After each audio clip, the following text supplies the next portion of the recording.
Are we live? Hi, everyone. Who's ready for the afternoon? Hi, everybody. We are back here. I'm having a little bit hard time hearing you, Miss Lori. You okay? Let me see. Can you hear me okay? No, well, I can hear you, but it's just very, very low. I haven't done anything different with my computer or anything. Yeah, I'm not sure. Both of y'all are coming through loud and clear. Okay, yeah, I guess it's on my end because both of you are very soft right now. All right, so turn your volume up. Watch out for the ninja behind me over there. He's getting ready for Halloween. Awesome. We got a countdown timer going for speakers. He comes in and goes, "Hey, you know what? In 3 hours and 17 minutes, we're going trick or treating." Oh, nice. He's just a little mini me of you, Alan. That's him. He's the man. He's ready to go. Hey, buddy. You want to say hey? Hi. Yeah, you're live. Oh, hey, buddy. You want to say hello to the audience? Come say hi to everyone. He is. I have done so many lives with him joining in on the screen. He loves it. Yeah. Oh, what's your name? I don't even know. You are so cute. How old are you, and what's your name? I'm 8, and my name is Ethan. Oh, okay. You want to talk to the audience? 8 years old. You want to send some love to the audience, some hellos from a young man like yourself? You have some words of advice for the people? Hi. What words of advice would you give people out there? What would you tell them that they need to do? Treat black people the same way I would treat white people. Wow. That's a beautiful message. That's powerful, bro. You're a smart guy. Thank you for that. All righty. So Jesse took a break. I guess he's trying to get his microphone or something fixed. And we've got the next speaker coming on here in about 10 minutes. Lori, looking great back there. So it's been a good morning. It's been great. And I think we have a couple of thousand comments. Oh, we've got Everyone seems very into it. And Alan, I thought while we have this few minutes of a break, for you to maybe talk to people about, posts that it's going to be on YouTube and, everyone can revisit and rewatch and really share it out and all that good stuff. Yeah, the cool thing is we are live right now on 3 different channels. We're live on YouTube, we're live on Facebook, and we're live on Twitch. In the comment section, like E. Kloss, this comment right here, that's from YouTube. You see the little YouTube signal? Oh. Okay. Yeah. E. Kloss, hey, just so you know, I'm here and available when you're ready for me. Okay. And so we've got YouTube. We got people watching live on YouTube. We got people watching live on Facebook, and we got people watching live on Twitch. And so when they comment on my end, the control end, I don't know what y'all are seeing, but it shows me what channel they're on. So you can watch live on any of those channels. And we're also recording. So those of you who have logged in and joined, we've got close to right at 1,700 members in 48 hours to our private group. Wow. Isn't that powerful?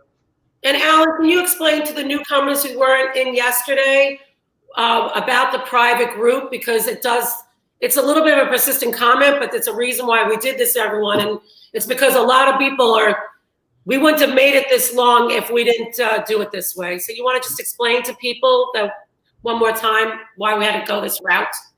Absolutely. And I'm going to use our great MC, Mr. Jesse Hall, as an example. Okay. Jesse is a truther. He's been speaking the truth for many years now. Almost 30. How many? Almost 30. Almost 30 years. And so the media, what's supposed to be social media and free speech censors us. Not only do they censor us, Jesse's had 3 different pages shut down in the last 8 days. 8 days. 2 pages shut down. I'm on my 3rd. He's on his 3rd page. Okay. And so so here's the deal. We put a page together, and the reason we put a page together is because with a public page, yep, Chris is in the waiting room. Yep, not Chris showed up. With a public page, hey Chris, good to see you, my friend. With a public page, we can market to you, we can send out information to you, we can get stuff to you. Okay, and so thank you. And so that's a rainbow. And so we move you to the private group because, as you see, we've been on here now yesterday we went for what 12 hours. I mean, I don't 10 hours of truthers speaking. Today we've been on all day long, and we did have yesterday a moderator come on and check us out. And they were looking at where our people were, and they were looking at where our followers came from, and they want to know how. They were asking me, well, how do you get to subscribe? How do you subscribe to get to the private group? So when I said, oh, well, we've got a landing page, and people are opting in to come watch us, and they're choosing to be part of our group. So when they see that people are choosing to be part of our group, and again, we're 1,700 people in 48 hours have said, yeah, I want to be part of this group. And so when they choose to come in and hear the truth and hear our words, then they go, oh, okay, well, we're not going to shut that page down because those people opted in. They chose to be there. You with me? When you go public and you put stuff out there, they say, oh, well, there's people that don't want to see that. Right. So we're going to shut you down. And that's what happened to Jesse. He's lost 2 pages in the last 8 days. He's on his 3rd page. And he said, I'm going to fly on the radar until our event's over, And so that's what we're doing. And we're live on YouTube. We're live on Twitch. We're live on Facebook. It's being recorded. Those of you who have registered with your email, we'll be sending you out the opportunity. If you say, hey, I want to see the recording, we'll point you to that. But we've had an opportunity here. So to bring some, listen. I think that I got brought into this thing like 10 or 11, 12 days ago and said, hey, let's put this event on. We're not sure it's going to happen. But I just want to say that I'm very impressed with the number one. This is Jesse's first gig at MCing, but I think he's found his true calling. He's got this. You would think he's been doing this for years. I told him yesterday, I said, I know people that get paid $50,000 to MC events that aren't as good as you are, because he just rolls with it. So it's cool. And so we're excited that you're joining us. We're excited. Yep. Much love to you, Jesse. Lori has been pulling her hair out. She's the high energy, intense one of the group. I have to send Lori messages and go, stop it. Leave me alone. I'm trying to work, I'm going to start the high energy love time. You're the high anxiety. High anxiety love time. Yeah. So I said, hey, relax. It's all about sharing love. It's all about, and so it's about enjoying what we're doing here and sharing the message of unity and of love and getting the message. Here's the deal. In the past 2 days, and this is my first Truther event. And what I have found is that when you can bring people together like we brought together, 1,700 people joining us from all over the world in the last 48 hours.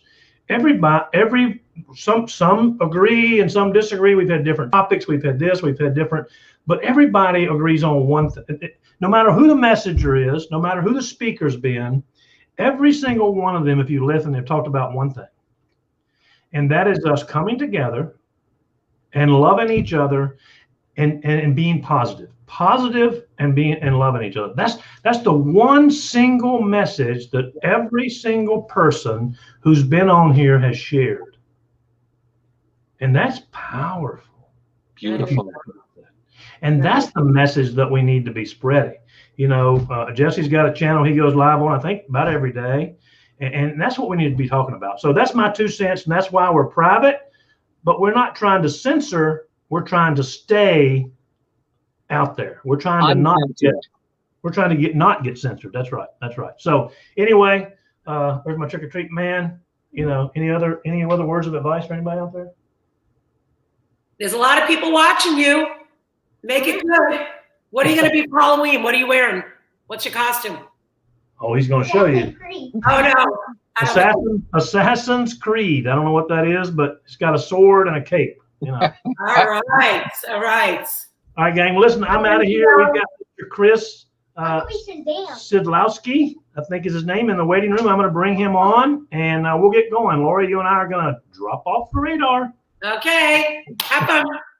Well, thanks everybody. Welcome back to the Truth Telethon. We have the amazing Chris Sidlowski here. He's been on Facebook for a long time. He's connected with lots of people. He's got a Facebook page of over 70,000 people now that, you know, resonate with him, resonate with his message. So, Mr. Chris, I'm going to let you take it away. Awesome. First of all, thank you so much, Jesse, for allowing me to pop on.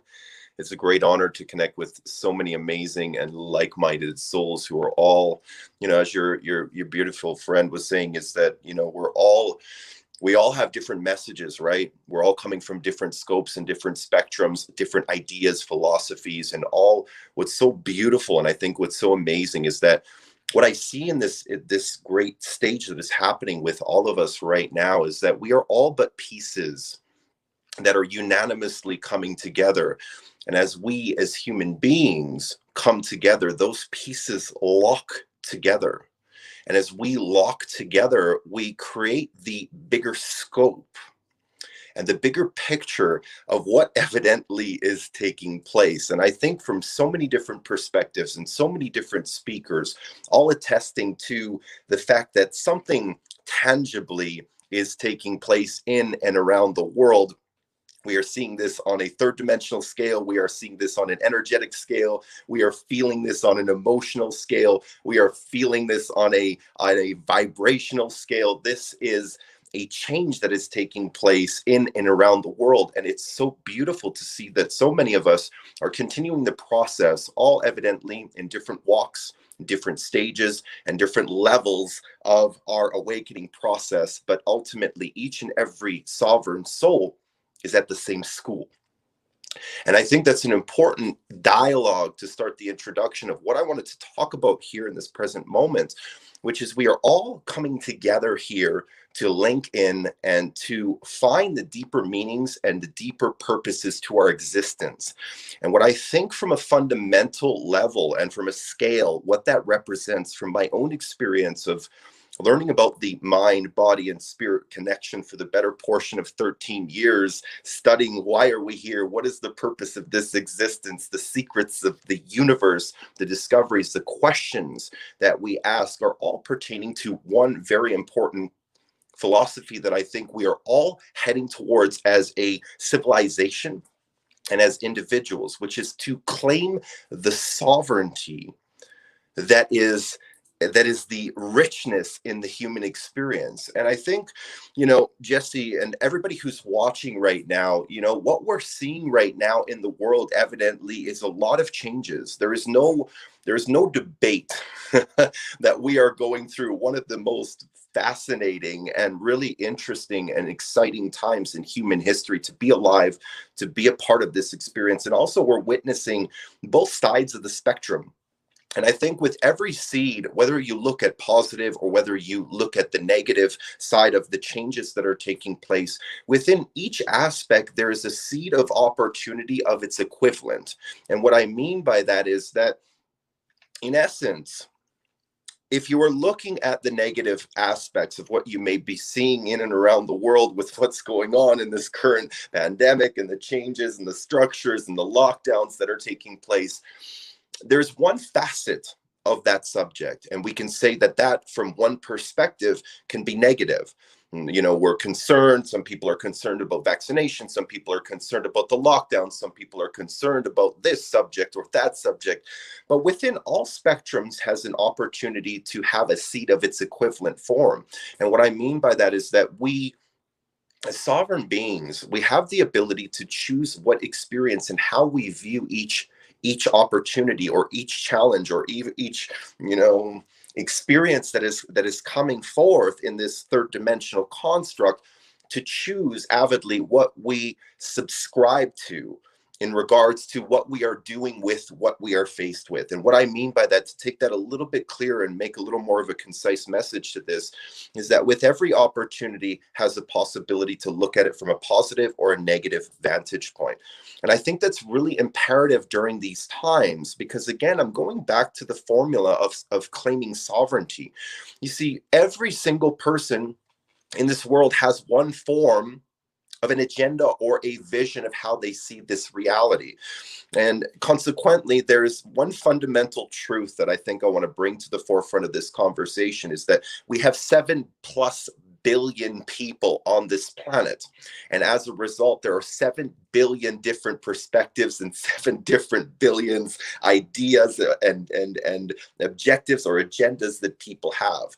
The purpose of what we have to understand is that we are here to coexist with all spectrums, all possibilities, all vantage points, to work together in a co-creative environment to establish and to manifest the changes that I think society and humanity is truly calling for right now. Now, like I said, there's a lot of things that are happening right now from the third dimensional perspective. And for those of you who are new and have never met me before, I provide energy updates from the perspective. I'm a channeler of messages. I connect intuitively with spirit messages, and I broadcast them to update people about what's going on in the inner workings of the environment, what's happening in it, in the current energies, and where we are heading in as a collective, towards where we are moving towards as a society. Now, here's a couple of perspectives that I know that I only got 30 minutes here, so I'm going to try to keep on the important points here and stick to the pertinent information that I want to discuss and talk about here today, that I think will be the most beneficial for everybody who is watching right now. Right now, globally, we are going through a changeover. From an energetic standpoint, I converge with a lot of channelers and mediums, and of course receive my own information. And I like to bounce these messages with other channelers to make sure that the information that we, or I myself, are receiving is the same or is similar in the messages that are being received from other channelers, psychics, and mediums who are also receiving the insight and information. And what I found is that the message, irregardless to the way that the message is delivered, the end result is the same.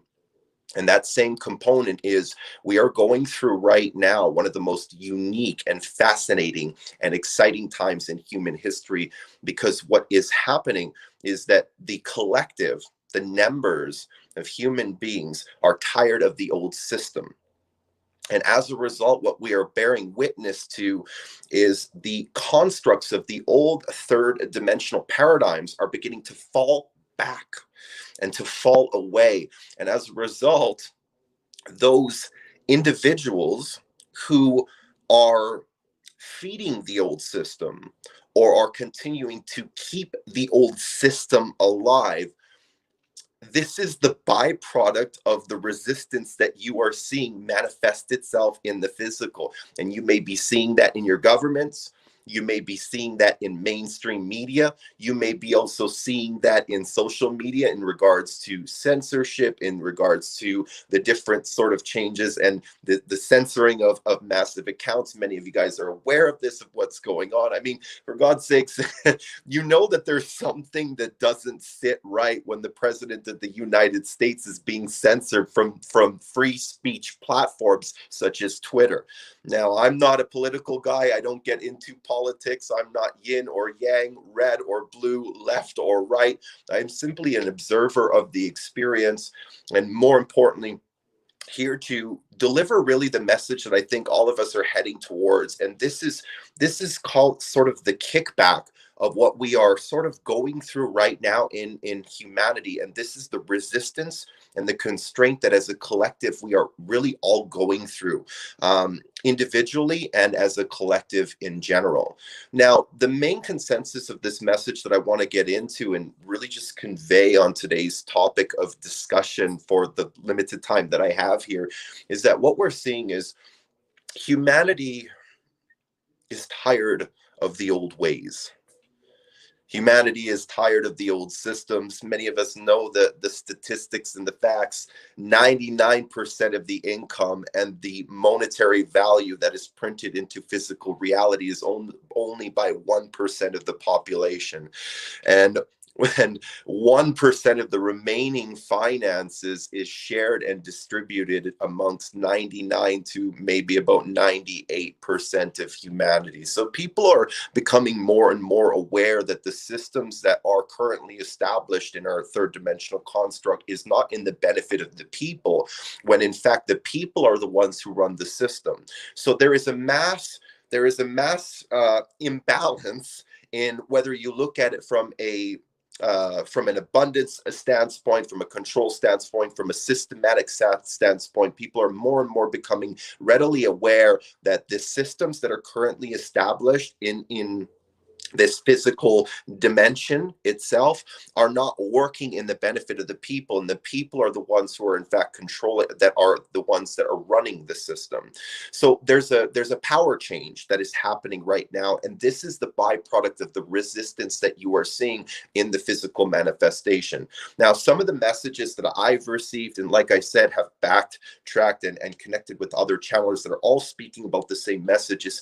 This evidently, even though a lot of you may be feeling the emotional constraints of these changes and concern is coming up about how this is all going to unfold, I think one of the things that I want to emphasize is that everything right now is happening according to the divine plan. You see, we have a little bit of what I like to call, and sort of make it in a humorous way, a bunch of 6-year-olds who are stomping their feet that their plan and their agenda is no longer working. And so this is the pressure that you are seeing that is being placed upon. We see the social medias, the constructs of our governments, our systems, and all of these things pushing this extra resistance, this fear-based narrative. Now, it's important that during these times, each and every single one of us unsubscribe from the fear-based agenda, because as I was mentioning earlier, no matter what's going on in the world, whether it's yin, it's a positive thing, or yang, a negative thing, we have the ability to choose freely what it is that we are subscribing to. So irregardless of what's going on in the material world outside of yourself, we always have the ability to choose the harmonic resonance or the emotional equivalent to what matches where you are heading as a sovereign being. And this is what I'm getting into about claiming your sovereignty. This is what I'm talking about humanity moving into self-governing systems.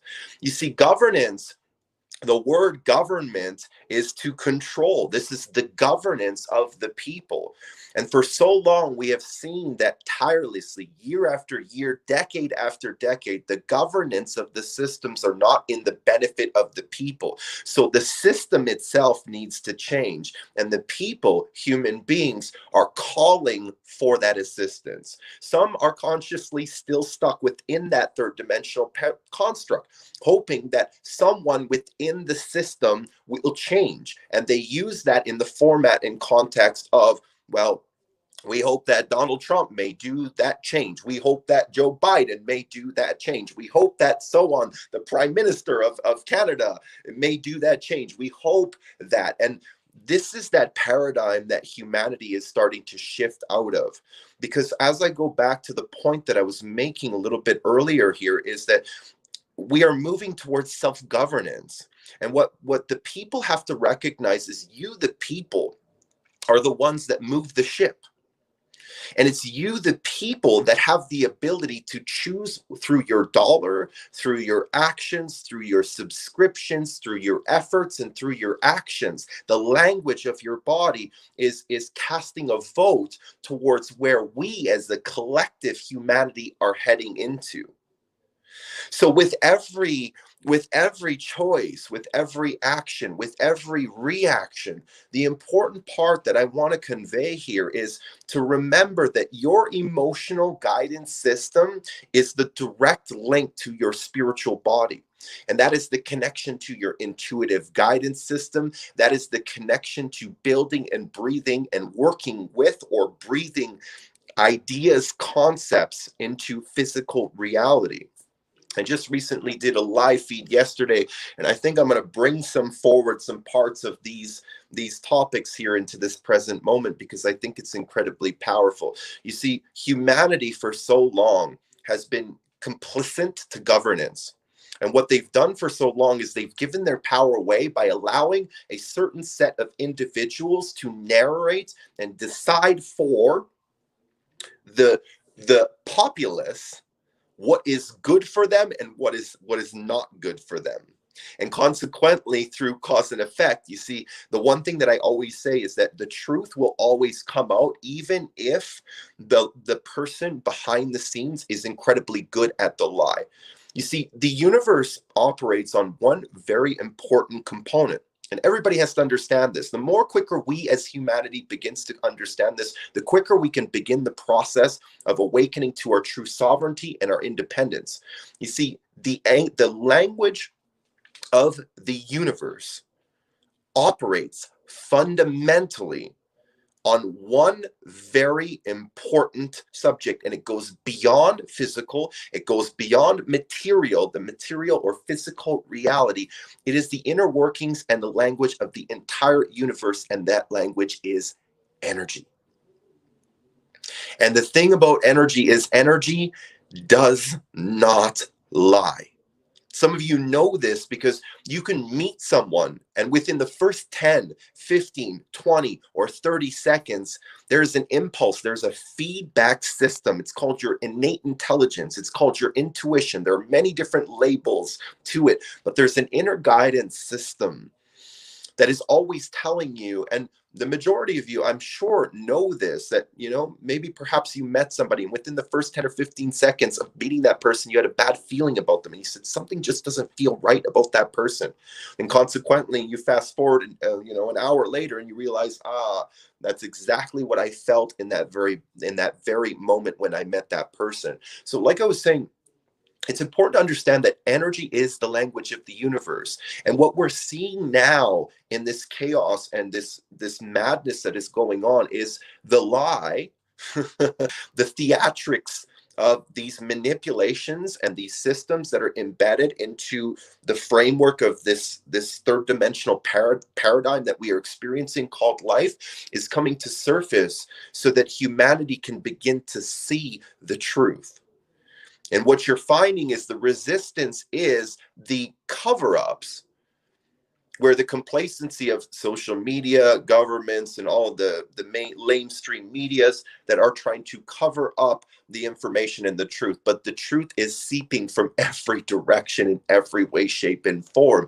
And the thing that I want to emphasize is, even with all of these things that are taking place, the higher perspective to look at is to see that the puppeteers that are managing the show from behind the scenes are panicking so much right now that censorship itself and all of these steps that are being taken so much consequently in this year 2020 that it's coming out of our ears just shows that what is taking place cannot be stopped.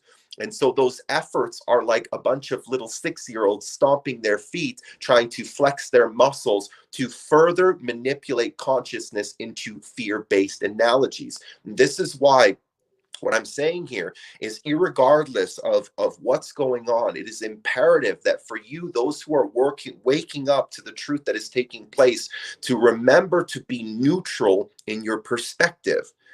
You see, the important variable that I want everybody to understand, that this is that is your power, that is connected to your sovereignty as an individual, is to recognize that you do not have to subscribe to the fear-based narrative, irregardless of what's going on in the world. I'll give you a perfect example. We always have choice in the midst of adversity. If you were faced with the task of knowing that in 24 hours you were going to die, a doctor came to you and said, look, hypothetically said, in 24 hours, so-and-so, you are going to die. There's a really deadly disease that's taking place, and in 24 hours you are going to die. You have one of two options, right? You could allow that 24 hours that you have, and you could say, for the next 24 hours, I'm going to be worried about the fact that I'm going to die because my world is falling apart. My world is falling apart. And the next 24 hours of your life could be simply about worrying about the concern of your life falling apart.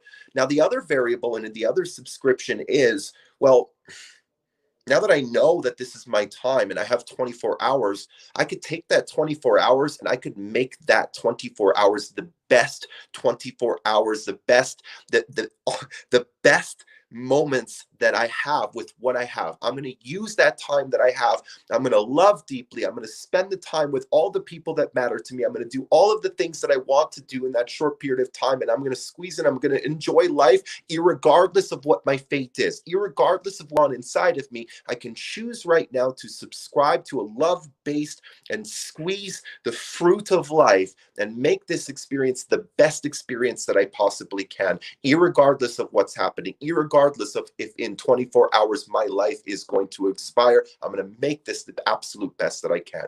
Now, I'm using this as a metaphor for people to recognize that what sovereignty really means. Sovereignty means you have a choice, that you do not have to subscribe to the narrative that is being fed to you based on the techniques that are psychological warfare against consciousness. You see, if human beings claim their sovereignty and choose to unsubscribe to the narrative that is being fed through that agenda and choose their sovereignty and choose love and choose understanding and choose connection and choose joy and choose laughter and choose happiness and choose all of those amazing, uplifting, vibrant, energetic compositories, the system itself no longer can sustain itself without subscriptions. You see, it's the perfect example, right? Like if nobody's watching the news cannot exist. And you're seeing that in some of the major news corporations, that the ratings are absolutely dropping because people are no longer subscribing to the narrative. So that stuff that's being forced down people's throats, people are saying, I don't want that. I would rather watch something that's more uplifting. I would rather do something that's more enjoyable. I would rather, irregardless of what's going on in the world, I would rather choose this. And see, that is like the most fundamental component that the control systems themselves no longer want you to understand, because when you recognize that, you are no longer subscribing to that channel, and therefore you are uniting with a new subscription base. And that is the changeover that is taking place on a collective scale. So what we are going through, and it's 12:34, 1, 2, 3, 4. It's a perfect time to end that part. So where we are right now as a society and as a culture, this is the exciting time. And I emphasize this in my messages consistently for people, is I'm not so much to get into the conspiracy theory itself. We establish the problem. We understand the problem. Where I'm at and what my message really is all about is, let's get into the solution. Let's move into the new paradigm. Let's claim our sovereignty. Let's give the people back their power by recognizing, through teaching practical tools and information that can allow people to deal with the change that we are going through, so that consequently we as a community, as a culture, as a race, as a society, as energetic beings, can formulate into the unison of understanding the invariable truth of this existence. And the truth is, you are not separate from anything or anyone. And what I mean by that is the same shadows of those that you are projecting anger and frustration and hate and jealousy towards, whether it's the control structures, whether it's this label or that label, those same aspects of shadow are just reflections of what you are working to clear from your energetic body.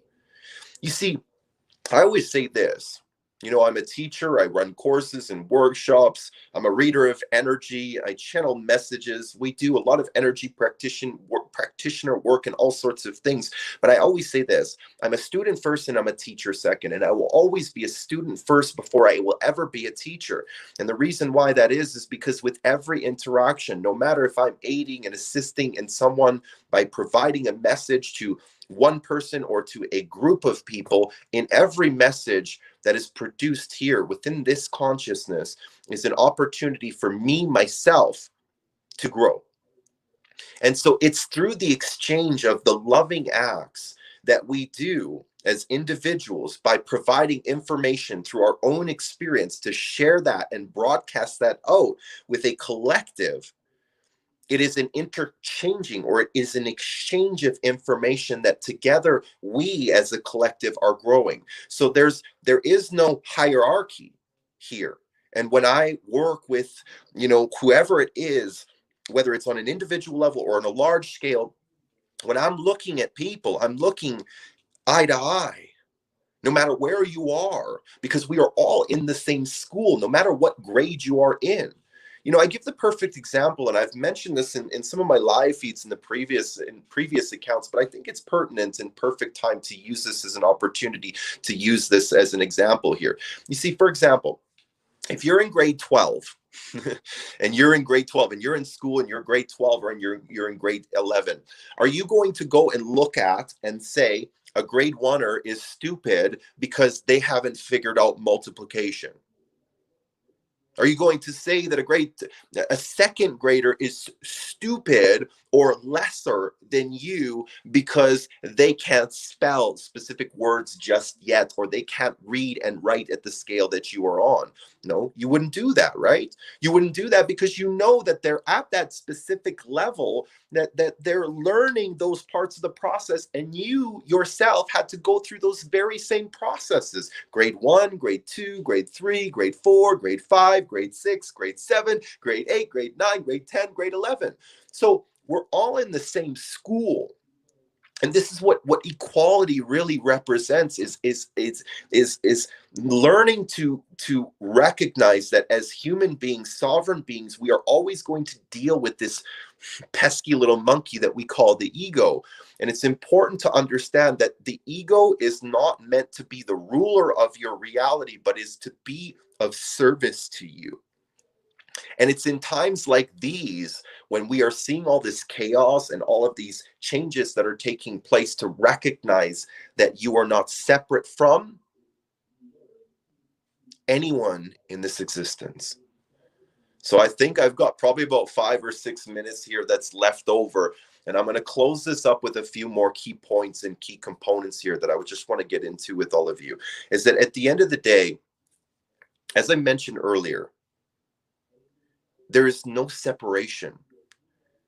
Each and every single one of you that has incarnated into this fleshy suit that you call the human body have to recognize that you are all but playing a role in a theater.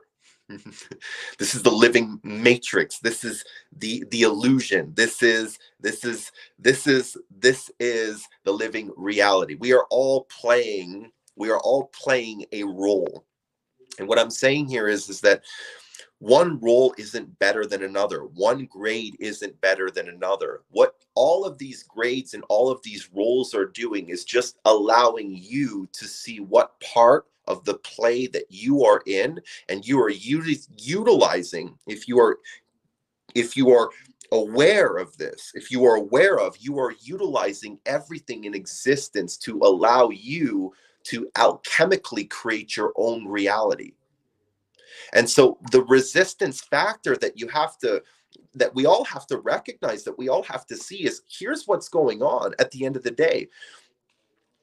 The whole component of this separation, of getting frustrated with the system or the atrocities that are happening in the world, is the same level of psychological manipulation that is being played within the mainstream or within all of these agendas that are taking place. So there's traps within traps that people have to recognize, that we have to separate ourselves from that and recognize that everything in existence provides the seed of opportunity for you to blossom and for you to enter into what you are, which is your sovereignty. And your sovereignty only comes through one facet. And this is the main component here. Unity is love. The fabric of the universe is love. The fact of the matter is, whether you call it God, Chi, Prana, Source, Creator, the infinite I am, infinite intelligence, whatever you label you place upon it, does not really matter. But the point that I'm trying to emphasize here is, if you understand that there is a creator here, if the creator is not judging and casting its stone and casting lightning bolts upon those who have fallen victim to not following the commandments, if those people have not yet been slammed by a lightning bolt from the creator, why is it that you are placing those judgments upon others? You see, we are all in this together. And as I mentioned from the very beginning, as I begin to sort of close this up here and finish up very slowly with you guys here, is that from the very beginning of this message, I mentioned one really important thing, and I want to emphasize on this one more time. We are all but puzzle pieces. I am a piece, you are a piece, and the 7 billion people in this world are all pieces of a puzzle. And when we begin to work together, we can recognize that all facets, inclusive to each other, are actually aiding in the assistance of this awakening that is taking place. So what that does is it allows us the opportunity to let go of that resistance, let go of that hate or that frustration of what's going on in the physical realm, and realize that these are actually parts, moving parts, that are actually here to help us as human beings. We have to see the shadow parts of ourselves to recognize and to realize that with that ability, all of these things that are coming that are not working, bringing them up to the framework of our consciousness provides us the opportunity for us collectively to choose a better way. So that is the end. I'm going to finish up there because we're right on the time here. We got like 1 minute left. So thank you so much, Jesse, for giving me the opportunity, brother, to pop onto this live feed. It's been really great connecting with you. I hope everybody enjoyed today's message. Everybody did. You are such a brilliant speaker. You have such an amazing message for humanity. You surely, truly are a gift to humanity. So I bless you in everything you do. And I'd like you to share with everybody how they can connect with you more. Yeah, for sure. So I have a few different groups. There's one group, it's called The Spiritual Mind. We have a community, as Jesse said. We're just about, I believe, at 80,000 members and growing very quickly. It's an arsenal and a community of people who are like-minded souls coming together for the purpose of awakening, learning about this mind, body, and spirit connection. You can also connect with me to my personal page. I regularly broadcast live videos, energy updates, what's going on in the world, how to move through emotions, challenges, addictions, afflictions, health, everything to do with mind, body, and spirit, and also what's going on in the world. That's on my personal page, Chris Sedlowski, ChrisSedlowski. I'm sure you guys can see it there in the bottom screen. And also, I have a YouTube channel. It's called The Spiritual Mind as well, where we do energy updates as well. So there are 3 platforms that you can connect with me if you'd like to.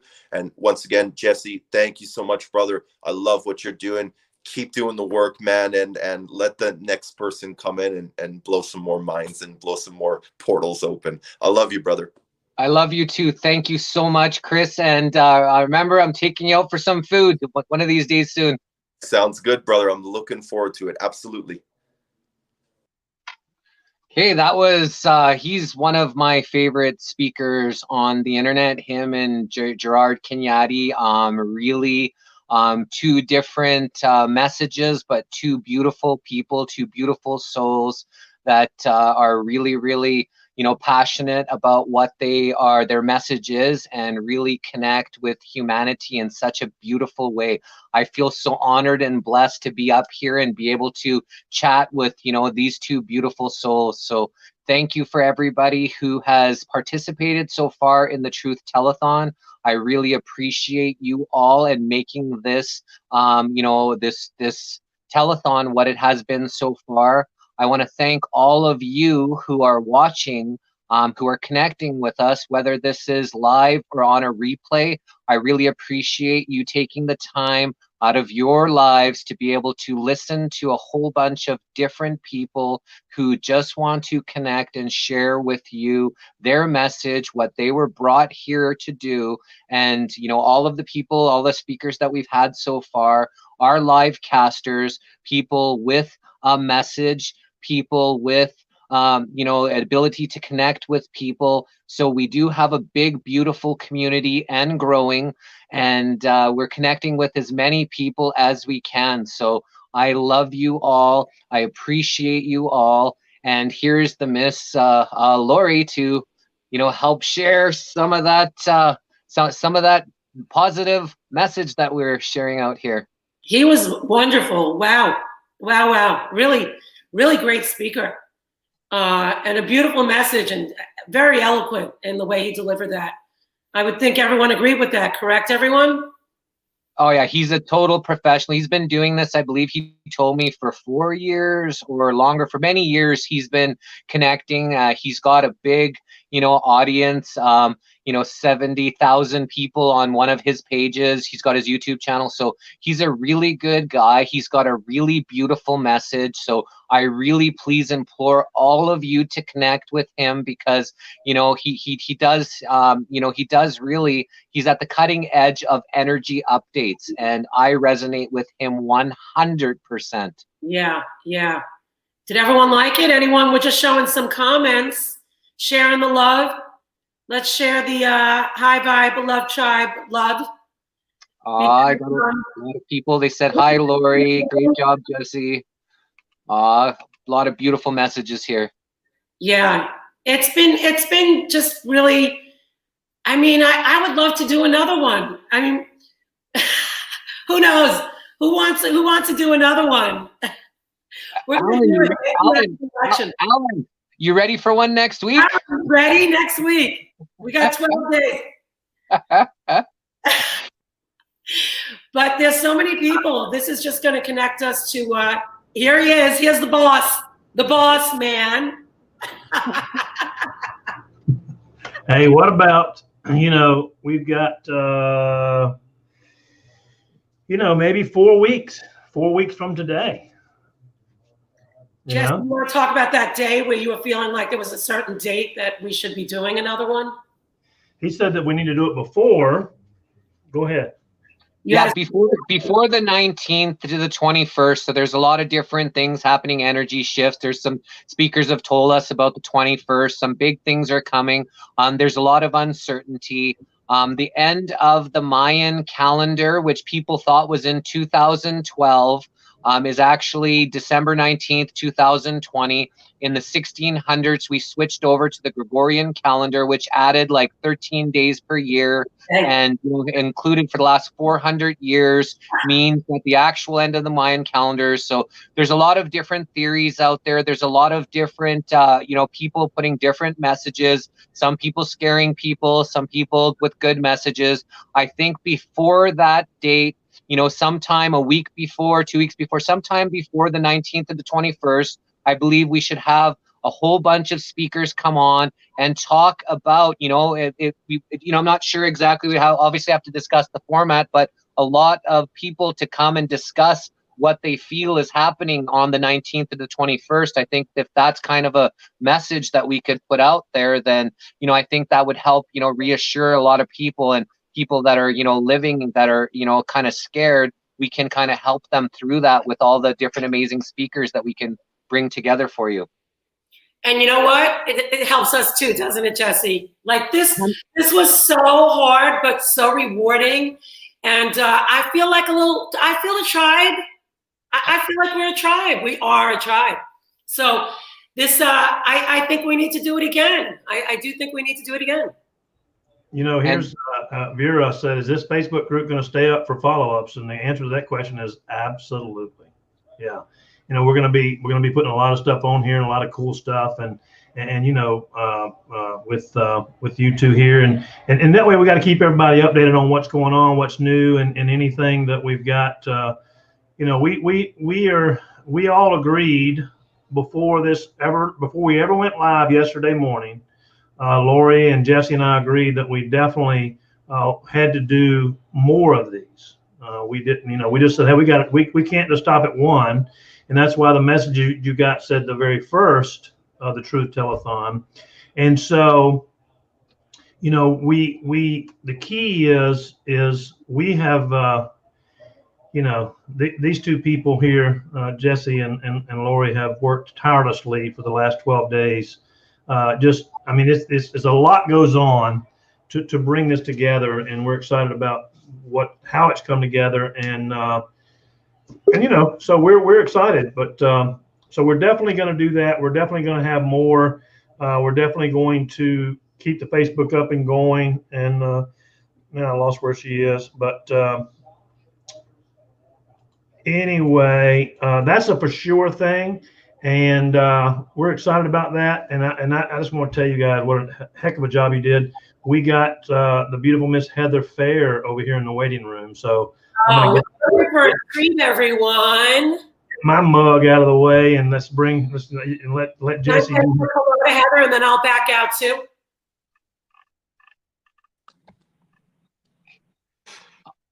Hi, we have the beautiful Miss Heather Fair. She's a truth seeker, toxic free, truth over feelings.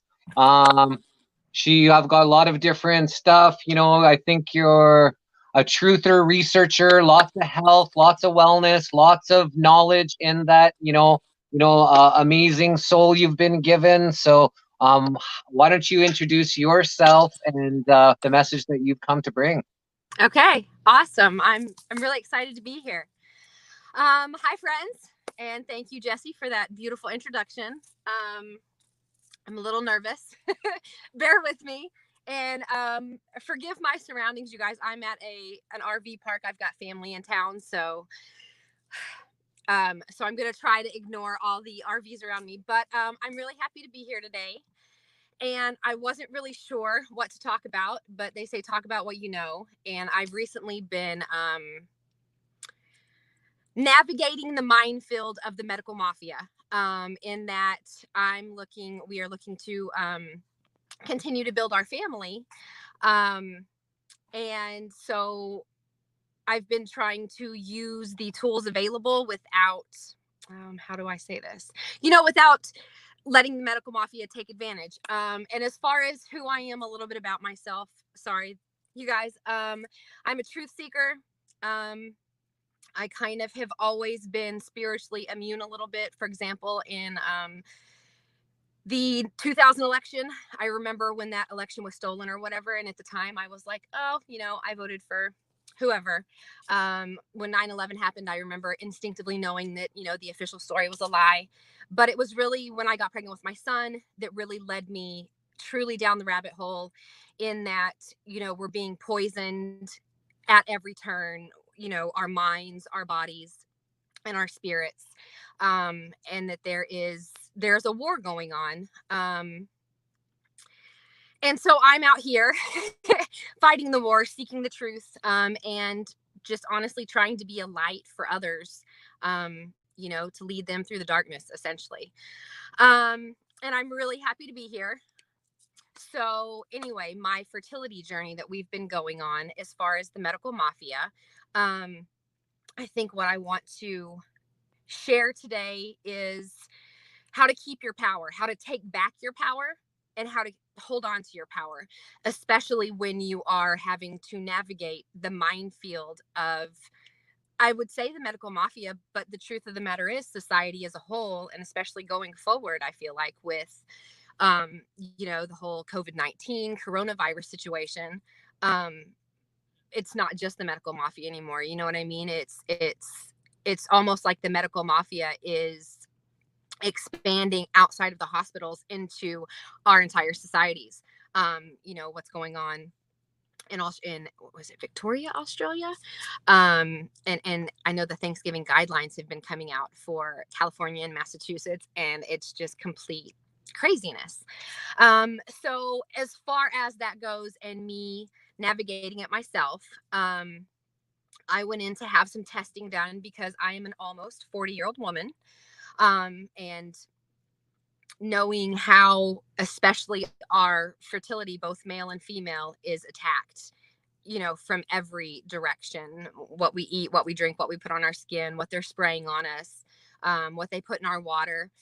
I kind of wanted to find out because we've been trying for a while, you know, and so just maybe for peace of mind for myself, but to know if, you know, are we beating a dead horse, so to speak.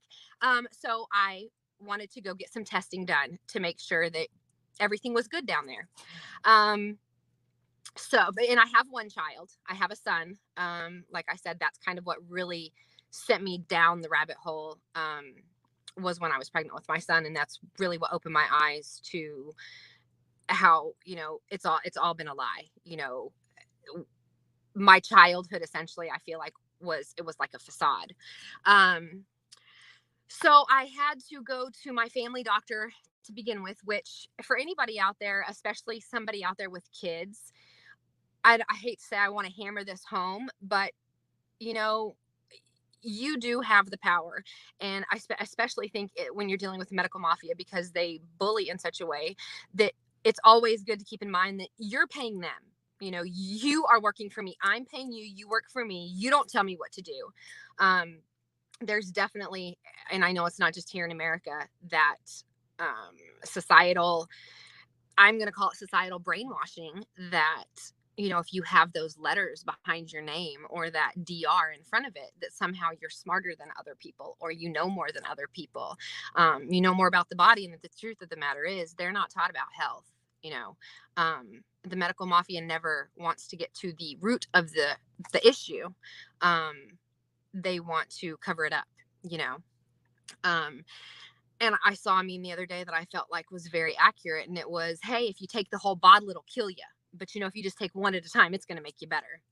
And that if that's not like, you know, a synonym for our society as a whole, I feel like. But so I went to my family doctor, which I have instead of a pediatrician, because vaccines are toxic, documented toxic poison, right? So if you choose to go with a family doctor, not a pediatrician, they don't tend to push the vaccines like a pediatrician does. I'm not saying the family doctors don't also get the bonuses that the pediatricians do for pushing the vaccines on there, which is why in a lot of cases, the pediatricians fire their patients. Like if you choose not to vaccinate, they will fire you. And that's because you're messing with their money and their bonuses. So if you go with a family doctor, they might not necessarily be specialized in children, but let's be real. How many pediatricians are truly specialized in the health of your child and truly care about the health of your child and don't put other things ahead of that, you know? So I went to my family doctor and got an ovarian reserve test, which is a blood draw to check hormone levels. And then I got a HSG dye test done. And so anyway, so I go into the fertility appointment because my family doctor, you know, yes, I had to wear a mask when I was in there. And of course, I had went into my family doctor actually whenever I got the referral to the fertility specialist. And I guess I had seen the nurse practitioner that day. My doctor wasn't available. And I asked for a doctor's note for the masks because I personally have asthma. I have PTSD from abuse, various medical reasons why I can't wear a mask. Forget the fact that we all deserve to breathe oxygen, right? So I was in there and I asked for the note. She proceeds to tell me that we're not writing doctor's notes because we believe in wearing the mask. And I looked at this woman knowing that you've went to maybe not medical school because you're a nurse practitioner, but you've went to nursing school, you know, you've done some continued education. in the medical field. And I looked at her and I said, really? Because, you know, wearing a mask is to create, you're breathing back in your own CO2 that your body is trying to expel, which you would have to know, right? And she just looked at me like I was stupid. And I wished I had thought to have said at the time, what kind of financial incentive are you getting right now to lie to my face? You know, like to lie to my face. But anyway, I got the referral. And I did find it interesting how my family doctor, who I do like, but he made sure to tell me that they would like keep up with it. I feel like there's this, they always want you to come back, right? Because they're not getting paid if you don't come back. So I want to say that they made comments, you know, that they would keep an eye on everything and get all the testing. And do I think as a person, he probably cares about my family? I do. I think so. You know, I have small town, small family doctor. So get through all that. And I go in for the test at the fertility doctor, and it's a male. And it was supposed to be like a 3-part appointment. So I was supposed to meet with a nurse who would kind of get my story. I was going to meet with a doctor who would talk to me and like give me my options essentially. And then I was going to meet with the financial resources lady to discuss my insurance. And the way they told me on the phone was to discuss what my insurance would or would not cover. So I go in, and the nurse is awesome. I really liked the nurse. And I kind of told her, you know, as far as giving birth again, I would not give birth in a hospital. The way that pre and postnatal women are treated, especially in this country, but I think across the board globally, is frightening. And you know, trauma-based mind control. Absolutely. But anyway, so I explained to her, you know, that I would never do another hospital birth. I was going to do a midwife and all of these things. And she was very nice, and she got me ready. I had to be examined, which the whole male doctors examining females like that. I'm not saying they are all, but you know, let's really talk about that. And I know some people are like, oh no, it's just, I'm so used to it. It's like an arm or a leg to me. But the truth of the matter is, we know that a lot of people that are perverted go into that line of work because what? It gives you access to people. And this guy didn't strike me as that. But anyway, the skeptic and the paranoia in me always comes out, I guess. So I go in to talk to the doctor, and I never put the mask because I had to have the mask on, right? So I never put the mask over my nose ever because I'm not going to rebreathe my own fucking CO2. Fuck you. Like, I deserve to breathe oxygen. So I'm sitting in there, and the first thing he says to me is, ma'am, I don't know if he called me Miss Ferris at Heather. He said, could you put your mask over your nose? And I had glasses on. So I did. And as soon as I breathed, my glasses fogged up. And I was like, I can't. And he goes, no. He goes, just pinch it along your nose, and you'll be fine. So I'm sitting in his office, you know, and do I want to comply? No, I didn't want to comply, you know, but on that flip side of that, I'm also there for a reason, and I need something from him, right? So I have to make a decision. So in this case, I complied, because any other time I would not comply, is the truth. And going forward, I don't even plan on going back to this doctor's office, to be really honest with you. But anyway, so I put it on my nose. And when he has me do that, I looked at him and I said, really, man? I said, for a virus that has a 99.9% survival rate, you know, forget the fact that germ theory is a lie and terrain theory is the truth, right? So he just looks at me like I'm stupid. And it seemed like he wouldn't even start speaking again until I was like, go ahead. Because he just kept waiting for me to say more, which could I have given him an earful about a lot of things? Absolutely. But you could tell his attitude, you know, because he seems to be a very well-recognized fertility doctor in this area. So big ego, very big ego. And you can tell he's used to being put on a pedestal, you know, because you're a doctor. Oh, no. Okay. So I'm sitting in his office, right? Explain what I want to do. He explains what they can and can't do. And I have no interest in IVF, none of those things. I don't want to play God. And I'm not knocking if you've had any of that. So don't get that twisted, right? I mean, if you went through it's just not for me. I just really wanted to know what was going on down there. So I kind of tell him that, and he asked me, he mentioned something. There was definitely a push of, if you get pregnant, it's going to give you it's going to put you at a higher risk to catch COVID. I was told by the nurse, I was told by the doctor, and actually the human resources lady brought it up too. And which this fear mongering that was happening, that obviously didn't affect me, but how many women go in there, desperate women go in there, and it does affect them. And then it puts it in your head, you're afraid to get pregnant because it's going to put you at risk for this, not a fake virus, but this I can't think of the words that I'm looking for that, but I think you guys know where I'm going. But anyway, so he mentions to me, have I had a flu shot? And I looked at him and I said, yeah, no vaccines here. And he proceeds to explain to me, that the flu shot will protect me from COVID, which is actually not true. It's actually the quite opposite. The flu shot is going to put you at higher risk for respiratory issue, because again, injecting documented poison.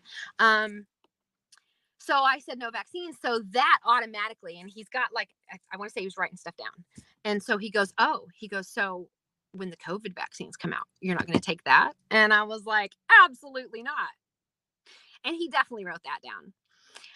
And he didn't go any further than that. And if I had realized that they were going to bring up vaccines in a fertility appointment, my first response would have been, can you bring me a flu vaccine insert? And the first thing I would have been pulled it out where it says may cause miscarriage, may cause fertility issues, and and it's never been tested for safety. But I was not prepared to go to the fertility doctor and for them to bring up something like a flu shot, because a flu shot, impairs your fertility. So literally I'm sitting in the doctor's office where I'm hoping that he will help me. You know what I mean? Obviously I know better than that because it's the medical mafia. So I understand that I'm I'm essentially in the jaws of the predator, right? Technically. So anyway, he offers me the flu shot. So I was really blown away, you guys. I didn't expect that, and I turned it down, but we didn't really go any further past that. And then he pushed me onto the human resources lady. So go talk to the human resources lady. So I expect you're going to let me know what my insurance is going to cover. You've probably talked to my insurance, right? That's what I expect. Because why would you waste your time, and why would you waste my time? So I get in there and I sit, and the first thing that she pushes upon me is, she makes sure to tell me that pregnancy puts you at higher risk for, catching COVID. They actually gave me a study, which I wish I'd brought to show you guys, but I didn't. I wasn't even thinking about that. But anyway, so then she tells me, then she pulls out the genetic testing, and she's pushing genetic testing on me. Now, when I had my first son, who's 6 years old right now, so I had him in 2014, they pushed genetic testing, but they pushed genetic testing of your child. Is still in utero, to get genetic tested just in case, to make sure they don't have this, that, and the other, which I was not willing to do. I realized I had a choice, but I can definitely see how even 6 years ago, they almost, I can see how they can convince people that they don't have a choice, which is why I think it's really important for people to take their power back and understand that you're paying them, and you are in the driver's seat, So she brings up this genetic testing, and this genetic testing they're pushing now in 2020 is to, before I'm even pregnant, I need to get genetically tested for, things like Down syndrome and trisomy and, missing chromosomes, Huntington's disease, shit like that. And then say mine came back, my numbers were off, just off. So that doesn't prove anything. My numbers are off. Then they would test my husband to see which his numbers, and if we both had corresponding bad numbers, essentially, that might mean that our child might come down with one of these issues. Which is, it's mind-blowing to me. Just, I don't know what society has become, I guess. So of course I turned all that down. I would love to know what it costs, but more so than that, where's that genetic material going? Whether it's from your baby, whether it's from you and your spouse, you and your partner, who gets that genetic material? Where does it go? And I know most people don't ask those questions. And of course I didn't think to ask her. I don't think she would have been able to tell me. She pushed the brochure in front of me. So after she pushes the genetic testing on me, which I was like, nope, you know, none of that. I mean, I'm not getting ultrasounds. I'm not going to have an OBGYN. I'm going to have a midwife. I want to have a water birth at home. I don't think my insurance covers water birth at home. So it might be water birth in a birthing center. But she brings up my insurance and essentially says, okay. And she looks at her paperwork and she goes, okay, it looks like you have the government plan like this. So yeah, this is probably going to be out of pocket about $1,000 for this one, about $400 for that one. And she was done with me. And I was like, okay, so, cause I kind of know a little bit about my insurance. So it kind of blew my mind that there was no point in us even having the meeting except for her to push products on me, because she hadn't even contacted my insurance to have any idea, because the truth of the matter is, I'm barely going to pay anything. So I guess I want to end on,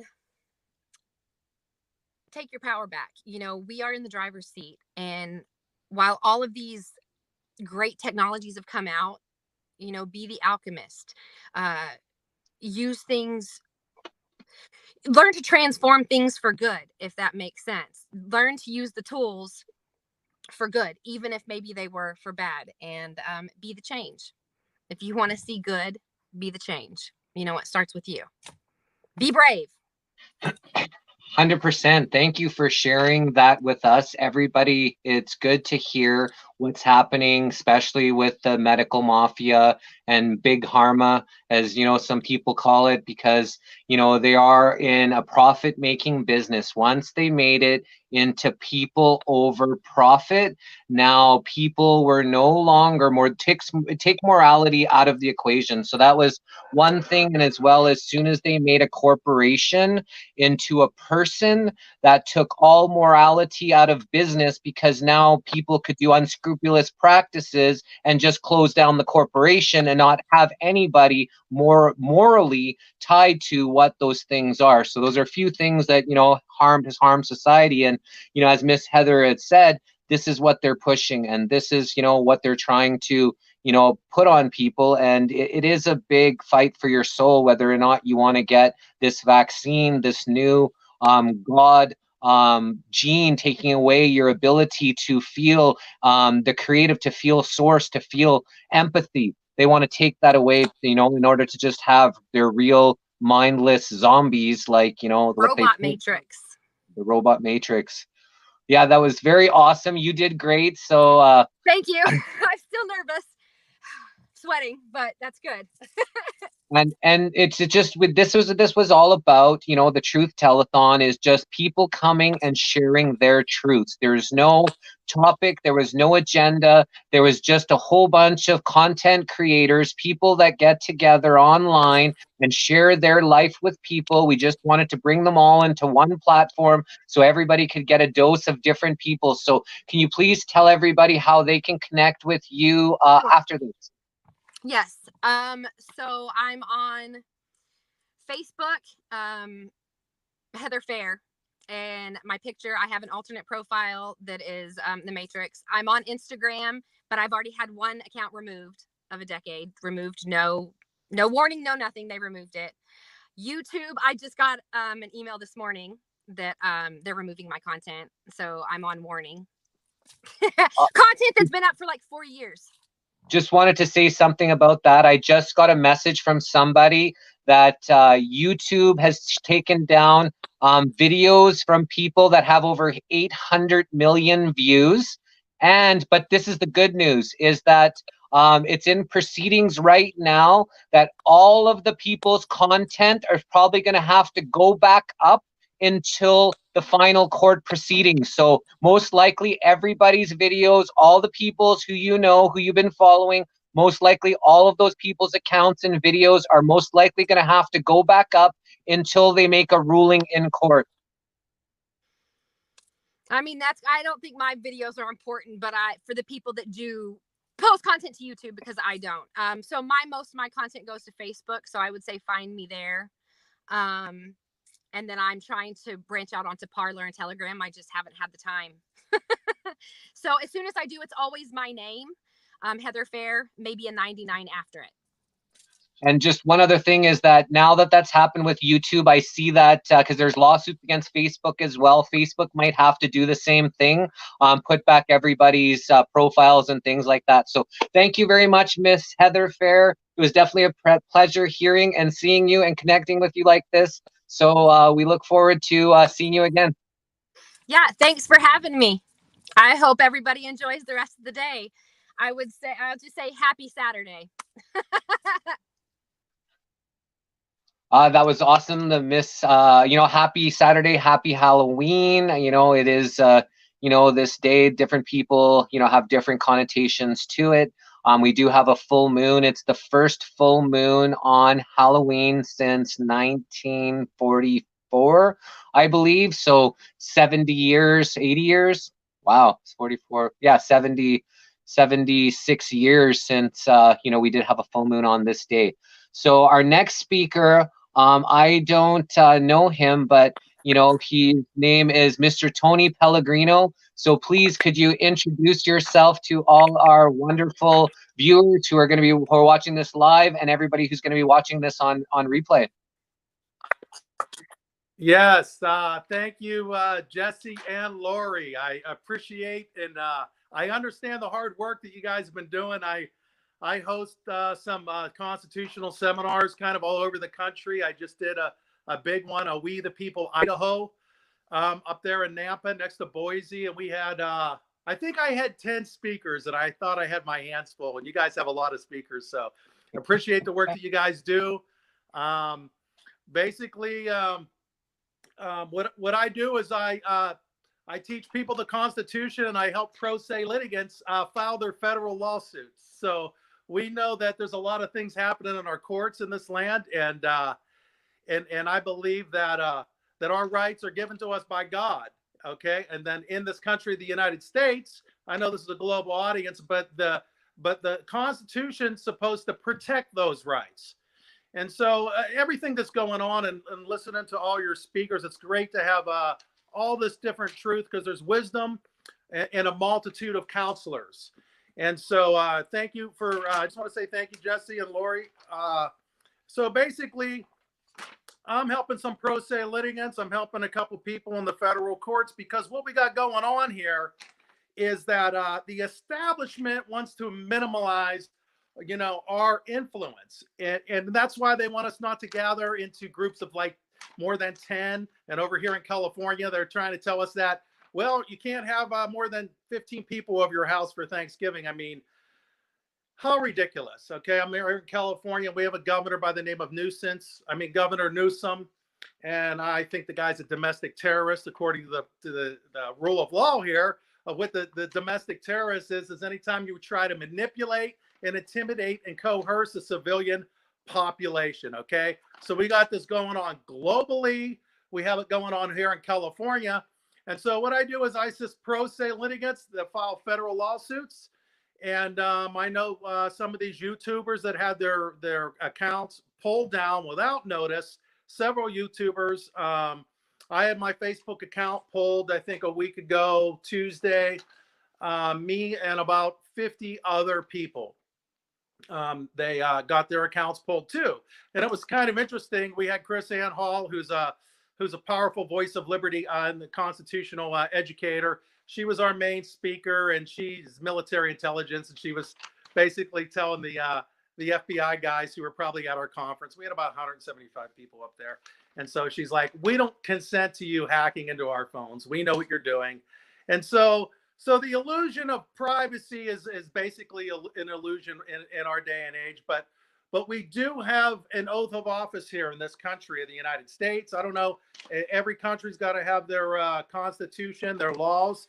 And it seems like these tyrants aren't, they're not satisfied on following the rule of law. Okay. So I'm a bit of a mystic. So I'd like to share a story with you guys. In 2001, like after 9/11, when I woke up and I saw the towers fall, I became disturbed in my spirit, and so I began to fast and pray. Okay, I'm seeking truth the way I know how to seek truth, and I was fasting and praying, And I really felt like, Creator spoke to my heart and said that patriotism will return to the nation of America. And so in my mind, I was thinking patriotism, what does that mean? We support the military and we chant USA, USA, and we pay our taxes and we take out our neighbor's garbage. Anyways, and so I had no idea what patriotism is. And so, the Constitution in the United States, it's the culmination of laws that have been passed down through generations, going back to ecclesiastical laws, going back to the laws of Moses. And you're talking, 5,000-6,000 years of history of law being passed down to the people who penned the Constitution. And the Constitution is supposed to restrain government. It doesn't give them extra rights. Our rights don't come from the Constitution. They're called creator endowed rights. Okay. And so we have different tools in this country where we can keep these people, in check. And so it's just crazy of everything that's going on right now, because we're just seeing so much control. I've tried to get a new phone today, and I went to Verizon, and that you have to make an appointment online, and they won't let me in the store, and it's just a bunch of mask holes. And so we know, all us truthers know that this mask is not creating health for us. Okay, it's not protecting us from anything. So what I've been doing is I've been helping people file in courts. I've sued a judge. I've helped people sue bully cops that are contempt of police officers. And my message for public officials in America, here in the United States, is do your job. Okay. Their job is to honor their oath of office, and they swear an oath and they sign it to uphold the Constitution. Okay. So we know that our rights don't come from the Constitution, but we want to be free individuals. And these people in government, I don't know, have anything else to compare them by, but when you take, for instance, maybe somebody's behavior is like a pedophile. Okay, what a pedophile wants to do is manipulate a child and take dominion over that child and use them for their own good pleasure.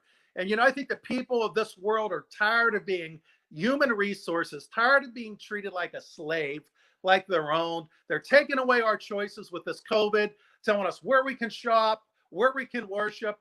And the biggest thing that knocks the wind out of me is we expect evil, pedophile, sick people to do the things that they do, because that's what they do.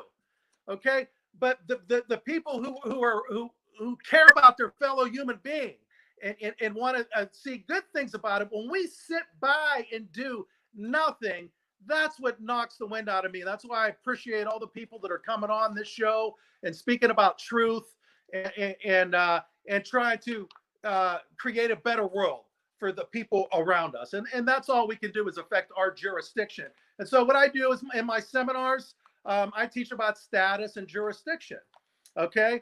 And jurisdiction means words of law and how it applies to your life. And so there's a lot of people, specifically in the religious community. I used to be on staff at a few churches and stuff.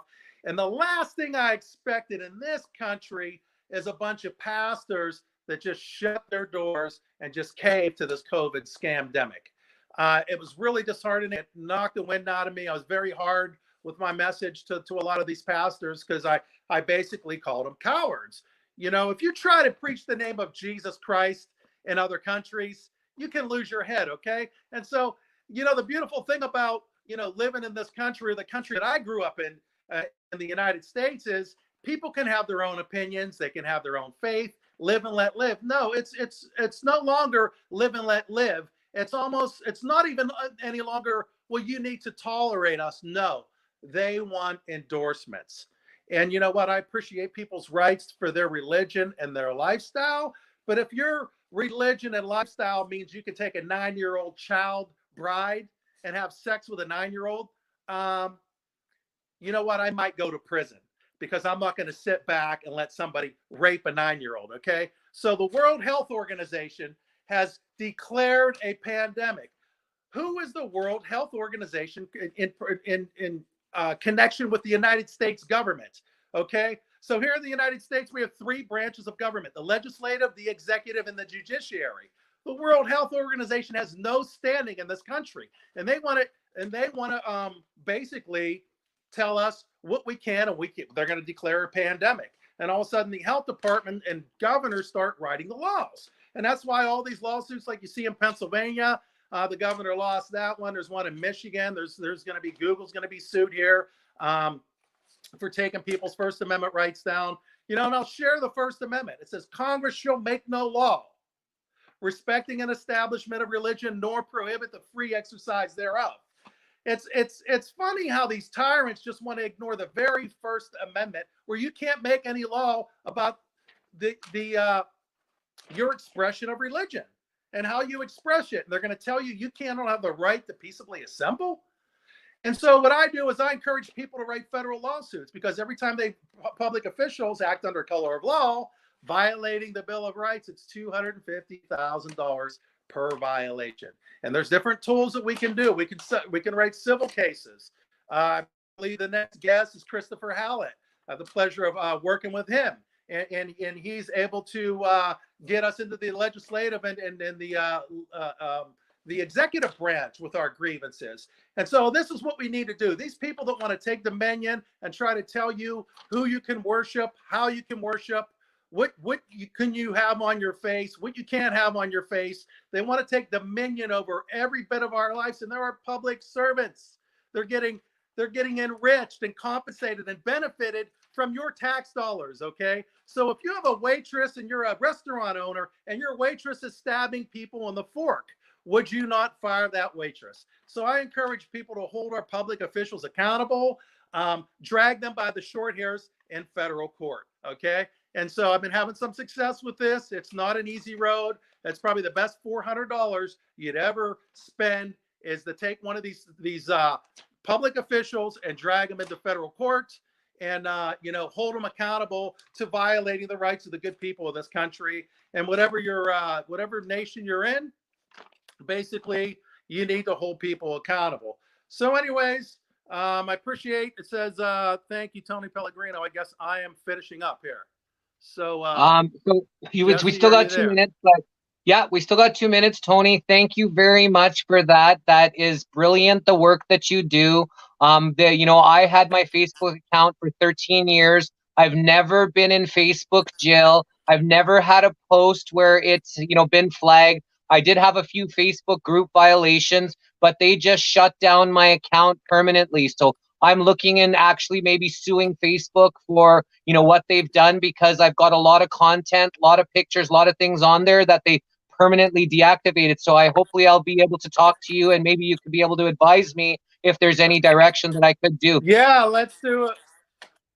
Yeah, let's do a class action, because there's a lot of people in our group too that got their Facebooks taken down and without warning. So I lost a lot of content too, and that's intellectual property also that they stole 100%. from us, and they've sold our information and made money off the back end of us, on their Facebook accounts with all the advertising that we get. So yeah, let's redress that, Jesse. Thanks for your hard work. Appreciate everything you guys are doing and invite me to the show. And I just encourage people to stand up.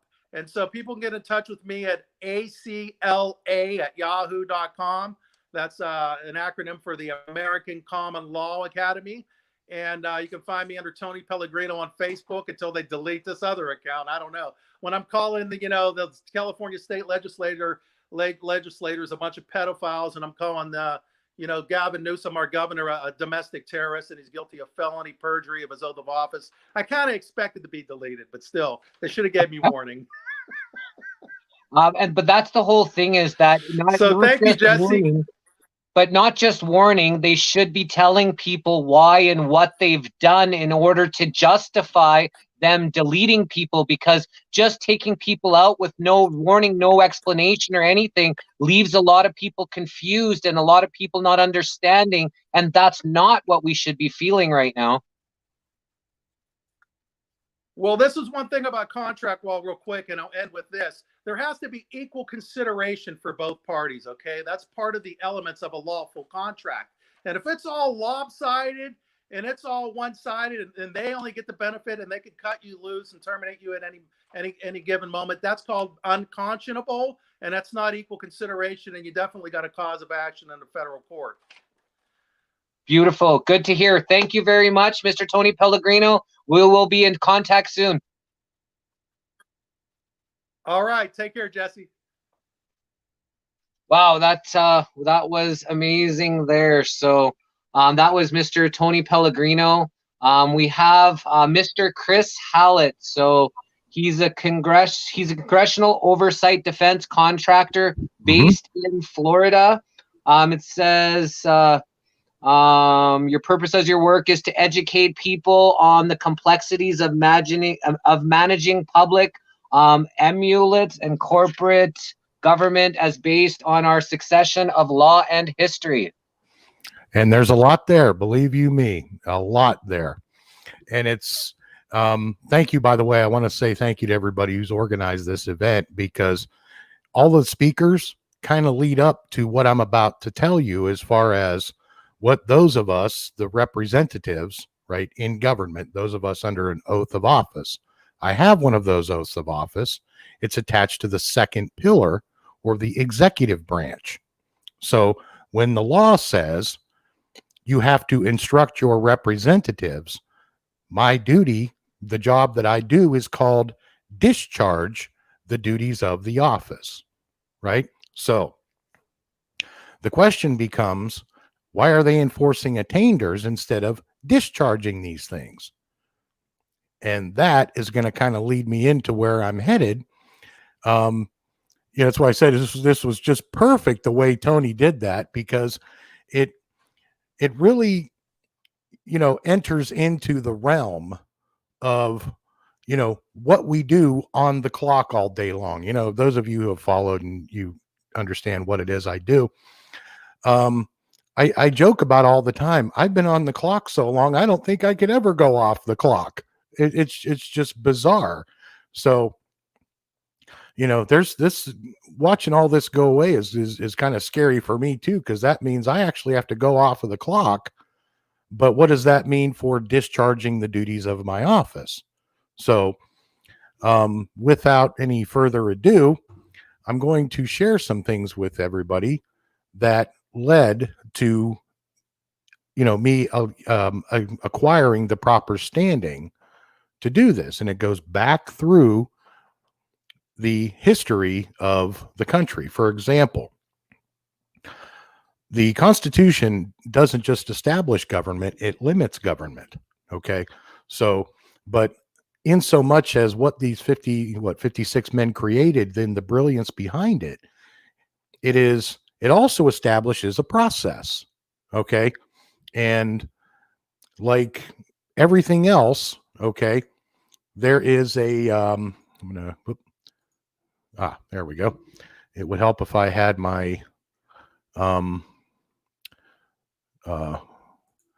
windows open here. Okay, so with everything that you do on the clock all day long, there is, I call it playing Monopoly Corporation. So I'm going to go ahead and bring up this slide right from here. Whoops. So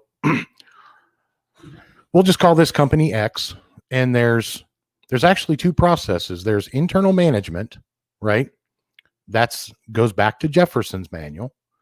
And there's day-to-day operations. And there are actually 3 books. I don't have a copy of Reed's, but I do have Roberts and Mason's. So when you think of what you do all day long and you go to meetings and all these things that you're doing, where does all of this come from?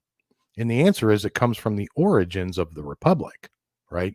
So it just depends on which pillar you're in. So Congress, establishment of the first pillar, the First Continental Congress, was established primarily by the merchants, right? Those of us incorporated to provide goods and services to the people. So now that we comprehend what that is, I'm going to go in here. I'm going to kind of break this down real simplistically for you, because going back through the history of this, there's the issue with the British Accreditation Registry, or BAR. That's why those of you who follow the show, it's the joke, are you going after the bar, bro? That's our joke. So it comes from this section from history right here, and it starts with the new ministry finding the brave foes of Britain, though frequently defeated, yet still contending, took up the unfortunate idea of granting them a hasty peace and then subduing her faithful friends. So these devoted colonies were judged to be in such a state as to present victories without bloodshed, and all the easy emoluments of statutable plunder. That's the phrase that I want you to remember as we move forward. Skip a couple of sentences here, and right here where it begins with, Parliament was influenced to adopt the pernicious project. So this is what we're reconciling right now. We already know that there's this human trafficking part B and all that stuff. I'm not going to take you down any rabbit holes. I'm sure speakers are going to do that forever. I'm here to reconcile this pernicious project.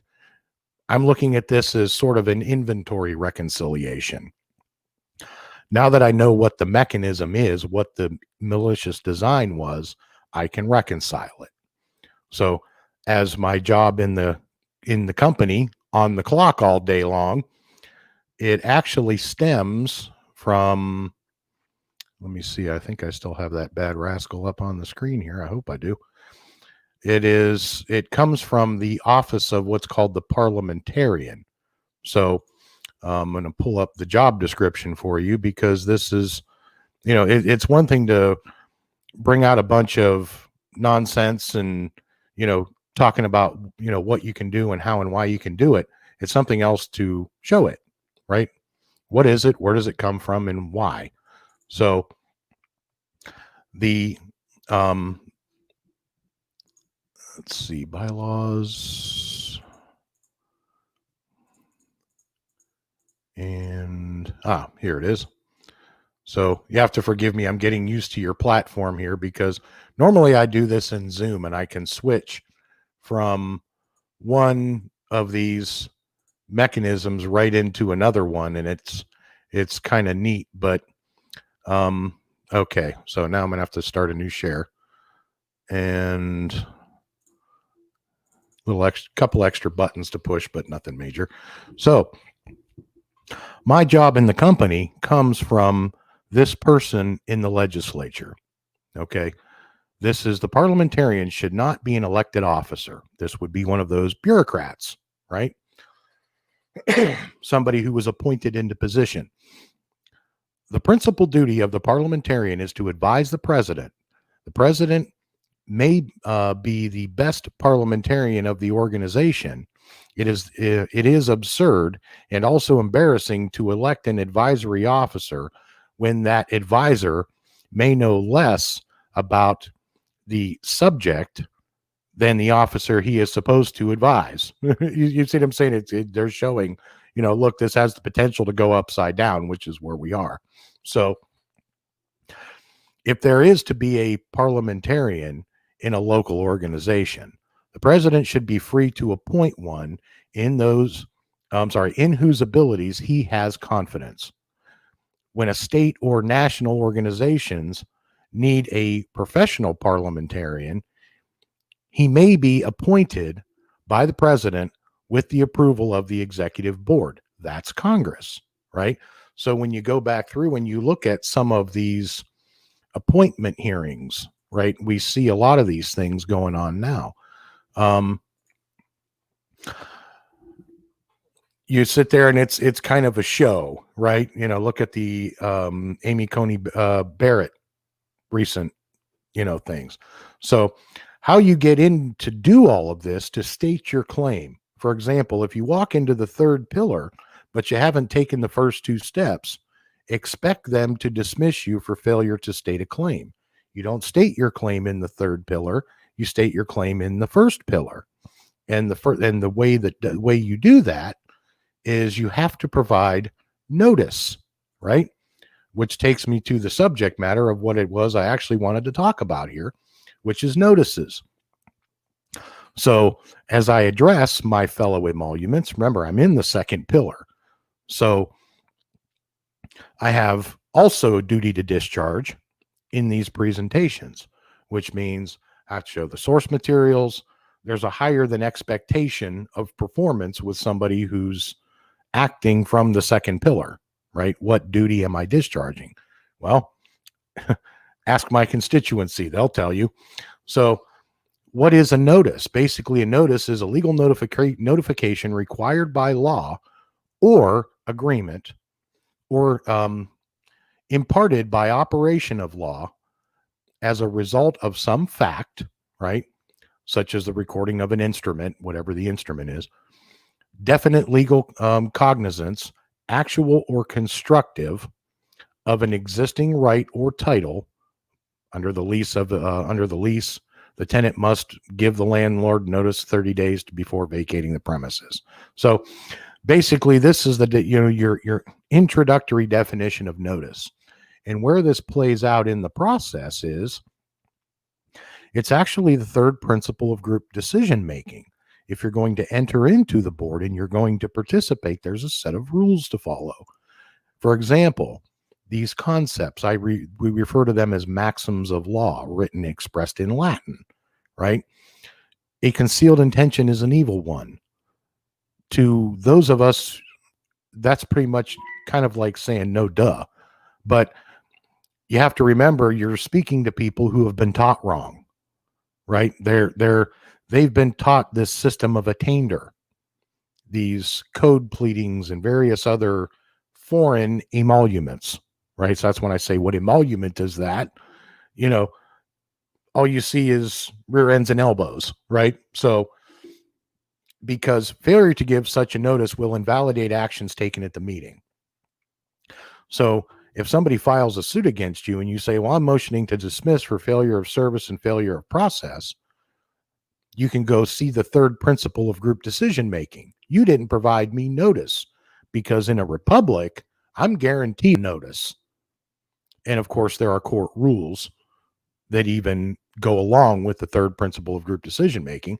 But I like to go by the book, because if I can find it in the book, I'm going to share it extensively. So basically where that takes us now is to those 10 principles of group decision making before I get back into some of these different types of notices and where they play a role and why. So in so much as the 10 principles of group decision making, that would be, this was just PowerPoint that I put together. So when I start with this, I tell them, look, there is no closer or firmer link among men than an oath. It's a maxim of law. So your success or failures will be measured by how well you balance these three elements as you proceed: medicine, law, religion, all moved, right? The common denominator of all three is Latin. So now that you can look at this and go, okay, I got it. This is these 10 principles of group decision making.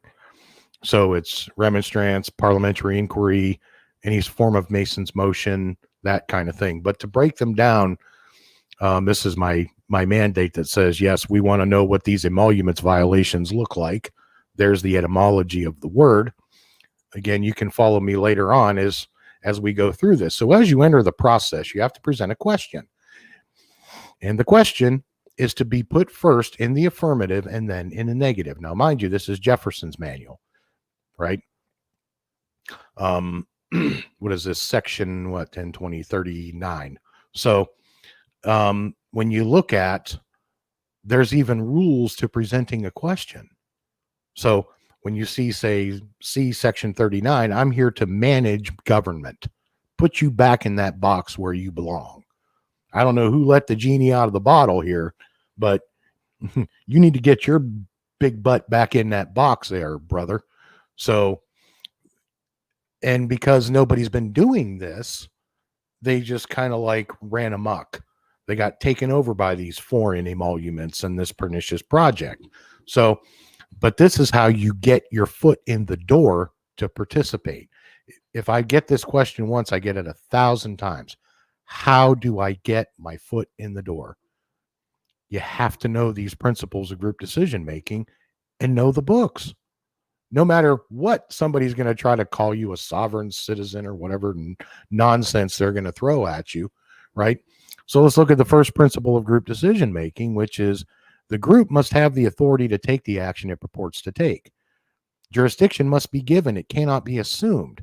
So if you don't go to the legislature and to state your claim, decide which jurisdiction, right? Is this in commerce or is this in some kind of diplomacy? You know, what are we doing and why? That requires a quorum to do that. So when you say groups sometimes assume powers they do not have, that's almost kind of like, duh, you know. So, and if you want to walk in there and say, well, somebody has done that, they've exercised powers they clearly don't have. There's a principle in Latin called decusius. You say, I'm challenging this person, decusius. That is the person whose legal position is an issue. Who is this person? What standing do they even have to even make a claim against me or my ex-wife or my kids or whatever? So this is primarily, as I said, what I do. So my jurisdiction coming from the federal court, going back to enforce basic Magna Carta due process pursuant to the 4th, 5th, and 6th Amendments. So obviously I know the law. I mean, I'm not going to go into how much of the law and the history I know. It comes from, you have to know this is the stuff that we did all day on the clock.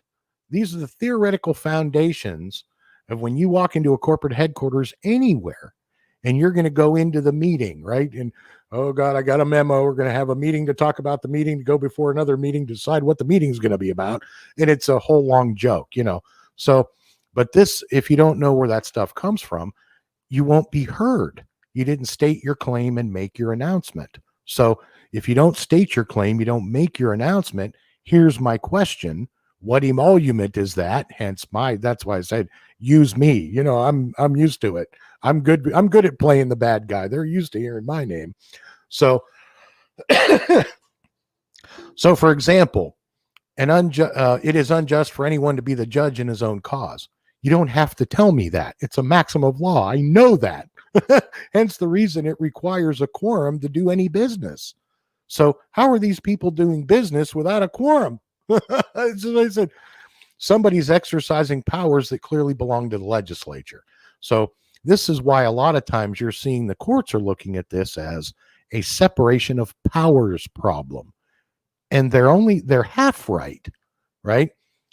And when we get through this, you guys are really going to be, you're probably going to be really blown away when I show you this, because this is pretty much the thing that I found, right? Going back to my family origins and my family crest. That's why I said when kid's mother said, okay, Dad, this is your job. You figure it out.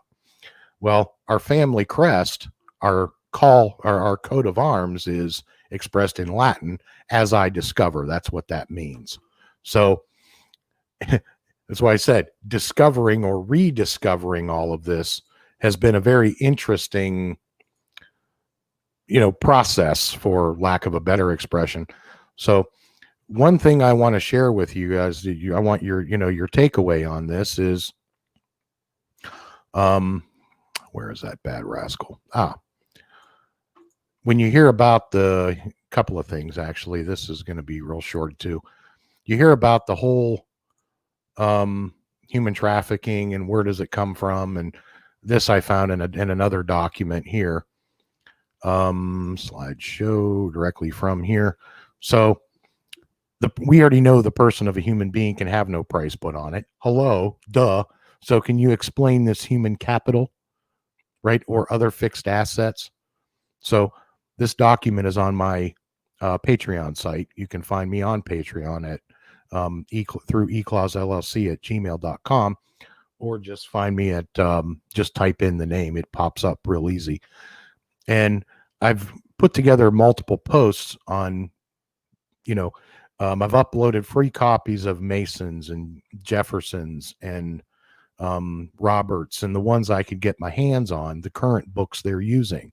So you don't have to buy them. All you got to do is log into Patreon and you can take advantage of all the material, all of my 30 plus years of experience doing this job. So, stop screen share there. And one of the things when I ask them what emolument is that, I'm not just asking them what office, right, which is the oath of office on the wall. I'm asking them what configuration of emoluments, which I explain on my Patreon site. As I said, I'm not going to go into a whole bunch of that stuff, as it's I don't want to eat up a bunch of time, but I will share a couple of pages from the book with you here real shortly. Where is that bad rascal? I know it's in here somewhere. This was where I put it. Here we are. So, screen share. New platform. As I said, I apologize. I'm not used to the thing on that. But there's one last thing I wanted to share with you before we end this, is what it is you need to ask them and why. Because if you don't share them and you don't ask them the question, they'll never know what it is you're there to ask. So, let's see here. Whoops. Oh, Google Stream is not responding. All right. What happened to my internet connection? I think I lost internet. Apparently not. All right.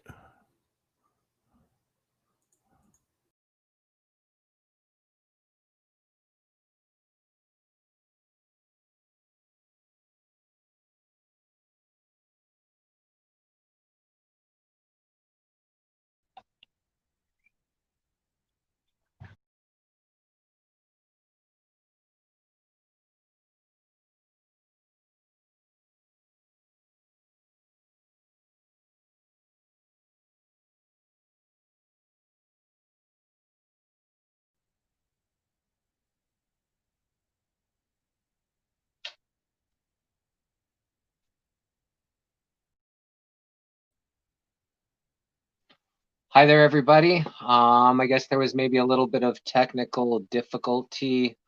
I'm just here messaging our next person, who are coming up. Hopefully he can fix his internet and to go down. So just to let you know, we have a lot of people. We have a lot of people who are in the fight, in the good fight, against these corporate conglomerates that have hid behind the rule of law in order to do basically whatever they want. I guess you can say rape and pillage the earth. We're in a state of not sustainability. The way we're going, there's no more fish going to be in the ocean. There's going to be no more trees to cut down. There's obviously, the humanity is, at the mercy of, these people, who, again, like I said, hide behind the rule of law, which they have people in government offices that they pay a little bit of money to write the rule of law for them.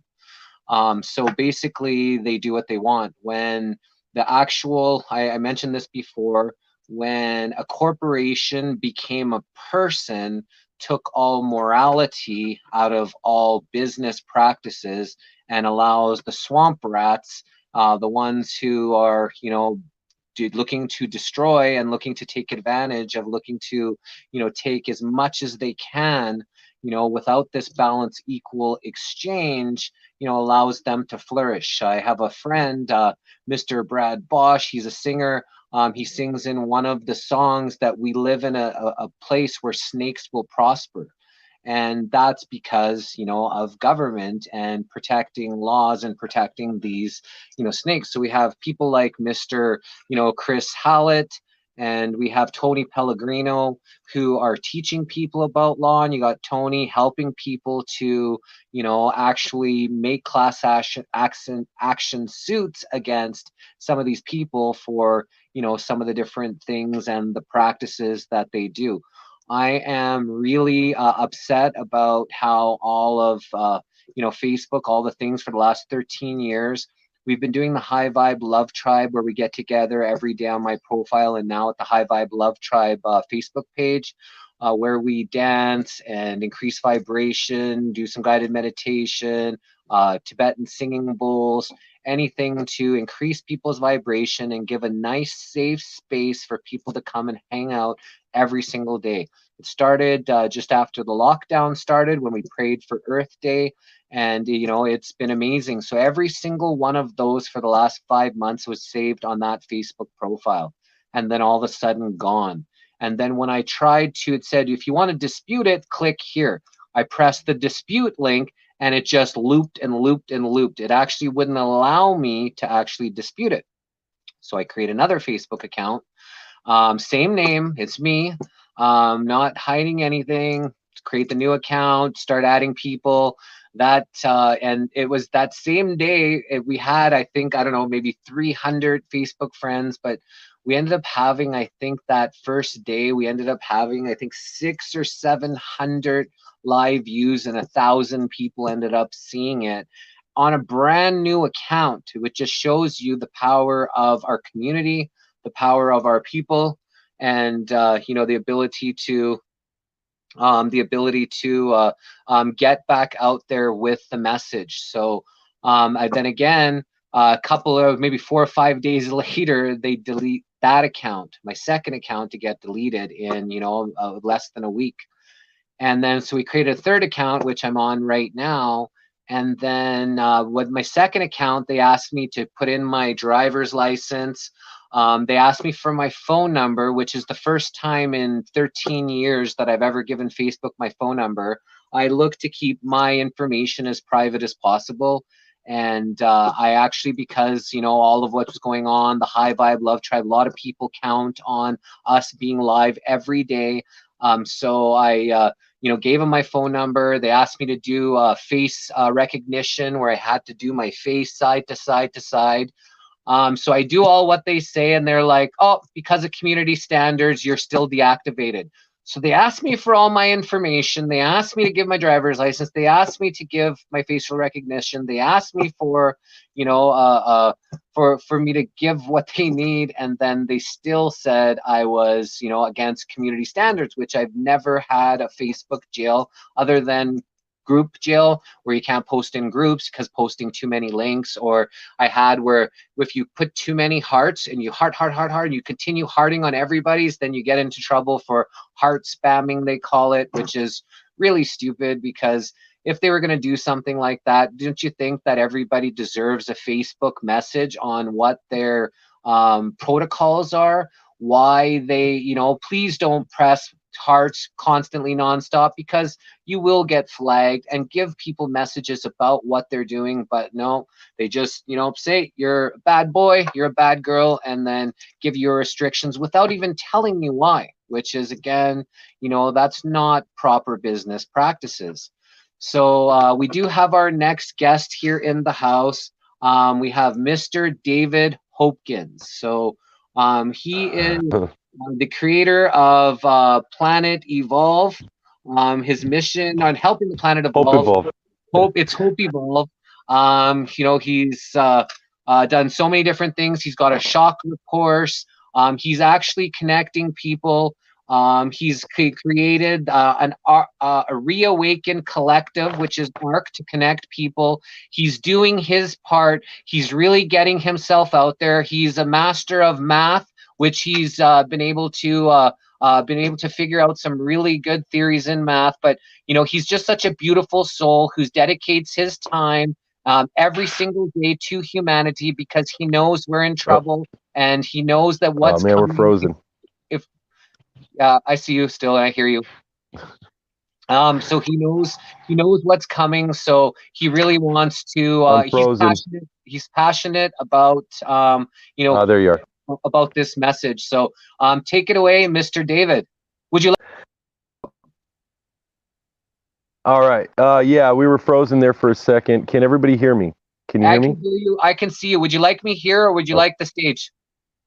Having the stage would be fine. Thank you so much. I appreciate you. Hello. Good day, everyone. Today is Saturday, October 31st, 2020. This is Halloween, Samhain, All Hallows Eve. This is a very powerful day. If you add up the numbers, 10, 3, 1, 2020, you get 9. Okay. There is a secret to the universe, and I'm going to go over that. But before I go over that, there is some things I want to talk to you about, because right now I cannot see how many live people are here. I'm assuming and actually, if Jesse, you can, if you're able to see how many live viewers we have, because I'm only seeing this on one. I would love a count. Now, what I've been seeing is an average of 70 to 100 people on the last one. Now, here's something I want everybody to understand who's listening to this right now. You are the only one seeing this unless you click copy link and then go outside of the group and post it everywhere. I would highly recommend that. I'm going to be talking about a couple of things, and these are recorded. I would highly recommend doing that now. And in the group itself called the Truth Telethon, this group, there's a button called invite. Okay? You click that button, because this is it, everyone. This is the last freaking go before the elections. Hey, Jesse, how you doing? The number was 58 when you asked, and we have 59 right now. Okay, thank you so much for that. So that is 59 people, everyone. Okay, now I need to let everybody, all these 59 people, know something. Everything I'm about to tell you, not everything, but most of what I'm about to tell you, you already know. You go ahead. 137 people watching on all 3 different channels. Thank you so much. 137. Okay, so we got 130. And what channels are those? We have YouTube, Twitch, okay, and then our private Facebook group. Okay, is everybody listening to that? So we have Twitch, okay? So if you have a Twitch account, everybody, you need to share this out. We have a YouTube, okay? I don't know. Do you have the YouTube link? Can you post it? It's the Truth Telethon on all 3 pages. It's the exact same thing, the Truth Telethon. Okay, so if you go to YouTube, everybody, you want to go ahead and type in the Truth Telethon, and that will be their YouTube page. You want to also freaking share that out as well, okay? Now, the reason for that, right now, the people that are watching, I got to go over a little bit of statistics, okay? There is a gentleman by the name of Prince EA, okay? Has everybody heard of Prince EA? I just clocked his videos on YouTube and Facebook at over 50 million views, okay? Now, Homeboy does an incredible production of telling, and like 5 of his videos are about schooling, okay, and how fucked up school is. And by the way, he's been telling you guys for years, and he's got millions and millions of views on his video telling you exactly what's wrong with school. Yet, if you go to the Department of Education website, nothing's changed. Actually, a lot of it has changed.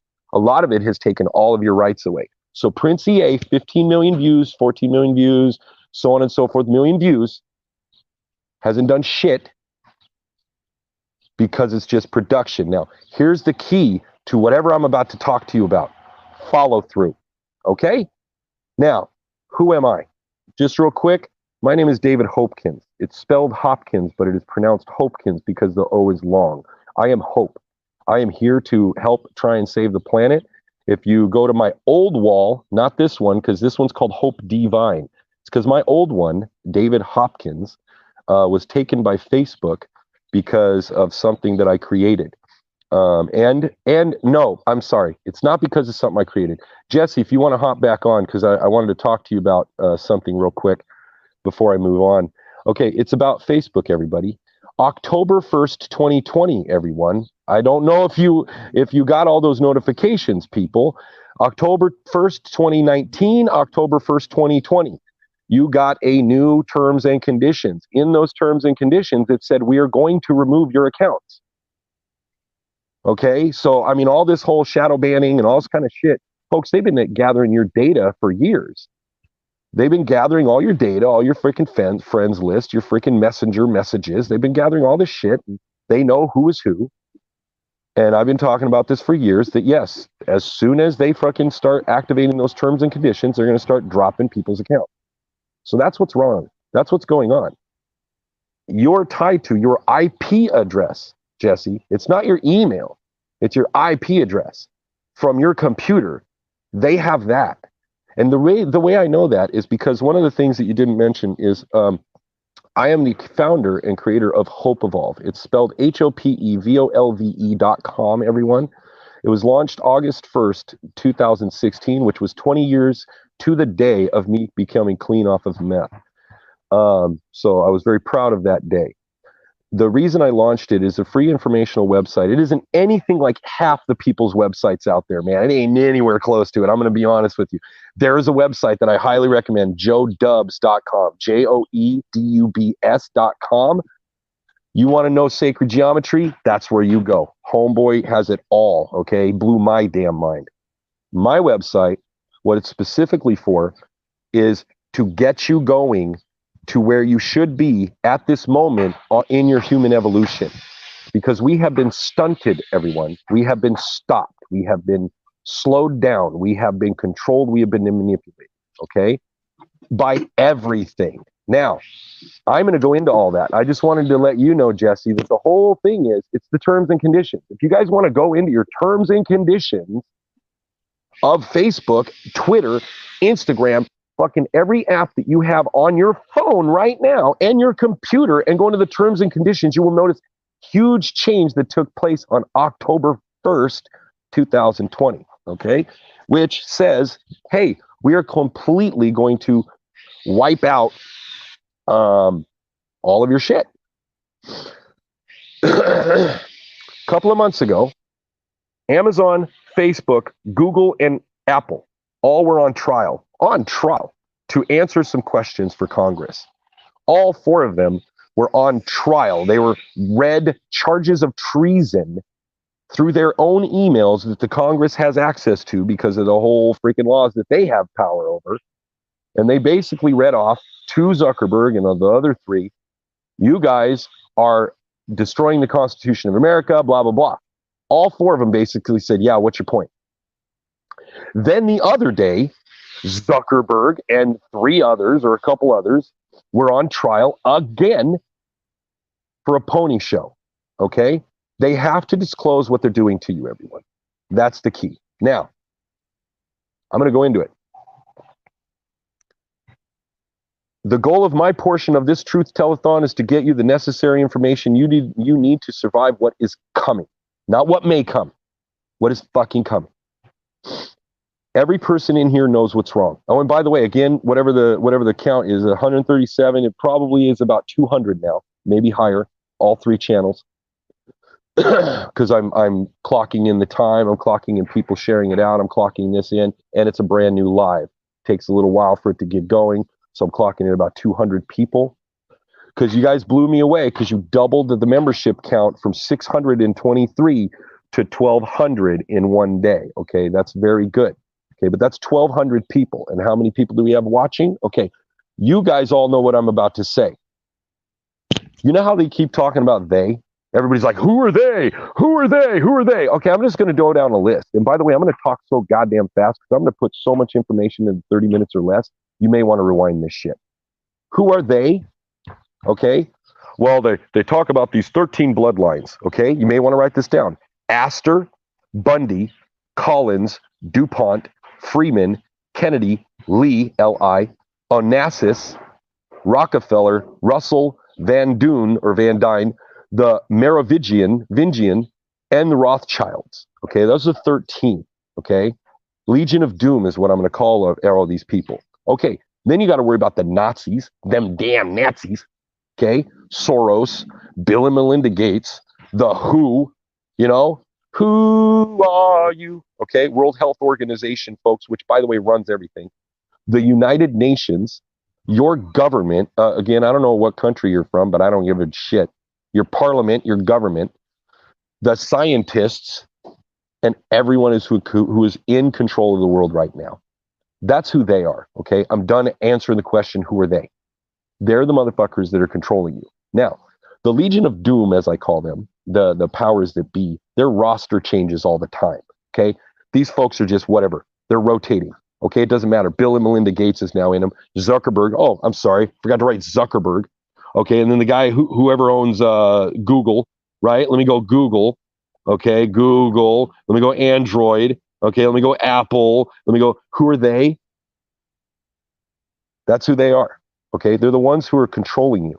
Okay, I like to call them the Skeksis from the Dark Crystal because that's all you are, Gelfling.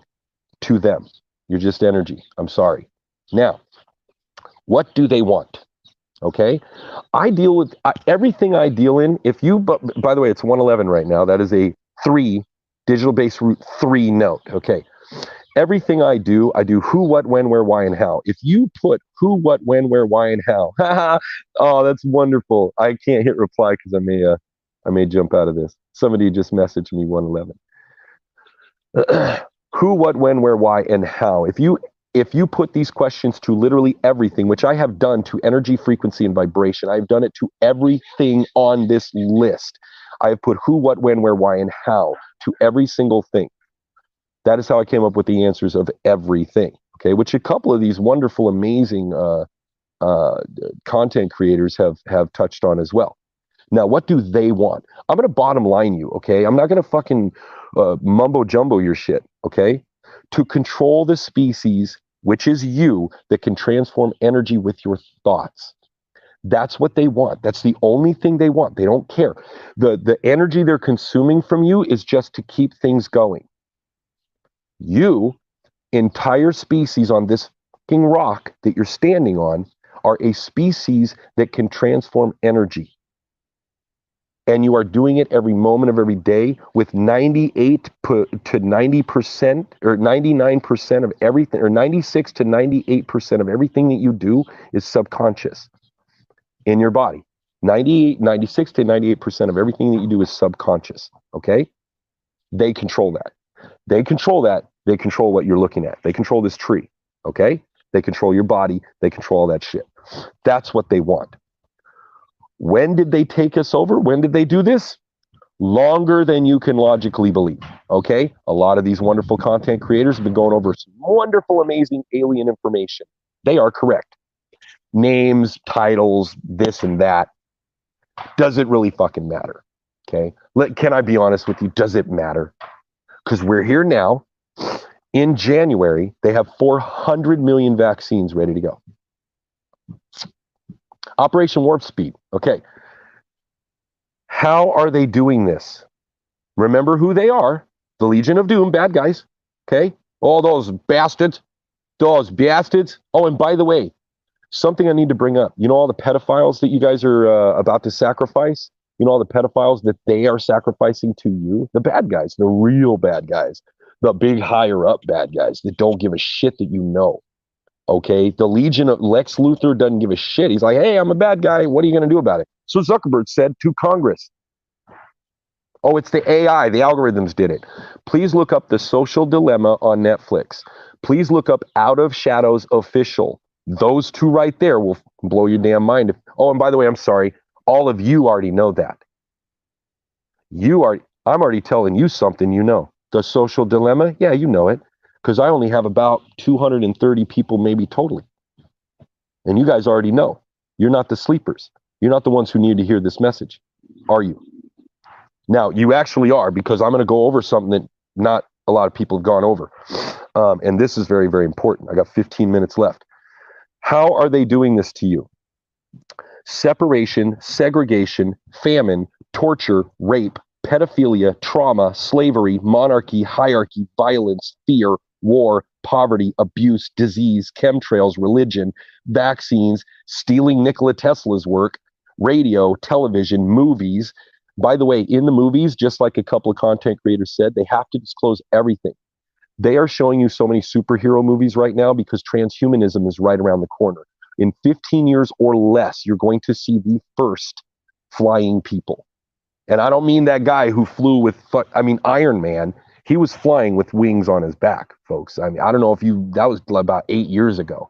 Homeboy was flying through canyon with wings on his back, fucking with a jet, okay?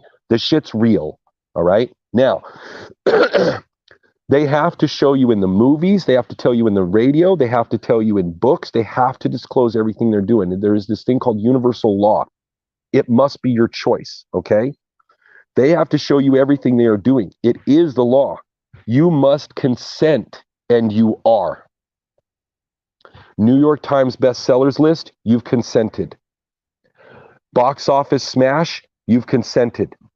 Concert ticket sales, you've consented. Everything that you've done, you've consented. Not stopping, not boycotting a movie when it has somebody's head exploding, you've consented.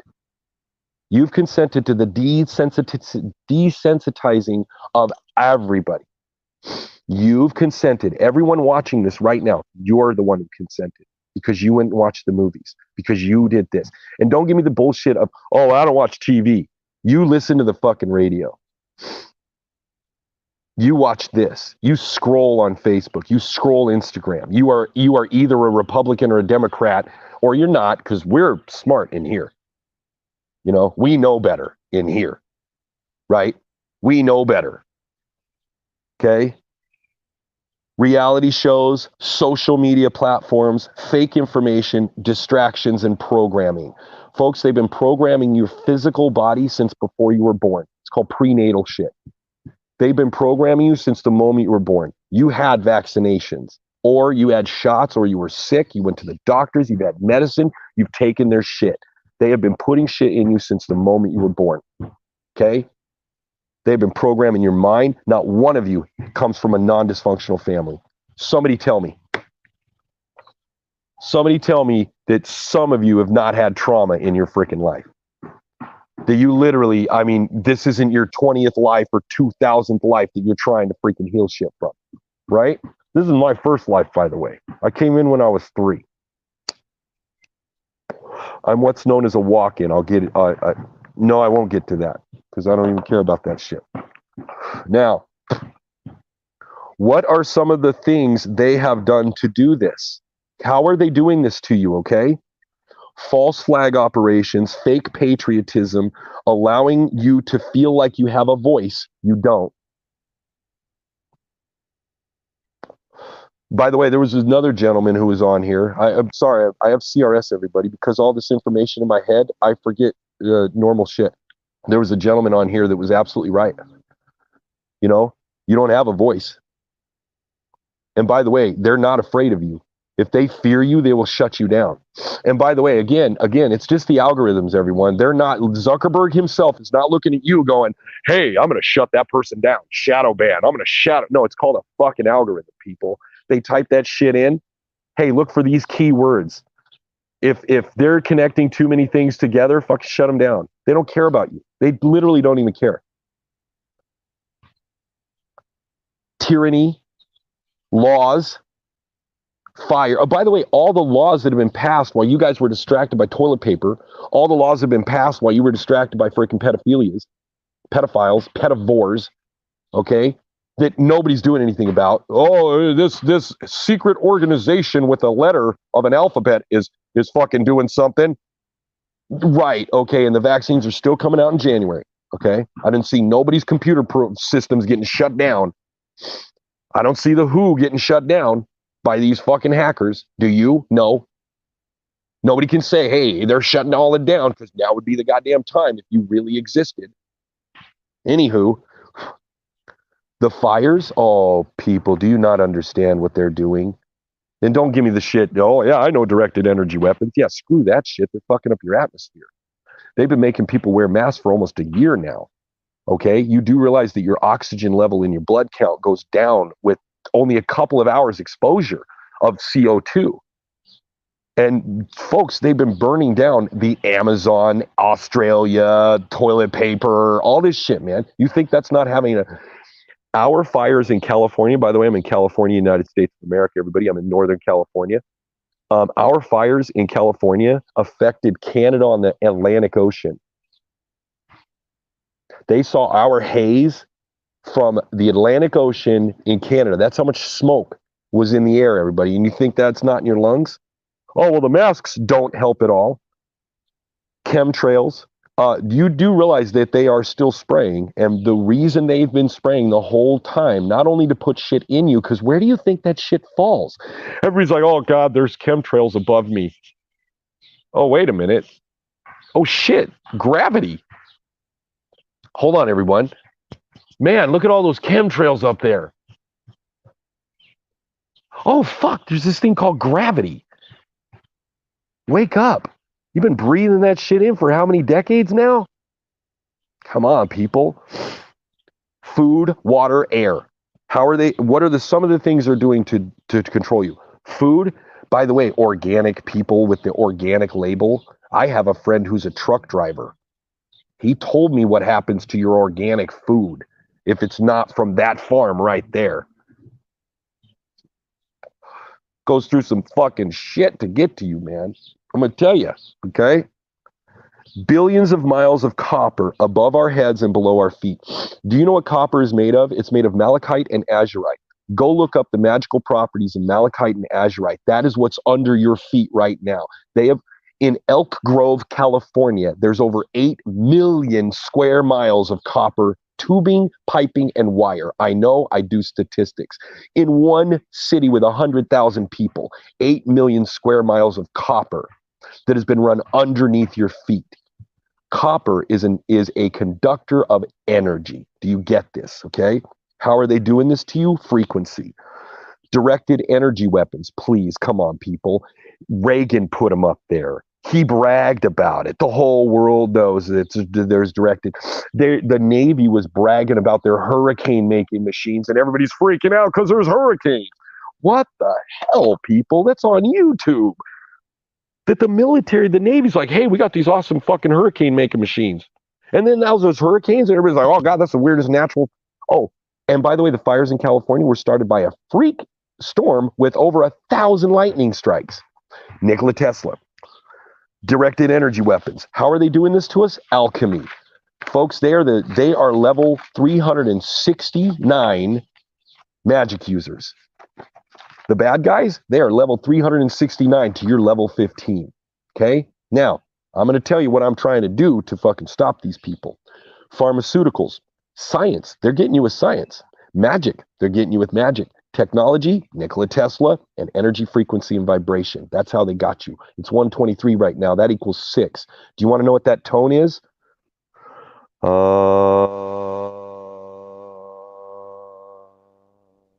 That's 123 tone, by the way. Okay. What is their goal right now of the vaccines, quarantine, and what is coming? I'm telling you right now what is coming. It's not what may come. It's what's coming, okay? Fires to screw up the atmosphere, chemtrails being sprayed during all of the fires. You know that cloud cover or that smoke cover they had? You think they didn't go completely balls out spraying? The 5G towers are not only for the frequency and the radiation, everyone. They are placed there. Think about what they said about the phones. Your phone isn't going any faster. Don't think it is. I know it isn't. But here's the thing. They need them placed as close as they can to the human population, because what do you think is going to activate the nanochips? They can't do that from the satellites. They have got to have something that is super close to you. That's what you think they haven't been planning the nanos for a long time? The NIH, National Institute of Health.gov, NIH.gov, their nanotechnology research has been going on for a long time, everyone. Okay? That's our government. By the way, I don't talk about any opinions. I'm not going to tell you if the moon's a hologram or anything like that. I won't know until I'm up there and I knock on the shit. Okay? I'm not going to tell you about aliens, except for the Anunnaki, because the Sumerians and shit wrote about that. The Egyptians wrote about that. Everybody fucking wrote about that shit. It's carved into fucking walls, okay? That's the best-selling fucking novel. I mean, somebody was really, really into their art to carve it into temples and get away with that shit unless the Pharaoh said, yeah, that's actually exactly what I want you to fucking write, okay? Hold on. People wearing masks to lessen the oxygen intake for nearly a year. Folks, they are transforming you right now to get you ready for the nanos. They have lowered your immunity system. Oh, and by the way, the one thing that I forgot to mention is one of the things that I do to try and help the planet is I'm also a co-owner and founder of Sisters of the Valley Gaia's Hope. It's a CBD manufacturing company. Okay, I'm trying to get as much freaking CBD, and that's how I was trying to fund Project Hope prior to vaccines. Didn't work, so we're still working. Okay, they're killing off your old people, okay? They're killing them off. You know this, you've seen it. 98% of the people affected by this COVID are done by that. Okay, I got to move on because I got 5 freaking minutes. Trace, okay? Oh, and by the way, I'm telling you, please go to all the old people everywhere and start recording their stories because you fucked up because you didn't, okay? Trace, that was set up digitally to track everyone on the planet. Vaccines, this is their goal. And then when the vaccines come out, they're going to shame everyone for not having the vaccine. They're also going to implement consequences and punishment for not having the vaccine. We're going to argue, well, we can wear the mask outside, but then they're going to say, look at the manufacturer label on there. It doesn't work against COVID, even though we've been forcing you to wear it for over a year. So now you have to wear these freaking transparent masks with oxygen tubes. Okay. Many states and countries are getting internment camps ready for anyone who doesn't comply. New Zealand already fucking puts people in there. Many states and countries are already preparing for massive quarantines. Many people around the USA are arming themselves for a civil war. I don't know if you've noticed that.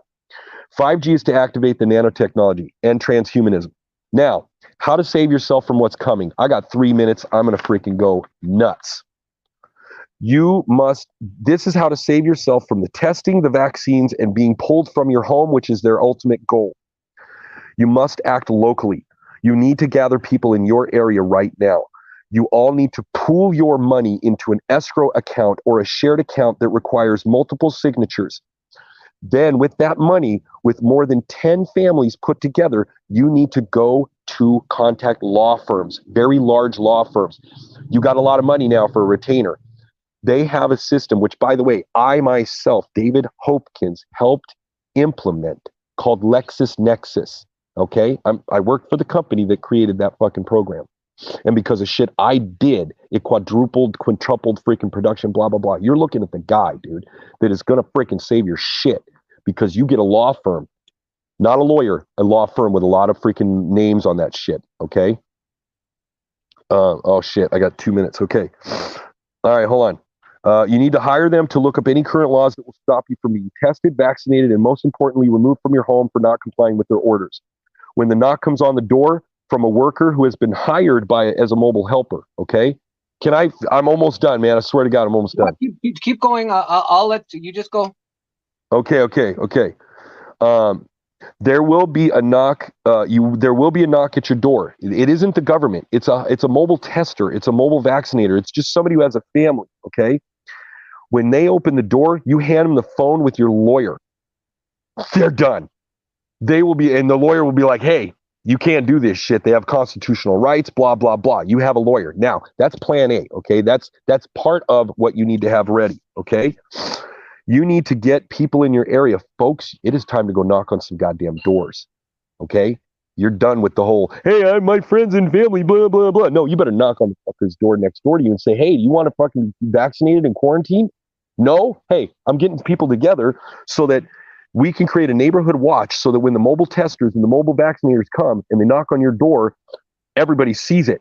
You all get on a conference call. You get an app on your phone and you get set up with 20, 30 numbers so that the minute somebody knocks on your door, you hit a button and it's calling 30 numbers, 30 people that'll either come on a video or on the phone themselves. So you are not alone. They want you alone. That's why they're doing this. If you're alone, you are united we stand, divided you are enslaved. Okay? Now, get names, numbers, addresses, and emails for everyone in your sphere of influence. That means everybody that you know you didn't even know you knew. You better sit down and think of everybody. You need to get all this shit together because they are going to kill the internet. Put a lot of people on a conference speed dial. I already said that. Okay, now, here's the last thing I wanted to say. Okay? Before my account got taken, I created something called ARC. It's capital ARC, space hyphen space, A Reawakened Collective.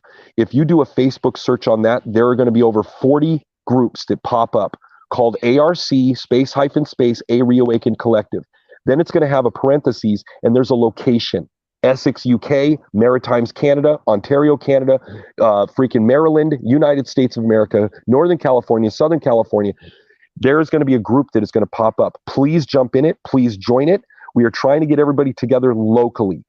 Your local, in your local area, so that in there, there's a whole shit ton of information on the bug out bags, you name it. There's hell of information in every one of those groups on how to survive this. You need to join those groups. Now, how to save yourself to save the world? 6 steps of transformation. I'm not going to go over the whole thing, just the bullet points. You've got to change what you're drinking, change what you're eating, change what you're listening to, change what you're looking at, change what you're thinking, and you have to move your body. In the last 3 years, I went from 315 pounds to 180 pounds, okay? I lost 129 pounds because something is coming. I am now doing full-on yoga. I'm freaking punching that bag. I am getting my body in top physical condition in the next 6 months. Folks, it is time. November 3rd will change the fucking world. And it doesn't matter who's elected. Civil war is coming. Get prepared. And I'm sorry to all the love and lighters and all that stuff. You had your chance. The meditation did not work. It's fucking happening. Vaccines are coming. Operation Warp Speed is fucking on. Okay? Now, you can stop this. But you have to do it locally. You've got to come together. And this fucking video has got to get over 15 million views, people, because Prince EA has over 50 million and nothing's fucking happening. So do you get me? All right. Thank you so much, Mr. David Hopkins. You are a wealth of knowledge. Please, they can reach you at hopeevolve.com. The Arc Reawakened. Anything else you wanted to say? Yeah, I have. Okay, so I have a group called Project Hope End the Arc with the and symbol, which by the way is the 27th letter of the alphabet. If you look that up, you can go in there, look up any Arc group. All the information that I have, that they have, they're being shared into all these Arc groups. There's over 40 of them, everyone, and we need people in them because it's coming. So. Project Hope in the Arc now. It's hopeevolve.com. It's H-O-P because the O is long, evolve.com. Okay, it's the first 3 letters of my last name, hopeevolve.com. There is a 9-week online free chakra course on there. It's not anything like anything you've ever seen. It is to prepare you for activating your own superpowers, which, by the way, I'm going to post and all this stuff because I didn't have enough time to go over it. I know how to activate all of your freaking superpowers. And it is the 369. It is energy, frequency, and vibration. I have studied it for the longest time, and I've cracked the code. It's just tones, and light, tones, and you. It's a hypnotic state. And I know how to get you there, and it's in that group. It's all in all the art groups. Okay, so everybody connect with Mr. David Hopkins. He's got so much information.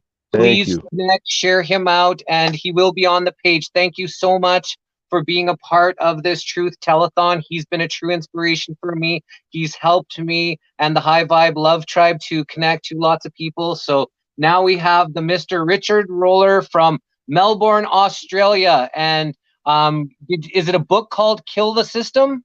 It's a podcast. Look, can you hear me? Have we got a connection? Have we got a stable connection? I don't really see your face, but I can hear your voice. Can we connect? Because I think, wait, just hold on a sec. Jeez.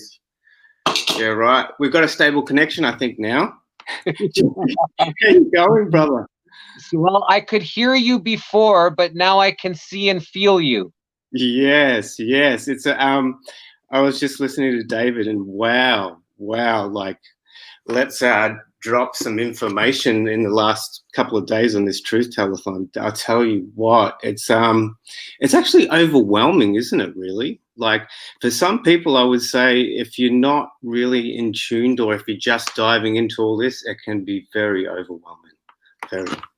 But, you guys are doing an amazing job, and I'm so happy and privileged and honored to be part of this, so thank you very much. You're very welcome. And for me, I've been delved in this for many, many years of my life, and it's still very overwhelming, all the information. It's very, very like soul soothing to be able to know that there's so many other people like us with their own stories, and just, you know, against what this nefarious system that we've all been born into. Totally. Yeah. I guess this is very different for me to talk openly. The podcast I normally do is just voice, and I do it with a couple of friends. But I just wanted to say, I think what I was trying to say is the connection is that we're kind of all disconnected. And I was inspired to do a podcast through a brother, should I say, called Matthew Turner, who runs a podcast on YouTube, who was Facebook banned. And they shut him down every time he tries to get back up. And shout out to him, brother, Matrix Minds, check it out. He covers a lot of stuff. So I was really inspired to speak up through Thanos 2 here in Melbourne. It just got to that point, I guess, for me in my life, I had to connect with myself. And what I'm trying to get here too is with the connection thing, with the internet connection, with all this information, like I get it. It's so full on, we see it. But amongst all this, we've lost connection with ourselves. And what is the hardest thing to do is disconnect from that emotional connection we have from our past. So when I say that, people, when you're born into this world and you have your family, you know, your parents bring you up, and all these influences that come into your life, they instill our belief systems, right? And I personally believe in belief systems. And it's all information that's passed through you through your stages of learning. And we get to this point now where things are considered conspiracy theories, but I'm starting to go, throw me a conspiracy theory that someone hasn't gone, really? Pass me the next one. I think the biggest conspiracy theory is us, human beings. So many questions get asked about our reality, about our DNA and all this stuff. So we're trying to find ourselves among this mess, this thing we call the world, our reality. And don't get me wrong, people. Everything is happening and we see it, but everyone has a different perception of it. That's why we have this left. That's why we have this radical. We can't have this good without the bad. If mistake, you know, tell me if I'm wrong, but that's how I feel that this game, you know, I'll call it a game because to them, it's not, they're not going, oh, we care about humanity. We care about what the future of humanity is. But when it comes to emotional connection within oneself, we rely on things that we've believed in. So if it's the news, what happens then? We believe in the news. So therefore, I'm not really connecting with myself, am I? So that's where I guess people now are calling out the fake news. But you still have people who have invested their time and their lives into it. So disconnecting from that is probably the hardest thing. That's the hardest thing I think we're seeing right now, is people to be able to have that great awakening, as what I say we call it. And with that connecting, we have this social distancing. We have this great thing called the smartphone, which we can connect with. Mind you, if we talk about tracking and all that stuff that everyone's saying, I'm getting tracked. I've been getting tracked for ages, and I know it's just further steps. But until I guess people realize that through TV, through movies, they've conditioned our mind. It's a program. And people don't want to go, yeah, I've been programmed. They don't want to believe that. I get it. I get it. You don't want to think, oh, I've been brainwashed. And you know what? It takes serious conscious awareness to break from that. And that, you know, and I get it, like Dave Hopkins saying, you know, all that meditation, it was tried and it's done, it's too late.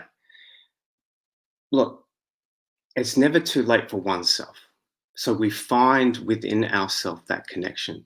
And until you find that connection, excuse me, I don't think you can really move forward, and other people won't get it.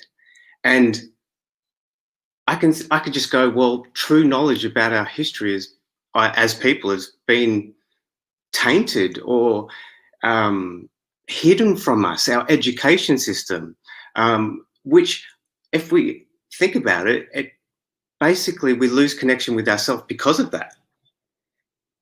Excuse me.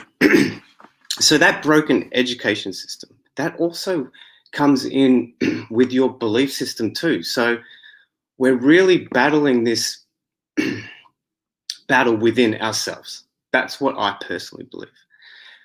And with everything that we're seeing is almost like this fear-mongering shit. I hate to say it. It's real. I want to swear, but it's just, there's nothing there that has real substance. And when we think consciously about what we want and what we want our future to be, we want it to be bright and happy. And this is not just about us. This is about the future of our kids. That's, I think, what we're kind of not seeing too. There's a lot of people going, oh, I don't know about this. It's like, you know what? Unless you do have kids, you know, I'm seeing kids wear masks. Unless you do have kids, it's harder. It's harder for them to see. But we want to see change, but change within oneself first. And then, doesn't that create a ripple effect? I mean, look, guys, I'm not going to lie. I'm not going to say that I'm not worried, because like David was saying, there's so much. He dropped so much.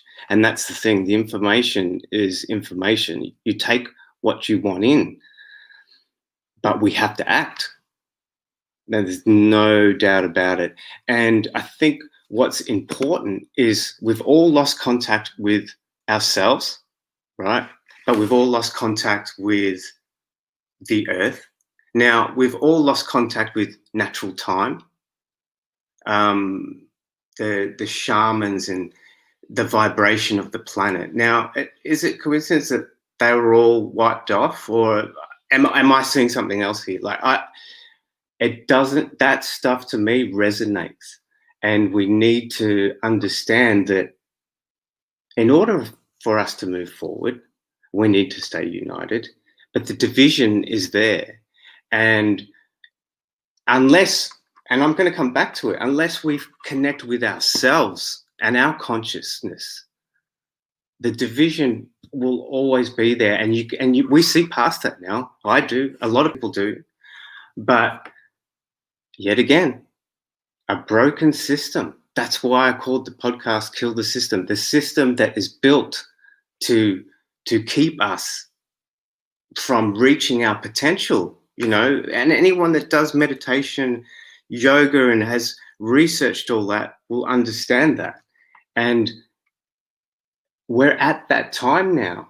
And if people don't want to believe in multi-dimensions and all that kind of stuff, that's fine. Personal beliefs, that's it. It's about awakening your consciousness, isn't it? So no matter what happens, this life, we know that our consciousness and our soul and our spirit is going to, it's eternal, isn't it? It's a never ending. And with God and the universe, you know, that's personal beliefs, and that's great. I think that without that, and we can see now clearly that those vibrations have been shut down, because really I'm just talking about yourself, your consciousness, the energy of the planet, the vibration, and now we're all sort of disconnected, but we're getting thrown into this new world order mess, this crazy police states, these riots, all this stuff that is completely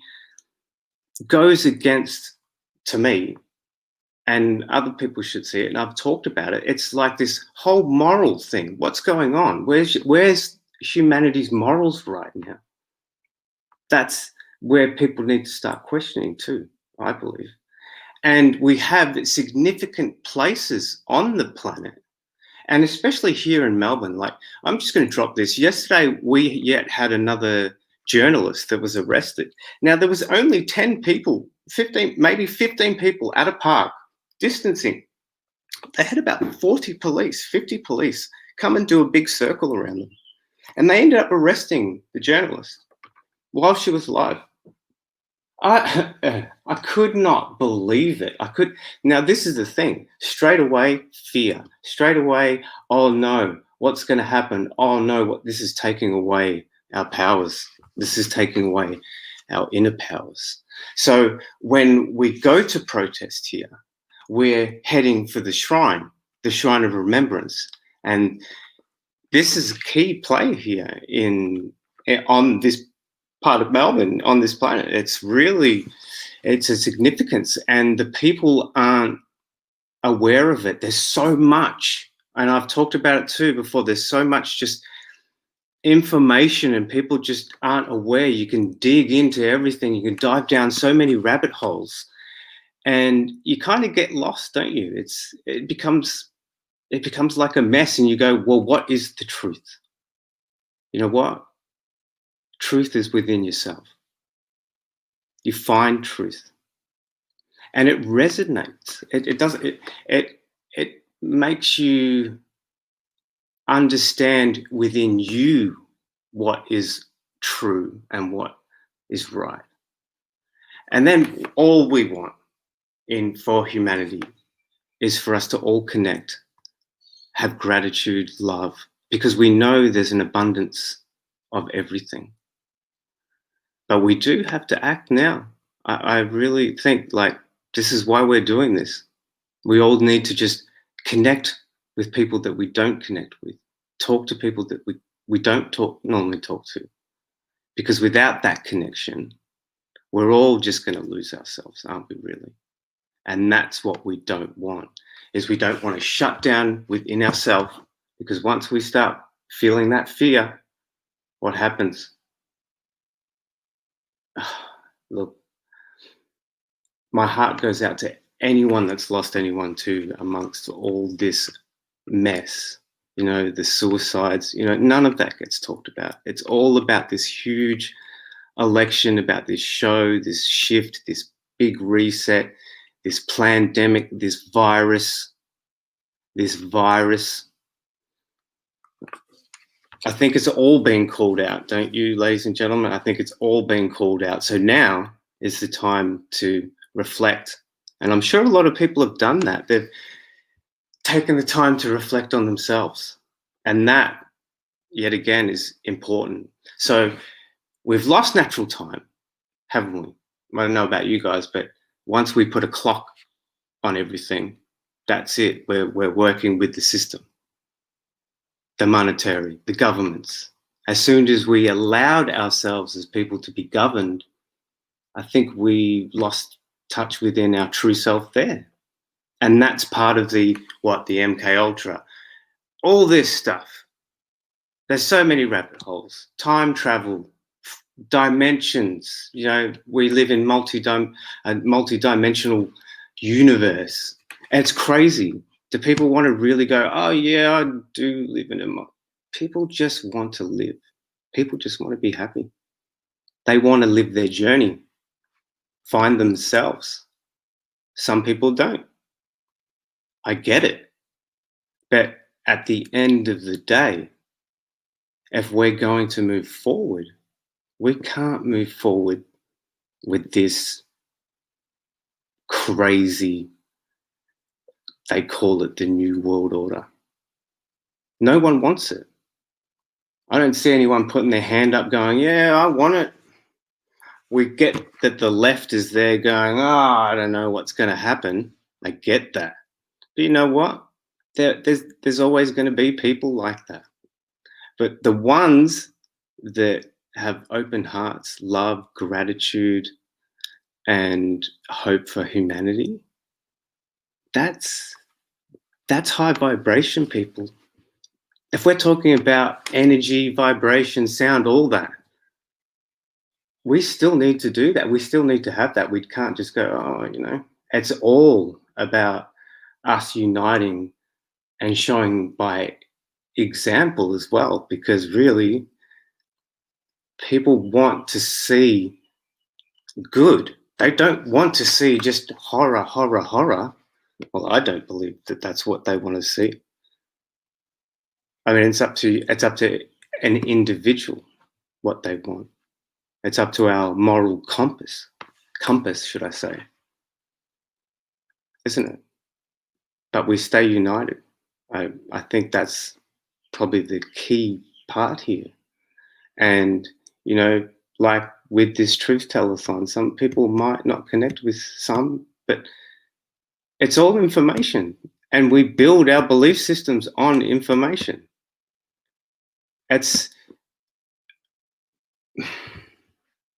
You can unprogram your mind, because if it is programmed like everyone's saying it is, I can delete an app, I can delete a program off my laptop. But you know what? It takes a great awakening, and that's disconnecting from that emotional connection within your body. Okay, whether it be past trauma, but until you disconnect from that, you're going to go to bed going, oh, this was kind of shit. You're going to wake up in the morning going, well, this is kind of crap.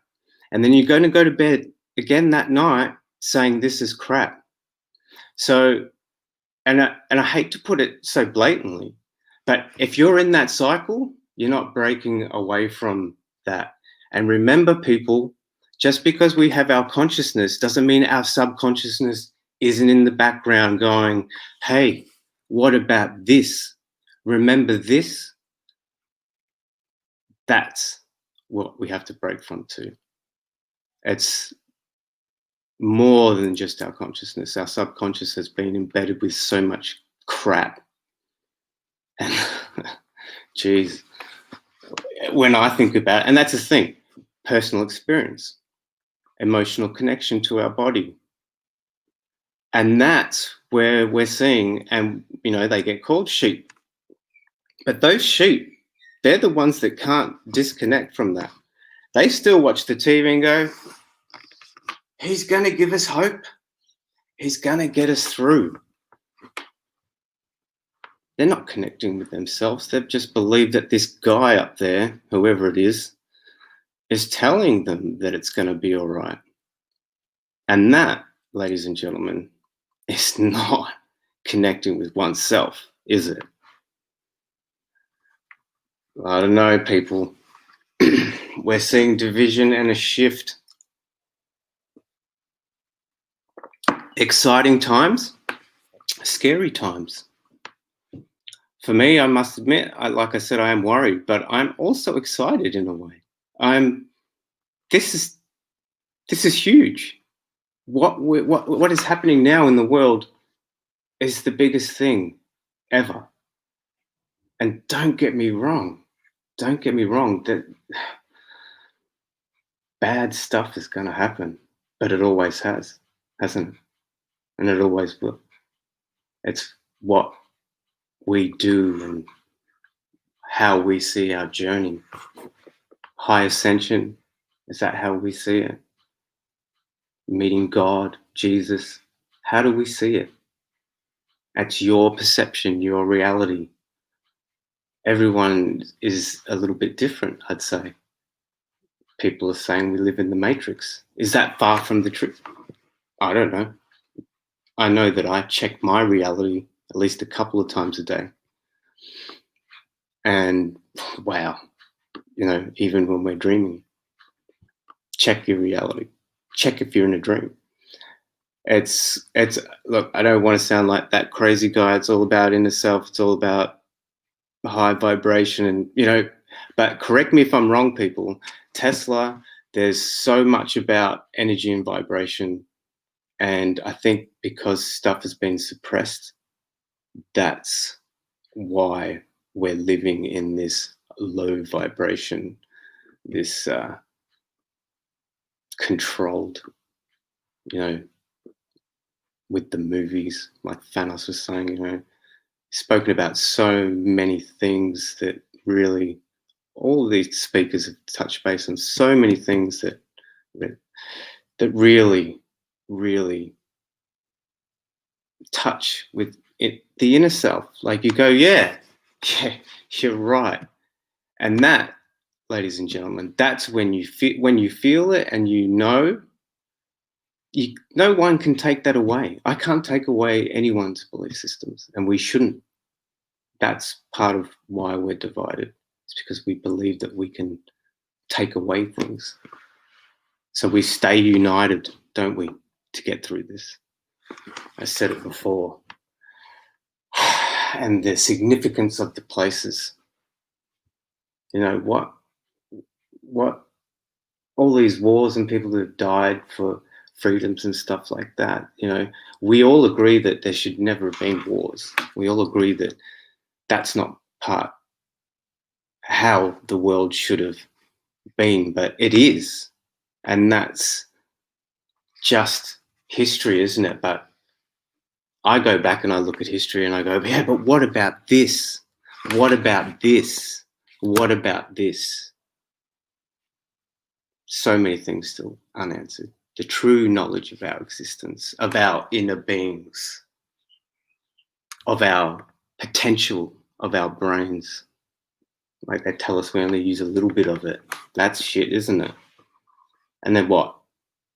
Just feed you more stuff. I'll just get on my phone, spend some more time on my phone. Seeing these things came in, lost connection with real society, didn't we? It was a great way to divide us right there by using these smartphones, the generation of kids. And that's what I keep coming back to. It's our kids' future that we should be worried about, isn't it? Because I don't want to stand there when I'm old and my kids go, what happened? Like, why is everything so crap? And I want to be able to say, you know what? It wasn't because we all united and we made change.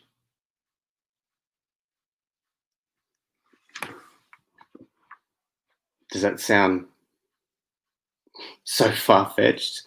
Or am I supposed to say, oh yeah, we tried and it's done. It's done. That's giving up, isn't it? I think that's where we're at. Are we giving up? Are we just going to sit back and go, hey, yep, it's done? Or are we going to keep going, you know what? No, it's not done. We're not done. We haven't finished yet. I don't know about you people, but I know I'm not done. I'm not finished. I probably won't get up and do lives like this. But I'm definitely going to say what I want to say. So connect with yourself, people. Find that time. This time is about finding you. Do the things that you love. Compassion. Have compassion. Be grateful. There's an abundance of everything. Anyone that says that, oh, you know, we should have these organizations, there never should have been starving children on the planet ever. There should never be homeless people ever. People shouldn't never have to suffer. There's abundance of everything. Everything. Clearly, like I said with the moral thing, can't we see that, yeah, you guys are really, you don't give a crap about anyone, do you? Because we could have had everything. And it's a shame because it's like the best, not the best, the worst, but they pulled it over us, didn't they? When we go back and look at history, we're not real people. We're part of a corporation.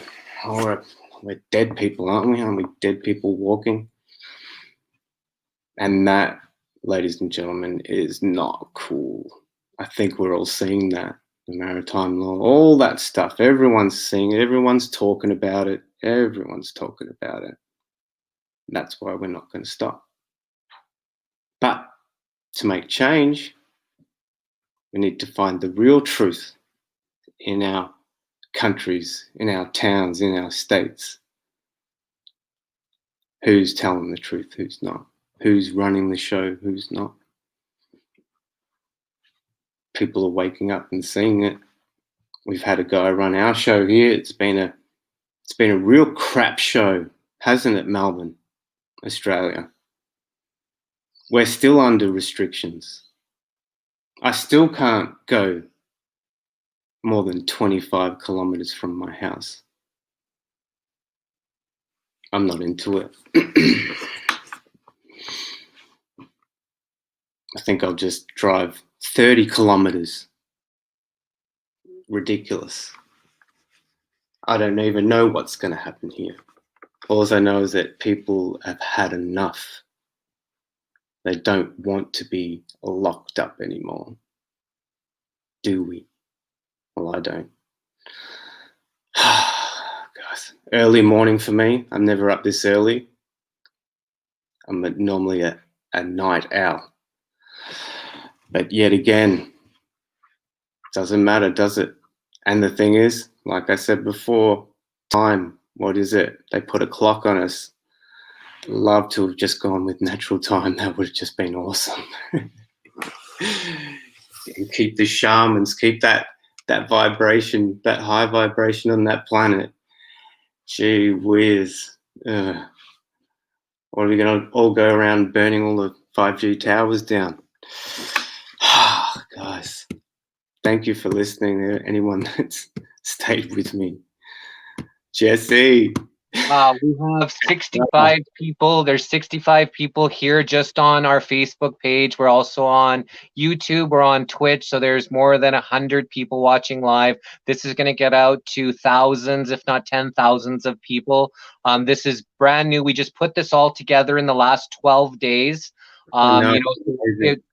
It's been quite a feat, but we've all put together. So your story is amazing. Your heart is really, you show your heart. You live by your heart, and I can see it by the way you talk, and you're a beautiful human being. So thank you very much for sharing this with us.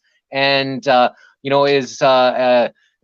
any other messages that you may have just for what people can do in in the immediate to just prepare themselves, or just to help them through this transition that we're going through? Thanks, Jesse. My brother, look, I'd just say, you have to find within yourself that connection. And it sounds so crazy because we all have that connection to our past. Until we can actually let go, and that I'm not speaking about the people here, I'm talking about people that don't want to really realize what's happening. They need to break away from that, because it's truth within self, isn't it? And until you can get to that point, that high ascension of consciousness, I think that people are going to try and pull other people down, and the fear is just going to keep going. And we can't fall for that, because right now it's fight or flight mode, isn't it, for most people? I don't know about you, bro. I see you, look, doing the high vibration thing. I love it. I was tuning in last night. I was getting into the vibration before I jumped on. It's real. I can't tell you how real it is. It's there. You feel it. Thank you. And for me personally, I've been on a very high vibration for a long time. I've been very balanced. I'm a Scorpio, which means I could have a tendency to be very hot if situation arises. So that's something I had to control in myself, because I didn't want to let emotions control who I am and what I'm about. So a lot of people in here, probably most people in here, are, at that place where, they understand themselves, they understand what's going on.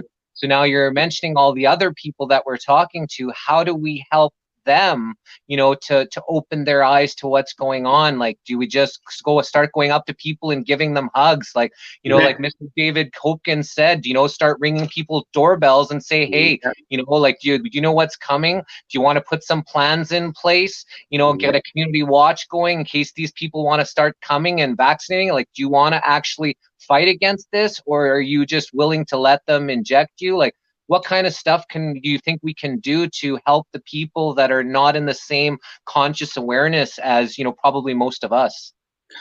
Well, I mean, it's a really good question. And I think with that, isn't it, I know this sounds corny, but we lead by example. But what I'm not seeing enough of is love, gratitude, huge things. That's huge vibration. That's a lot of energy there. All we're really seeing is fear. Oh no, what's going to happen? We're not getting enough of that love. So I think we just lead by example, by like we're doing now. We're trying to show love and just compassion and help people understand and feel truth. So I don't really think I have an answer for that, brother. I just think we have to just keep pushing and showing love and gratitude, because if we're just going to show fear and, oh no, do this, do that, people just go, wow, where's your head at? And you did have an answer. You did. It is lead by love. So we were brought here in this dimension. We are ultimate loving beings. We were born out of love. We're supposed to live in love. Love is supposed to be what directs our way. Our heart, our intuition, our soul we're supposed to live by our heart and just make discernment with our mind. Our mind is just supposed to filter out all of the noise around us, but we're supposed to truly live by our hearts.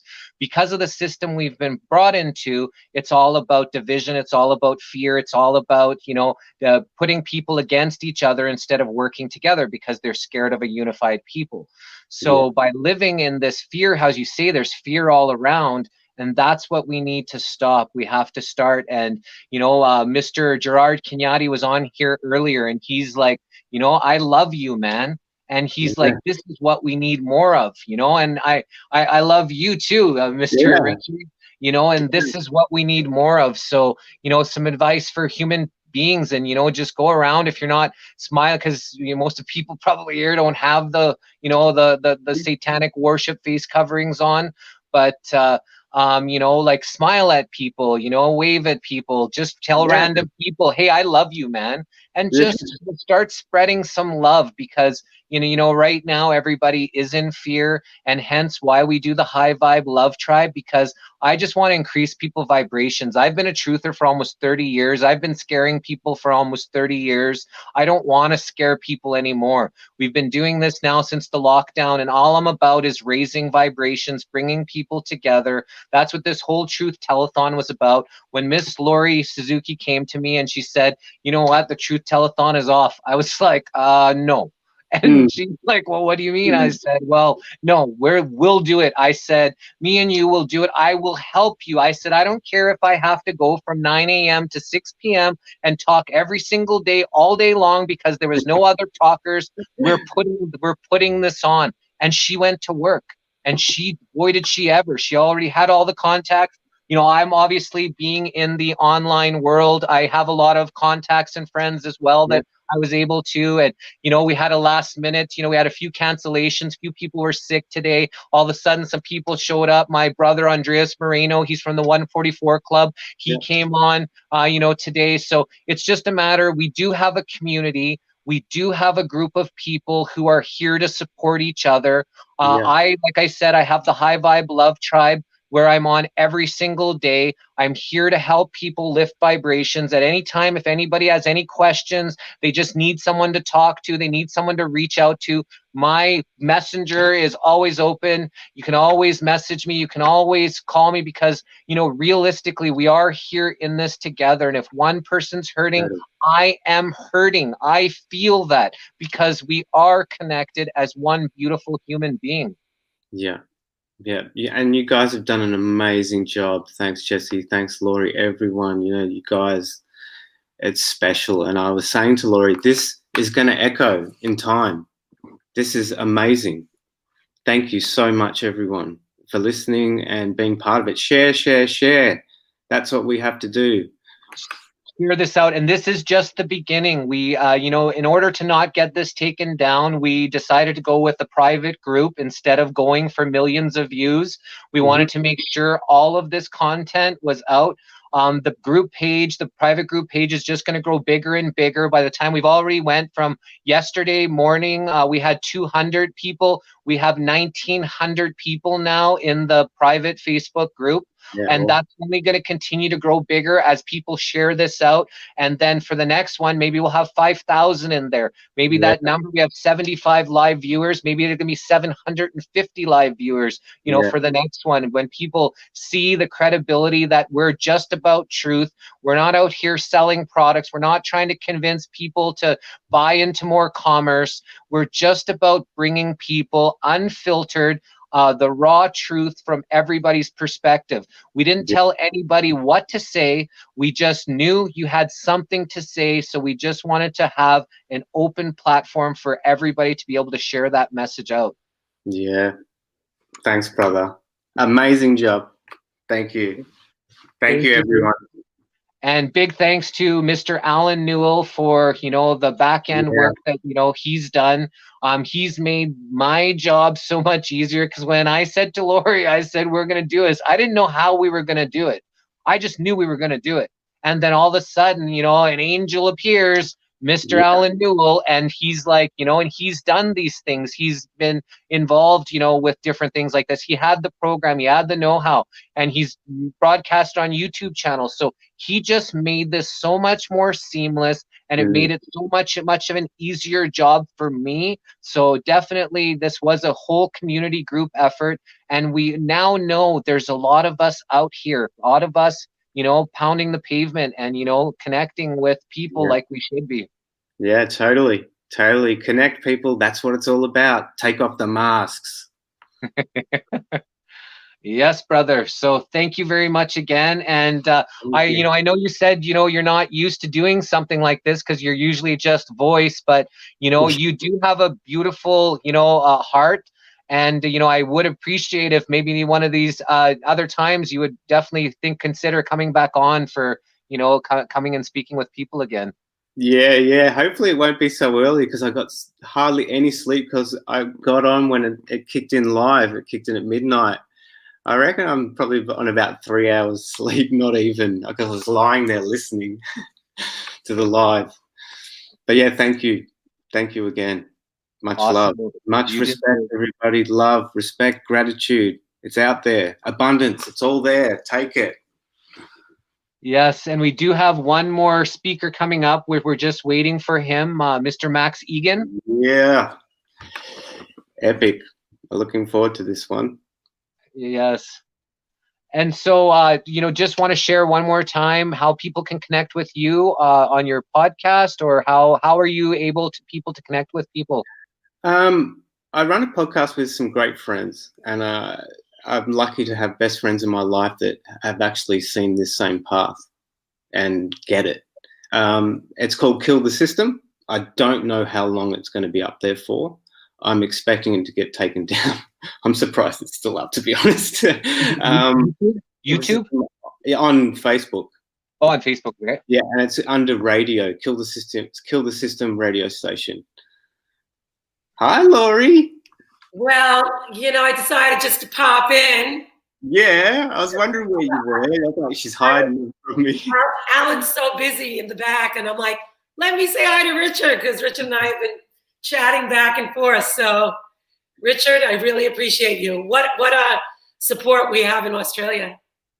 Thank you. Thank you for all the support, you guys. It's been fun. I probably look like I've had no sleep. I'm like, whoa. But yeah, I was so excited. I was just like, this is it. It's on. And you guys did it. And it's gonna. Brilliant. Share. That's what I'm going to say. Share, everyone, share. I'm going to keep saying it. Everyone needs to share. Yeah. We really needed to be private because we didn't want to run the risk of, being shut down. But, everyone has to play their part and share. We can only, Jesse and Alan and myself were 3 people. Exactly. If everyone doesn't keep sharing, it's important that everyone get involved, because that's the whole point. People have to do their own sharing. They have to be creative. And then this will go viral. Maybe not tomorrow, but it will. It will. I have no doubt about it. And once it's ready, I'm going to stream it on my podcast. I'm already getting, people are saying this. So, Richard, why don't you tell some of the people that are put some good comments on and encourage them to share. Tell them, I'm getting too old to do this by myself. Yeah. It's like, oh, my phone, and we're getting blocked. I can only share so much. So everyone share. We're not getting too old. We just need to unite, come together. Listen, we're going to be on YouTube. It's going to be there. Everything is going to be there. We're going to keep going. But again, everyone just has to keep finding their own ways to share and invite people. And that's it. That's it. Yeah. 3 people. We need all of you. We need everyone. And we've got to get people, we've got to hopefully wake some people up, knock on some. Yeah. I think, look, guys, this does do that. Don't think that just because people are watching that already know, this has a ripple effect. This doesn't just stay within. It's already out there. This is happening right now. Yeah. And it happened yesterday. Geez, if it doesn't, we need to, this is the thing. We need to start being positive of the awareness of what we're trying to achieve. Mm-hmm. Because if we pinch it off at the end, I'm just going to say this. If we pinch stuff off at the end, I'm going to be good. Oh, I can be this. Oh, actually, I'm going to pinch that off at the end and I'm going to go, oh, no, hang on. I can't do that because of this. Do you know what? Straight away. The universe is going, you got this, man. Oh, no, you just shut it down. You just had to shut it down. We can't do that. Sorry. Yeah. I was talking to Richard when I was very close to maybe this wasn't going to happen. And I just, for some reason, I'm like, I'm going to call Jesse. And Jesse and I, I'm in his love. I'm dancing with him every night. And we're like, we know each other. Now we really know each other. But you know what? I found Alan. Alan's a whole nother story. He's a brilliant businessman, brilliant at social media. And I said, you know what? We were going to postpone it, and because we had to really think about what we're going to do. And I said, I don't know. I'm going to give Jesse a call. It was just the most sick, just one of those things. Yeah. And I said, listen, things have happened. I think I have to postpone this. We can't. He goes, we're doing it, Lori. It was just like he wasn't taking no for an answer. So I'm like, oh my God, how are we going to do it? Yeah, because he wasn't pinching it off at the end. He's like, nah, we're doing this. He goes, no, you have to. You said you're doing it.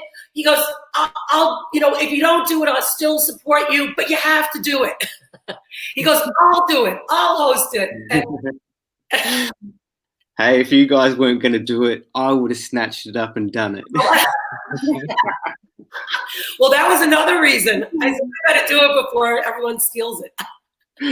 Well, for me, the big thing was that we told everybody it was going to happen, and then all of a sudden we were going to tell everybody, sorry, it's postponed. I didn't feel like that was a good thing. We already had built a little bit of momentum, so I just thought we should just keep riding that momentum, and whatever happens, happens. And obviously it was divinely timed because everything came together beautifully. Yeah. It was meant to be. That's all I'm going to say. It was meant to be. Thanos was great yesterday. Shout out to Australia. Yeah. Everyone that's been, you guys, everyone that's been part of this, amazing. Nothing short of amazing. Oh, makes us so proud. While we're waiting for Max and we still have you, you want to just give us the vibe in Melbourne, because people don't, what does the vibe feel like? I mean, it's bad everywhere. I'm in world where I live. I mean, it's crazy. What does it feel like in Melbourne? Well, yesterday I think they were trying to make the statement of we're still watching you, we still got you, because we're supposed to be like be able to go out now. We can't go further from 25 kilometers, but an organized meet, and I said it was at the park, and there was just going to be a couple of speeches there, and it was a journalist, and they must have got tipped off, because the next thing I'm watching, there's like 40 to 50 police that have come in, done a big circle around 15 people who are social distancing, by the way. Yeah. Right? And then the next thing you know, they just move in, and they pretty much told the reporter that she had to, they arrested her twice, which is so strange. That doesn't even make any sense. But yeah, it's bad, because that kind of thing here is putting more fear into the people, saying it doesn't matter what you do. Because if we're supposed to just be able to go out, why are there police rocking up at a park when just a few people are there to get together and hear some people talk? It's ridiculous. Yeah. Well, yeah. I'm not sure if Max is in the house. Yeah, he is. So I just wanted to mention we push you aside. Sorry. We must have all saw the video of the dad that was shopping with his son for Halloween costumes, and there was 4 police officers that came in there to arrest him in front of his son, and his son is crying, and they're just trying to buy a Halloween costume. And I'm not sure if you all saw that, but that's been floating around, and there's some things that are happening, which is really sad. But yes, so let's get to our grand finale of Mr. Max Egan. So he created a growth channel of thought-provoking yet motivational content that will inspire, stimulate, and expand your inner self through practical success tips and knowledge that you can easily incorporate in your everyday life. Max Egan. Hi, folks. How are you? Nice to be here. Thanks for having me on. It's early in the morning, so I'm a little bit vague. I've only been up for 20 minutes, so I missed your message. I missed your message that you wanted me to come early. I just saw it when I got up 20 minutes ago, which was 7 o'clock. So sorry about that. That's okay. Listen, I'm just going to say a couple of things, and I'm going to bow out because I'm starstruck right now. Don't be like that, please. Our telethon, you do not understand. Everyone is so excited. Max, I've been following you. Okay, you're just a legend for me. When I woke up, you and Ole were like the first 2 people that I found, and I'm just so grateful you're here, Max. I may cry, okay? I'm going to go away and go cry. Awesome. That doesn't surprise me. So, Max, would you like to have me here as a dialogue, or is this something you want to do solo? No, look, it would be great if we can have a chat. It would be really good. Perfect. I'm here for you. Yeah, that would be great. I don't really have anything prepared, so it's all been pretty short notice for me. I've got so much on; it's ridiculous. I woke up this morning, got 600 emails in my email box. This is the sort of stuff I've got to deal with. So it'd be great if you were here and we'll just have a chat. I mean, we're in unprecedented times. We really are. Everything that we've said was going to happen has happened, and you kind of don't expect it to happen in your lifetime. You research this your whole life, and you can see it's coming. And I knew it was going to snowball when it did happen. It would be quick, but you kind of hope it's not going to be in your lifetime. Though I knew it was last year when the Christchurch shooting happened. When Christchurch happened, I said during that shooting, this is the next level event. This is what 9/11 was for the start of the end game. The Christchurch shooting signifies the last move and the end of the end game. And I said at that time, at the beginning of last year, I said I expect us to be in lockdown within 12 to 18 months. I said that last year with the Christchurch shooting, and here we are. And the Christchurch shooting, of course, was what they used to bring in all the censorship laws that they're using to lock us all down now. So it's all part and parcel to the same thing. So, yeah, we're in unprecedented times, and they've red pilled the whole world in many ways. There's a lot of people have woken up to what's going on here.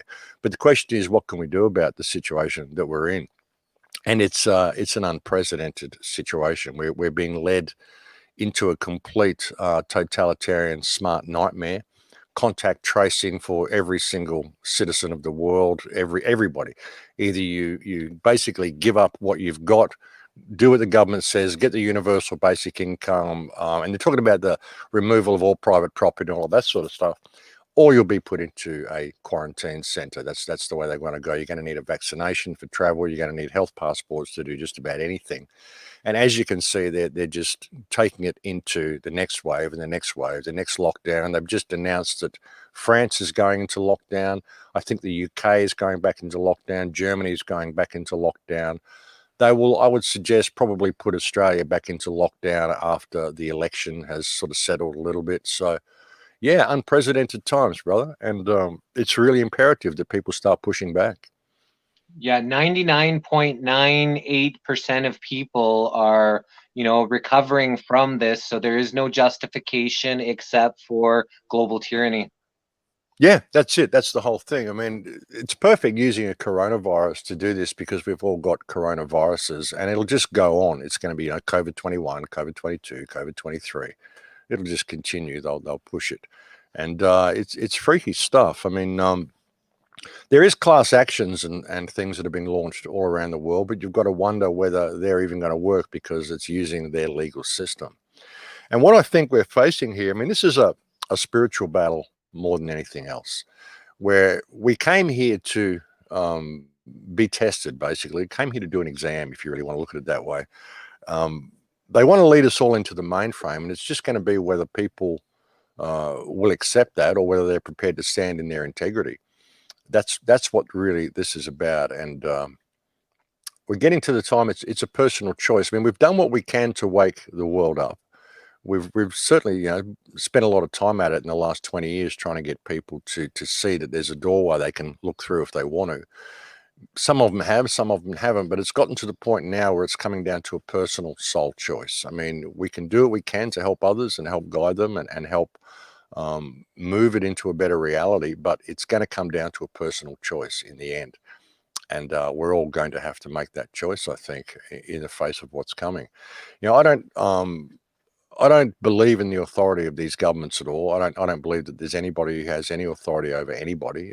You can take it back to the creator, your God, whatever you want to call it, whatever anybody thinks that is, the great spirit, whatever you want to call it.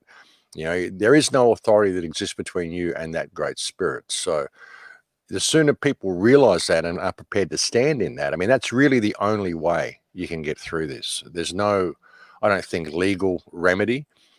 If everybody was to simply stand in their power and say no is about the only way we're going to make this go away. It's a freaky time, brother. It's a really freaky time. And the media is hugely complicit. This is why the people are buying into it so much. The stories that the media are telling us, even with Germany, they're saying, we had like 50,000 people test positive, so we have to lock the country down. Well, nobody's dying. They're testing positive using a test that can't actually test for a virus, and a virus that you've never done a Koch's postulate on or identified. So what are they testing positive for? It's such a scam. It's such a scam. If the media would just stand up and tell the truth to the people, or even just question it a little bit, perhaps we'd have some further awakening. But we're in a situation where people have to realize, the world is run by a criminal gang. It's a multinational, multi-generational criminal cabal masquerading as a system of international governments and nations. And they've had this plan for a long time. And this is the big lockdown, worldwide lockdown. And I suggested they've done this before. I think they do this all the time, every few hundred years. I mean, anybody who's looked at my work probably understands that I don't agree in the official version of history at all. I've traveled too much to agree with the official version of history. I've seen too many things in my life to agree with the official version of history. But what they're attempting to do with this more than anything is trap our consciousness into the mainframe, into the cloud. And if they manage to do that, and they manage to get the vaccine into you, and they manage to link you up to your biometrics where they can track everything you do, complete contact tracing, and not just contact tracing of your physical being, but also of your biology, of your health, of your thoughts, everything. If you listen to some of the stuff Klaus Schwab has said on the World Economic Forum, some of the interviews he said, how they can extract memories from people. They can even control your thoughts and control your moods and your behavior. This is what we're heading into, and this is basically leading you into that cloud, into that AI system. And the way I look at it, the reason people do this and the reason people fall for it is, one, their fear of death, but even more than that is their fear of their own power, their own personal power. People, the most terrifying thing to just about anybody on earth is the fact that they have actual power and they can stand up for themselves and they are responsible for their own reality. This is a terrifying thought for most people. Plus, again, you have the fear of death, which is kind of intertwined with that thought. So with that fear of death and that fear of you not having, your personal power, they can lead you into this mainframe. A virus is going to come and get you, or you might die, or if you don't do what you're told, we're going to beat you to death. And so people just comply and they get led into the mainframe. If people were to just be realize that death is the one part of life which is inevitable, that's ultimately what you came here to do. And this is just a test. This is an exam. The main event comes after. This here is to see what your integrity is, how pure your soul is. Are you prepared to give away your personal power? Because it isn't that they take it from us. We give it away. We just give it away because we're too scared of expressing it ourselves. So are you prepared to give away your personal power and be so fearful of death that you'll be led further into the prison and remain a prisoner forevermore, have your soul trapped in the mainframe? Because this world we live in, no matter how beautiful it is, and a wonderful earth, birds, trees, it's a prison. It's a prison. You've got to walk between the lines. You've got to pay to be alive. With all its beauty, it's a prison. So how much are people prepared to give up themselves in order to stay in the prison because they are so fearful of what may come after, when what comes after is actually the main event? So that's the way you really need to look at it. You're an immortal, eternal being. This is just an experience you're having for basically soul purification, to see whether you're worthy of going to that next level. Are you so terrified of being yourself and expressing yourself that you'll remain a prisoner forever because you're so scared of ever leaving the prison? Because it is a prison, So that's kind of the way I look at it. It would be so simple to turn this around if people just realize that about themselves and just say, no, I've just realized I have value and I don't have to actually do what you say. Actually, you governments actually all work for us. And this whole thing's backwards. It's so simple. And if you don't like it, well, okay, kill me. I'm quite prepared to leave. I'm quite prepared to take to go and meet my maker. I have no fear of death whatsoever. Walk the path of the warrior. I'm prepared to face infinity without flinching. That's what it's about. That's what I came here to do. But people are terrified of that. They're terrified of expressing that power in themselves. And that is what they've used to lead us into this point where they can now trap us all into the cloud. And, if you take that vaccine and you hook up and you go into that world, you will remain there forever in the mainframe. And I even speculate, like I said, whether they've done this before. How many times have they done this? How many times have they led souls into the mainframe? And how many people here, the ones that you can't wake up, are they already in the mainframe? Are they simply people whose consciousness is on a silicon chip and they're driving avatars around and don't even know that they're bio-robots? I mean, how can you show people information, get two people, show them conclusive information that this is a complete fraud, and one person can see it, but the other person can't? And even when they do see it, sometimes they'll go, oh, well, but they'll put their mask on and they'll go back to doing what they're told. You get to that point where it's almost biblical if you want to get into that. There's a passage in the Bible, the grand illusion, where people will have the cloud put over their mind.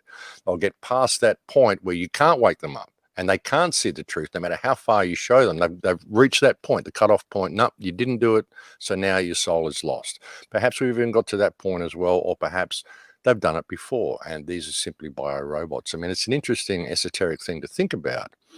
But something that gets me is the legends of the scrying mirrors and the sigils that are used for summoning demons. And I've gone through this many times before. If you look at the concept of Lucifer, what is Lucifer? The bearer of light. What is light? Light is information. What gives us more information than anything? The internet. What does the word Lucifer break down to? Lucas, light, cipher, code, the code that bears the light. Perhaps the Lucifer system is actually the internet. And the legends of the scrying mirrors, when you look into the black mirror and it shows you the future and the past and tells you everything you need to know, and these little witches get their little covens and they get their little mirrors up there and they put their sigils on the wall. But if you look at the sigils are actually circuit diagrams. This is circuitry. What about when you get that electricity and you funnel it through those sigils, and your scrying mirror, your black mirror, your cell phone, your computer screen bursts into life and it tells you everything you need to know about the future and the past? This is a warning. The legends of the scrying mirrors and the sigils and the 666, 6 foot distancing everywhere, 6 feet apart, can only have 6 people together in England. Everything's 666. It's everywhere. Sixes all over the place at the moment. Even the biometric cryptocurrency that Bill Gates wants to introduce with the patent 060606. They do it all the time. All the warnings are there. When you see these things happening, you're about to bring into life this Lucifer system, and it's going to bring your soul into the mainframe if that's what you allow it to do. That's what this has always been designed to do. And I think they've done it time and time again. And if you really start looking back at getting to sort of esoteric things that people are sort of skeptical about, such as what we're calling the mud flood, where there's been civilization resets, there's been layers of civilization buried by some means, so we don't know how, but buried by some means. If you go to most cities, you'll find that there's another layer below the ground where there were buildings, and it's all there. It's amazing right around the world. So then you look at the legends of the orphan trains and the foundlings around the late 1800s, how the world was basically repopulated with children in the late 1800s. They teach them, bring them up and give them tell them there's just been an industrial revolution, lead them back to the point where they've got the scrying mirrors, suck all those souls into the mainframe, then reset it and start again. That's what I think we're experiencing here. Whether they've perfected it each time, I mean, I can't find anywhere where they've led us into this complete digital nightmare that we're going into now, but who knows? Maybe they have. Maybe that's why the legends of the scrying mirrors exist. But I think the legends of the scrying mirrors and the particular nature of the sigils that are used for summoning demons, their similarity to our computer screens and our cell phones and electrical circuitry would indicate that this is a cyclic process that happens every couple of 100 years. I mean, we're living in a people farm, and that's what appears to be going on here. I mean, I know it's a lot for people to take in, but we've got to the point, I think, of no return in many ways. There's going to be a pushback, but I think they're going to lead a lot of people into the mainframe either way. With all the awakening that's happening, people are still in fear of really pushing back. They're in fear of really expressing their power. Even the people who are awake, who really want, let's have a revolution. Many of them are of the opinion, well, we'll have a revolution and I'll subscribe to Jesse's channel and I'll send him money on Patreon and I'll hold his coat while he goes and saves the world for me and sends me the newsletter to tell me now it's safe to go outside. You know, it's that sort of a help. A lot of people, they don't realize it's in here. It's themselves. They can simply stand up and do it themselves and face infinity without flinching. Hey, I'm not doing it, and I'm not going and taking your vaccine, and I'm not going with you to be put in a cage. Do you intend to murder me right here? Because I'll fight back if you want to, but hey, let's boogie. I'm quite prepared to exit the realm. I'm not doing what you're told. You know, so it's that sort of you've got to have that. You've got to have the attitude of the warrior, walk the path of the warrior, face infinity without flinching, and stand in your power, because that is what we are facing. There's no real way to stop this roller coaster because the ride has just started. What we've seen in the last 8 months, we've just climbed to the top of the ramp and we're just tipping over that ramp now, and the ride is just about to start. So get prepared for what's going to happen between now and 2025. It's going to be a very, very different world, brother. Yeah, I'm super excited. And like what you mentioned, there's lots of obviously keyboard warriors out there. There are people that'll say anything that they want, you know, behind, you know, the computer. But will they actually, we go to these rallies and, you know, there's only a couple hundred people there, you know, freedom rallies, and, you know, we're all in lockdown and only 200 people show up when there should be 2,000, 20,000, 200,000 people that are fed up with the system. So lots of them out there. Yeah, yeah, and that's the problem. But even I mean, the rallies do something, but they only really work to show solidarity. Really, the rally you need to make is rallying yourself, rallying your community around you in your street, your local community. And ultimately, it's going to come down to a personal choice. Like I said, I mean, if you're going to go and do these rallies and go and march through the Capitol, where are you going to? What are you doing? If you're not marching to the government buildings and dragging them out and saying explain yourself, then what's it for? I mean, these people are tyrants. They're criminals. They're child molesting tyrants and criminals. In Australia here, our government, we've got a government of child molesters. There's 28 suppression orders for pedophiles in the federal parliament in Australia. 28 suppression orders for pedophiles in federal parliament. Are you hearing that, people?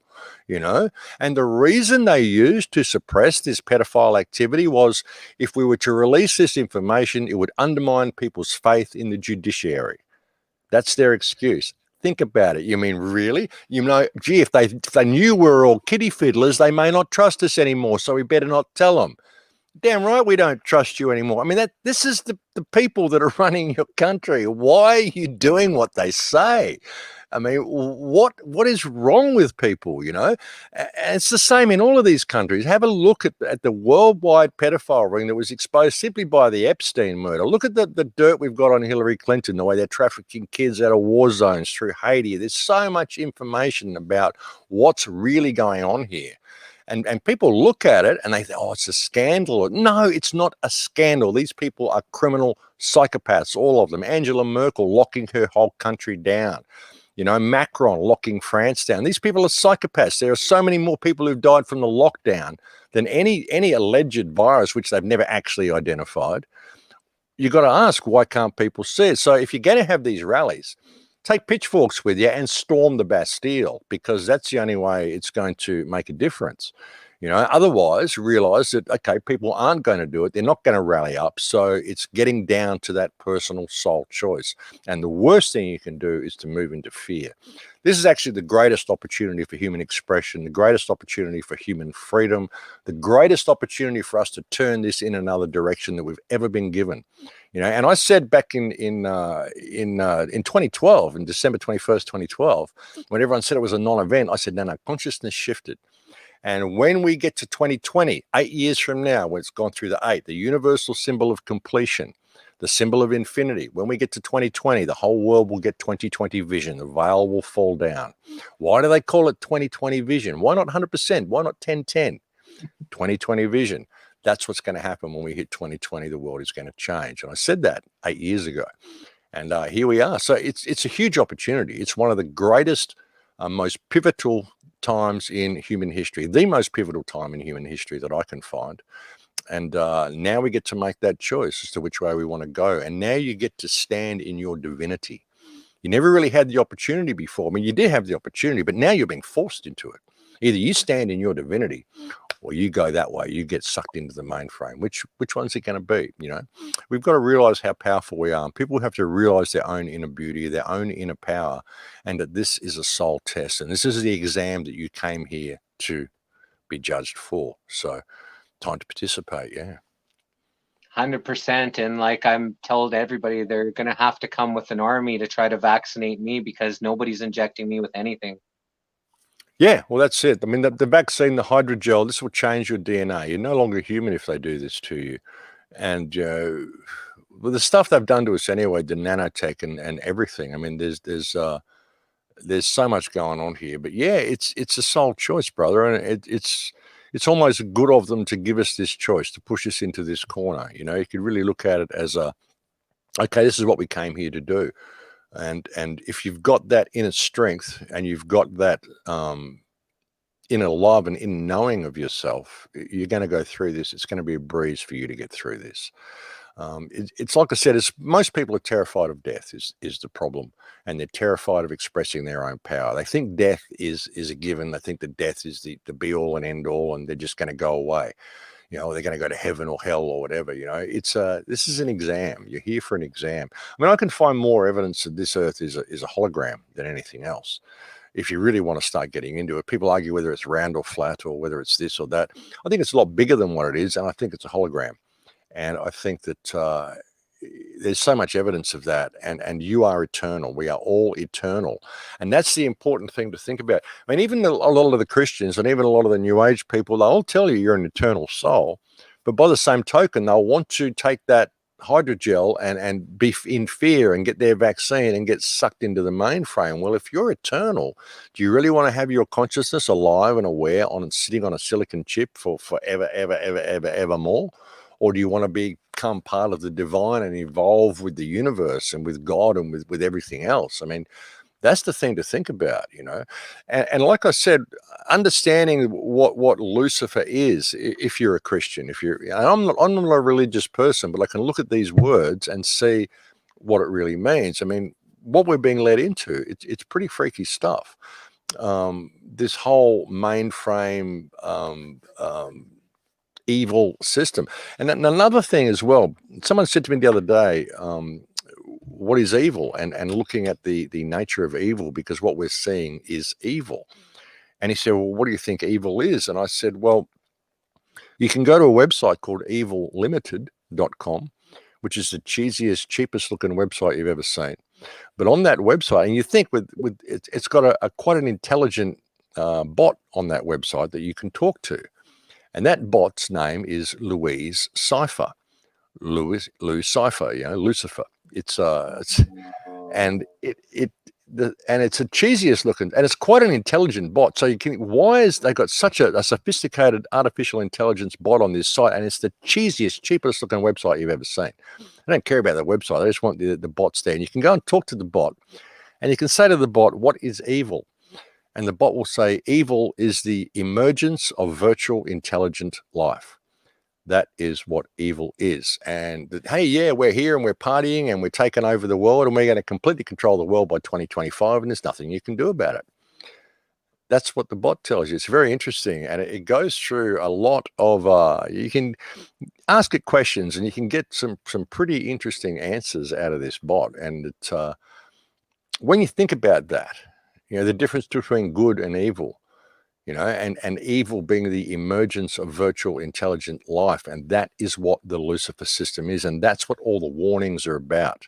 When you see the scrying mirrors, when you see the sigils, when you see the 666, the 6 foot distancing, only 6 people allowed here, only 6 people there, you know, everything that they've done, the code with the 060606, it's all there. Everything is in sixes. There's even signs they've got in the United States in some supermarkets when you go in there, and it's got a circle and it's got 3 people telling you to stand 6 feet apart, and it's got the 666 on the sign. As you walk into the supermarket, it's right there on the floor, you know. But people look at it and go, oh, God, Satan, rah, rah, rah.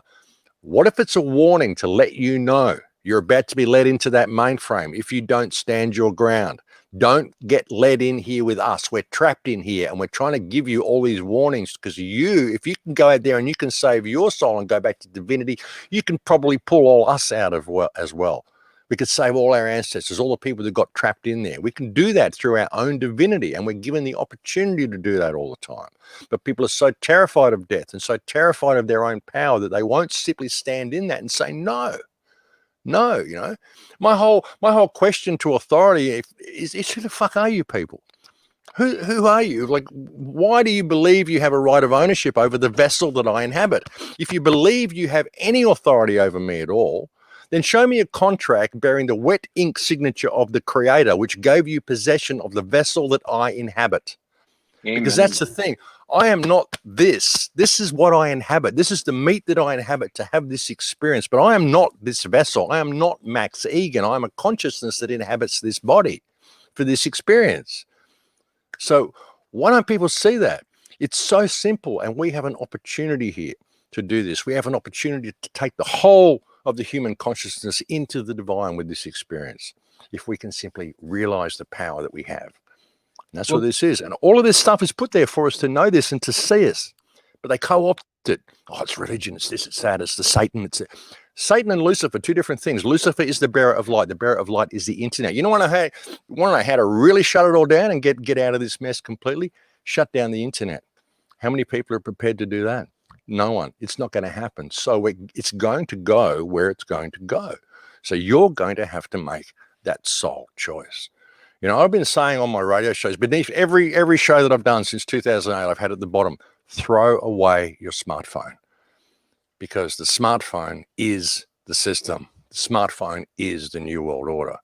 And I've predicted all of this, and here we are. So it's a huge opportunity, brother. We are at a pivotal turning point in history.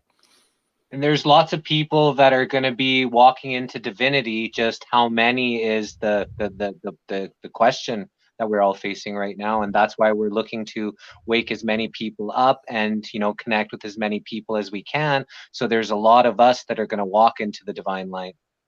There's a lot that are, but there's a lot that aren't going to make it, and that's the way it's supposed to be. You can always think of it as, what if there's only one of us here? What if there's just you here and everyone you interact with is a reflection? And it's the same with me, and I'm the center of my own universe and you're the center of your own universe. And everybody isn't supposed to make it, because you're supposed to clear that baggage from your soul. You're supposed to clear that non-ness from your soul. And we can guide those who want to walk through the doorway. We can show them where the doorway is, and they have the choice to walk through. But a lot of them aren't supposed to make it, but a lot of them are. And it's going to be down to your personal choice. And I firmly believe that as a single consciousness, as a single divine consciousness, we have the opportunity to free all the trapped souls and to free everything and to bring it all back to the divine. If we simply choose to stand in that, no fear, no stake in the outcome, face infinity without flinching. You came here to be a warrior, and now is the time that you have to do that. Now is the time that you came here for. This is the moment you came here for. Don't be scared of it. Embrace it, because this is the time when you can find your absolute most incredible purity and most absolute divinity, and the time that you have the opportunity to bring the entire consciousness into the divine. So let's embrace that. That's exciting times.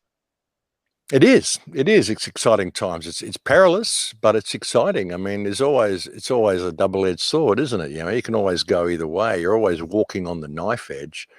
But it's interesting. I mean, all the so-called conspiracy theories, they're not theories anymore, folks. Even the mainstream's talking about it. I mean, everybody's talking about it. No one would have thought a year ago that we would be in the position that we're in now. You know, none of the people out there in the mainstream. I mean, even this country, we had fires here. The whole place was burning down way, way, way back ages ago in February, you know, because that's what this year's been like. It's been like the last 10 years have happened in this last 9 months. It's been insane, like a roller coaster ride. The fires that we had where the whole country was burning down seems like 10 years ago. And it was 8 months ago. It's crazy, absolutely crazy. So, yeah, truly amazing times, brother. Truly amazing times, perilous times, but amazing times, times of great opportunity for us if people simply wake up to their own power. And I'm seeing it everywhere. I mean, there's a lot of asleep people. There's a lot of people, like in Melbourne, there's a lot of people that are asleep, but I think a lot of them are just scared. Even the ones that are awake are just scared. That's why they're not going to the rallies and things. But everywhere I go, every shop that I walk into, I have conversations with all of them. I always say to them, you know, what do you think of the new normal? Or, you know, I just bring it up in the conversation. And I've met one person, one shopkeeper who questioned, I don't know if it's fake, you know. Everybody else goes, yeah, this is bullshit. This is fake, you know. I went and got my glasses fixed the other day. And I'm paying for it in cash. I said, I don't use credit cards. I think it's wise in the world today not to use credit cards. It's to keep cash alive, and just bring up that topic with her, you know. She said, yeah, crazy world. And I said, yeah, what do you think of the new normal? She said, oh, it's all bullshit. As soon as it all came out, I crunched the numbers. There is no pandemic. And I said, good lady, you know. And this is my optometrist. And, you know, the butcher and the baker and the candlestick maker, they all know that this is a fraud. So the question is, you know, how much are they prepared to comply and to be cowed and to just go with it and keep their head down? Because there's a whole concept out there that you need to be in stealth and just wear the mask and do what you're told and just keep your head down to survive. Got to survive, you know. Well, if you do that and you take the passport and you just comply and you're allowing this to happen, why would you do that? Why do you have to keep your head down? Why not stand up and say, no, I just won't do it. I'll leave the realm if that's what you're going to do. I'll return to the divine because I won't be part of that system. Because if enough people do that, if enough people are inspired to do that, then we wouldn't go into this. But ultimately, I mean, unfortunately, as I said, the only real way to stop it is to shut down the internet. And you're not going to get people to do that. So either way, I think it's going to go in the direction it's going to go. So that's the problem. Even when you look at it that way, the tech companies and what the Lucifer system is, what the internet really is, what the smart grid really is, we could bring down all of our governments. You know, the world's run by pedophiles and criminals. Go and arrest them all. We'll arrest Angela Merkel. We'll arrest Daniel Andrews and Scott Morrison and Bojo and all these people. You know, Trudeau, Macron. Take them all away. Then what happens? We've still got the tech companies. We're still using the smart grid. We're still using all of the tech. We're still going in the same direction. It's the tech itself that is the problem. And even when you look at the lockdowns and everything they're doing, they're all based on computer models, based on algorithms. When you're getting censored on Twitter, it's an algorithm that's doing it. It's not someone sitting there going, oh, I don't like his post. And it's an algorithm. I did a post on Twitter the other day. I just clicked enter. And as soon as I clicked enter, your page is blocked. Straight away, within a split second. That wasn't a person, that was an algorithm, didn't like what I said. So that's the problem, you know. Even if we take down all of the governments and the criminals, because they don't really know what they're doing. They're getting paid billions of dollars to do this stuff. They don't realize what they're creating. They're going to be just as enslaved as everybody else, if they're not already. You know, maybe they're not even human. Maybe they're part of the mainframe already. I mean, who knows? Sentient walk-ins or something. I mean, you could speculate on all this sort of stuff, but that's the thing. There's no way really to avoid the ultimate conclusion we're going to, as much as we'd like to, and as much as even if we have a revolution and turn it around, if we still have our dependency on the tech, it's still going to lead us in there. We could still use the tech, we could still have the internet, but without the dependency. Stop using the personal assistant. Stop letting the tech think for you. The tech is removing you of your cognitive function. Most people can't even find their way around their own town anymore. They need a GPS. Because, and your brain is like anything. It's like a muscle. If you don't use it, it becomes atrophied. And the internet is thinking for you now. I can do that for you. You don't have to think about anything. Just go here, go there, lie in your bed, have all your food piped into you, all the information. You don't need to talk to anybody. All complete isolation, which is what all this social distancing is about. It's all about leading you into the mainframe. If they're going to lead you into a mainframe where your consciousness is on a silicon chip and you don't even know it, could they pull you in there and not even know that you are in there? They can do that if you're not actually having interaction with other people. How would you know? How would you know if you were in a virtual world now and you weren't already lying somewhere? That's the thing, you know, if they can do it, then they will do it, which means they probably already have. That's the thing. So how many layers down in the fractal are we already? And how many opportunities do we get to escape that fractal and escape that trap and that cycle that we're in by giving, when you look at it, it's a double-edged sword. Sure, they're going to move you into the system, but they're also giving you an opportunity to stand in your divinity and escape. How many times are they going to do it? How many times are you going to be cowed and go, oh, take me back into the system, please? It's a huge opportunity for us. So, you know, I'm kind of getting pretty esoteric with all that and probably confusing things with people, but yeah, it's an amazing time and it's an amazing opportunity for us, and we have a real potential here to change everything. So, but it's going to go in that way. It's not going to stop, is what I'm trying to say. It's going to go because people aren't going to put down the tech. So it's going to come down to a personal choice for every single person as to which way you want to go. And the only way you're going to get through it is to be able to face infinity without flinching. Exactly. And what's your thoughts on, you know, there's other ships that I've heard there's 10,000 ships from other dimensions or other places coming here to help assist humanity. I've heard a lot of different theories. There's a lot of people that, you know, believe they're connected to a galactic star federation, and there are other, you know, beings here to, you know, help eradicate, you know, some of this, you know, negative or lower vibrational entities from this dimension and help humanity in this great awakening. I can't confirm any of it. I mean, people say things like this. Like I said, I think it comes down to a personal soul choice, even if that were to happen. It's many people waiting for the Lone Ranger to come and save them because they need to have that, because they're not prepared to stand in their own power and realize that they don't actually need any of that. They can do it themselves. We can do all this ourselves. We are so powerful. We are so incredibly powerful. We can do it ourselves. We don't need someone to come and help. You can do it yourself. Stand in your divinity. Face infinity without flinching. No stake in the outcome. What do you care? Like, this isn't the be all and end all. This is just an exam you came to do. Why are people so worried about, oh my God, I may have to leave the realm one day. I need someone to come and help me. No, just be divine. Just be it. You don't even have to think about it. Just be it.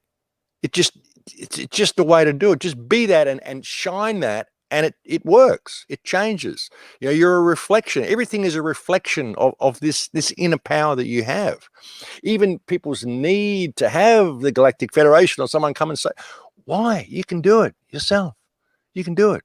You are all of that. There's only one of us here. The entire universe, it's one of us. Even those galactic people, it's you, it's us. It's only one of us here. In the entire creation, there's only one of us here. Fragments of the mind of God, whatever you want to call it, the Great Spirit, whatever it is for you. You know, if you're religious, fine, God works great, you know. But, you know, imagine that consciousness that is like the fabric of the universe itself is conscious.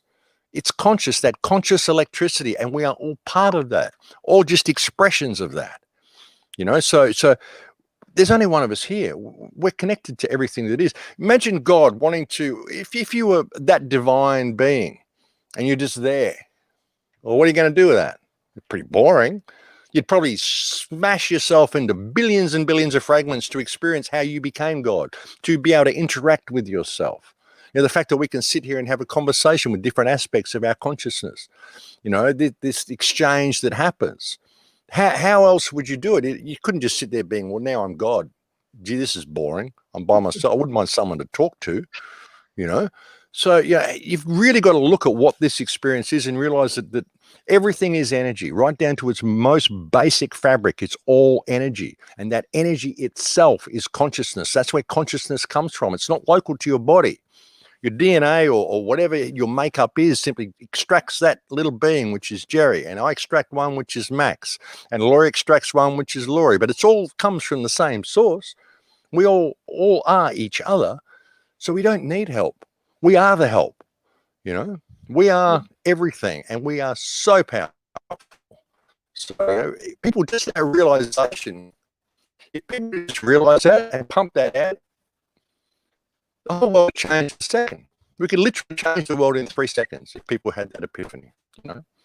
That's the situation that we're dealing with, and people just can't see that. It's no. I'm not that powerful. Please don't put that responsibility on me, you know. I'll probably go over time. Brilliant answer. No, we have, you know, we have as much time as, you know, we want to talk. Is there any other, you know, messages that you have for, you know, the people watching, the people that are going to watch this on a replay, and, you know, just for, you know, the humanity? Well, this is the most important time in history, folks. This is what you came here to do. And do not move into fear through this. Realize that this is the test that you came here to do. And it's time you've got to let go of your, you know, connections to, people are going to drop away, and you know, your friends are going to change, and you maybe even have fallouts with your family and all sorts of stuff. They're all their individual souls. As much as you love them, and as much as I love the people around me, it's their choice. Everything it's a personal choice, and it's the same for every single soul here. So we've gotten to that point now where that's what it's coming to, your personal soul choice. And in that moment, you have to let go of all the external. You have to be in here. Regardless of your friends or family or anything, it's going to be your soul choice. And that's what we're coming to. So stand in that and be prepared for that, and be prepared to face infinity without flinching. And you're going to be in a good place, and we're going to move this into a much, much better scenario than what we're in now. And thanks for having me on. Great. The fifth dimension, people are saying we're going into 5D, going into the 5th dimension. So, well, we're going into ultimate dimensions, brother, because we are ultimate dimensions. It's unlimited, our potential and our power. And when you realize that we are already connected to all that is, how many dimensions are there? Why settle for 5? Why settle for the 5th? Why not go the whole way, you know? Yeah, that's beautiful. You're a beautiful human being. Thanks for coming on here and sharing your, message with all of us. It's been definitely an honor to be able to, converse here with you. And I see, all the people right now. We've got 107 live viewers just on Facebook. Plus, we're also on Twitch and YouTube as well for something that we just created 12 days ago or 13 days ago. Brand new Facebook group. We had 200 people in the Facebook group yesterday in the AM, and there's now over 2,000 people in the group. So we're definitely reaching people. We're definitely connecting. We have beautiful messages that you have come to share, and I really appreciate you taking the time and getting up early to being able to do this for us. Oh, it's good. It's great. It was really good to do. I can't watch the Facebook one. I'm banned from Facebook. I'm banned from Facebook. I'm banned from YouTube. I'm banned from Spotify. I'm banned from iTunes. You can only really get me on BitChute and Library and 3Speak and a few places like that now. I can't even watch on Facebook. I try logging in and I just get these checkpoints come up, Doesn't matter what browser I use. So yeah, I can't even view videos on Facebook anymore. It's crazy. So do you use a VPN? I use a VPN. I change it all the time. I have to clear out all my cookies and things. I don't know. So, but sometimes I can watch for a little while and then I get little temporary blocks come up and, they're onto me. They're pretty onto me. So they've kind of stopped me anywhere. People post my videos, they get blocked as well. So I really don't like what I'm saying. So, but thanks for having me on. It's been great to come and connect. I'll find the video on YouTube and I'll share it as well. Good news for YouTube. I heard yesterday that because of the class action lawsuit, all of the videos, about 800 million views worth, are going to have to be put back on until they find a resolution in the court. So if you've had, YouTube's banned or blocked, it's a possibility they're going to put them back on. And then, I imagine Facebook's going to follow suit because there's class action lawsuits against Facebook as well. So as soon as that gets into the court, they're going to have to give people back their accounts and things until they can justify how that's legally right for them to take people's accounts down. Well, that's fantastic news. That'd be great. I mean, I had like over 230,000 subscribers on my YouTube channel. I had like 21.6 million video views. 13 years worth of work on YouTube, and they just deleted it with the click of a button.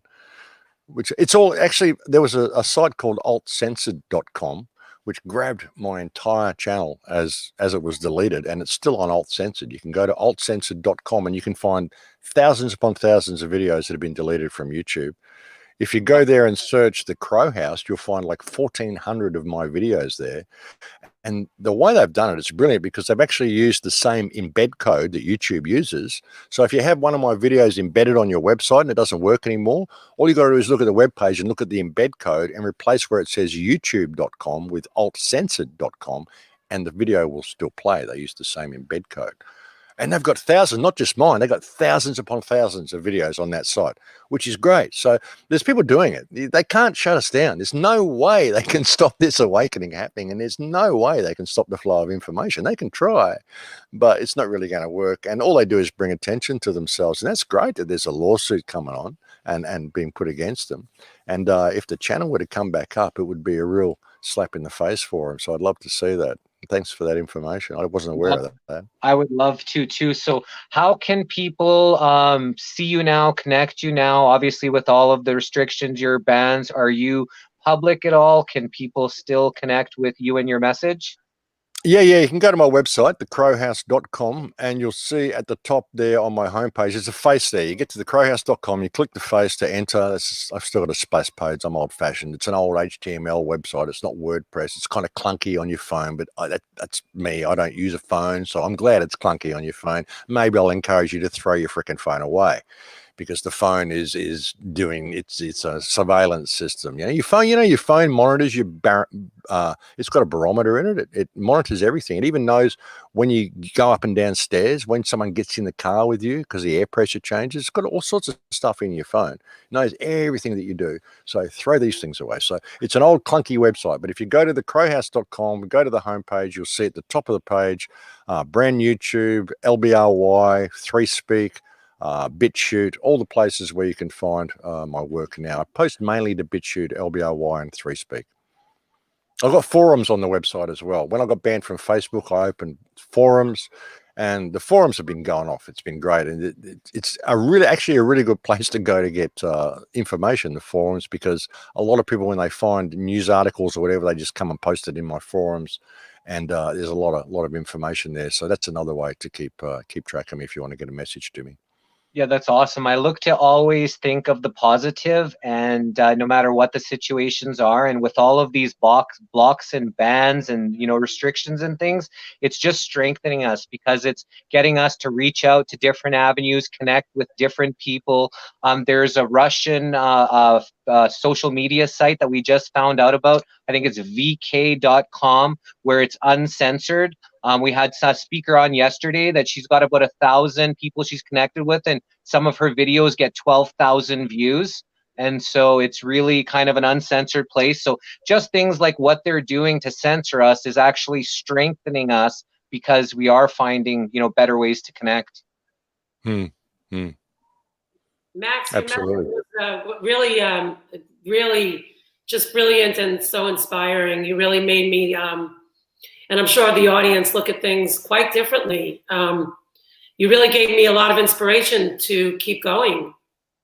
Oh, good. I hope so. That's what it's about, darling. I mean, this is a really important time, and don't think that it's all over. It's not, and it goes far beyond this. It goes far beyond this. So, but like I said, it's coming down to a soul choice. It's going where it's going to go. We're not going to stop the system doing what the system is going to do, even if we bring down the governments, because it's designed to be this way. And they gave us all the warnings. They told us there's scrying mirrors, all the six. If you see this is you're getting to that point. Exam time's coming, and it's a personal soul choice, And so, yeah, stand in your strength, darling. Stand in your divinity. Now is the most powerful and incredible time ever. What a hell of a time to be alive! What an amazing time to be alive. So, yeah, Now, let's do it. the finality of all finales. Jesse, how inspired do you feel to keep going now? I'm amazing. I never had any doubt about keeping going, but just meeting all the brilliant minds, and there's just so many amazing people that are on a similar journey of waking up, teaching people, connecting with humanity. It's such a beautiful thing this last 2 days have been, and you're a beautiful finale for this telethon, Mr. Max Egan. Oh, thank you. I didn't know I was the finale. I thought I was just one of the speakers. I'm the last speaker, am I? You're the last, and you were the face of our of the telethon. Okay, well, okay, cool. You were the face of the whole thing, and you're an inspiration to so many of us. And I say that in really just a funny but really serious way. Like you've inspired. You've been a big part of my journey, and I think many people will say that you really are a legend for so many people. And we really appreciate you. That's a really kind thing to say, Don. I'm just a guy in a shed, really. I know that's the whole point. That's the whole point, is that I'm just a nobody. I'm just a social misfit. I'm nobody special. That's the thing. So don't think you can't do this, because it's there in everybody. Just people. True. That's the whole point, Don. But I really appreciate it. That's a very humbling thing to say, and thank you very much. You're welcome, from the bottom of my little heart. That's definitely a beautiful attitude to have. That's just proper. It's like, when people do things, extraordinary, and when people do things that's, kind of above and beyond. But I look at it, that's actually just normal human behavior. Everybody else has got to catch up to, just living what a human being should be, about helping and taking care of others. It's not special. It's just the way we're meant to be living here. People are taught, they're given a false sense of values, and most people got to pay to be alive. So everyone's running on the treadmill and worried about things that they shouldn't worry about, and profiting from each other and placing life on the how much stuff you've got is what matters, and really it doesn't mean anything. You don't actually own anything.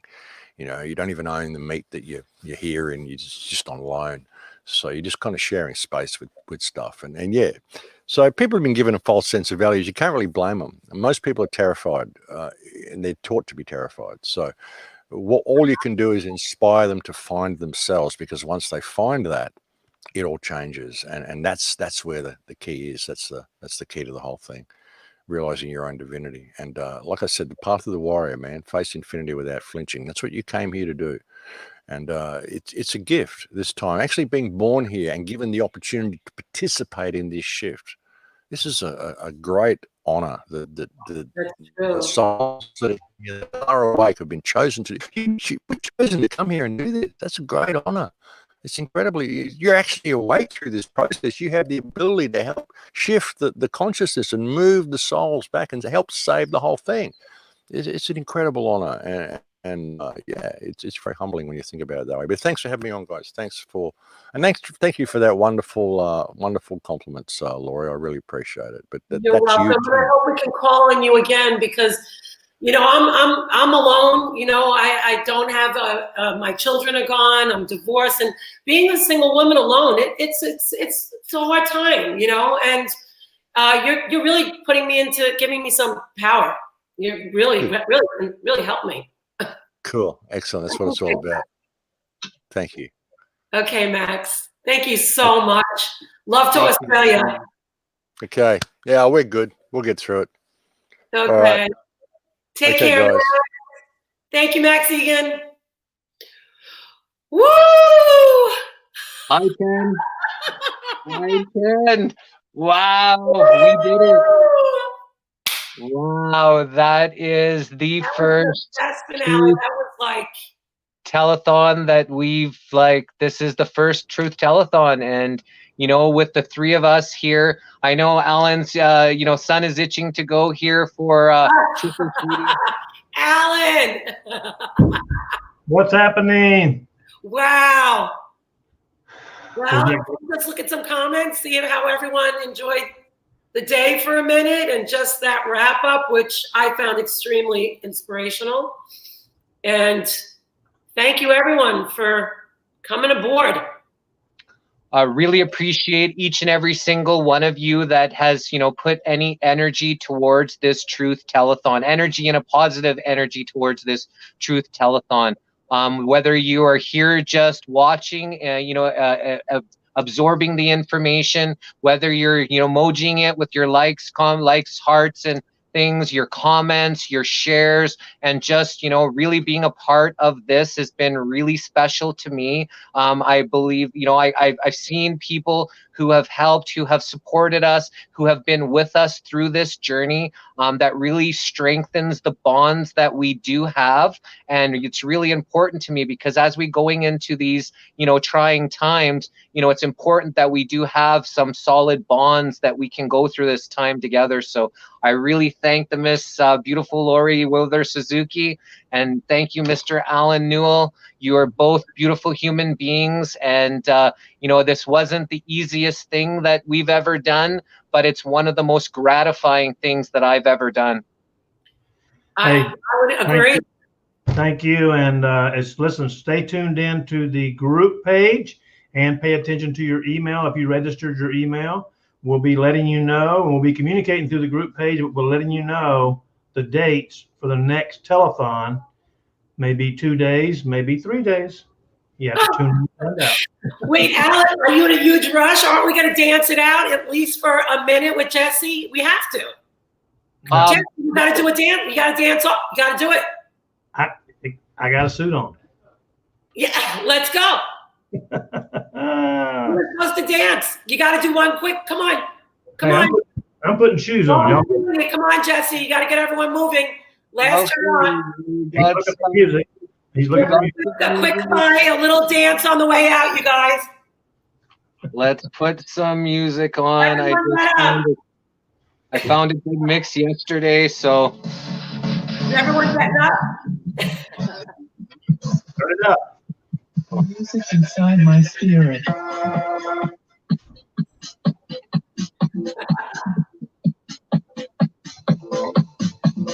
Hope everyone's dancing on the way out.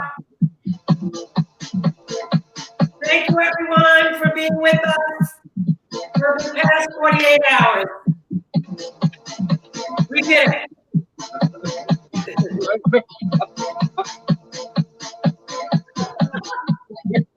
Is everyone up?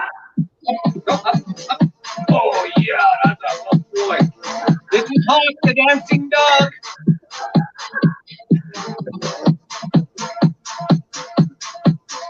Oh boy. Thank you, everyone, for the first Truth Telethon. More to come. Have a lot of Love Tribe. And remember, anybody that wants to dance later, starting in less than 3 hours on the High Vibe Love Tribe profile, we dance, we raise vibrations, we do Tibetan singing bowls, we do healing frequency to raise your vibration. So thanks everybody, thanks for everything you do, and this is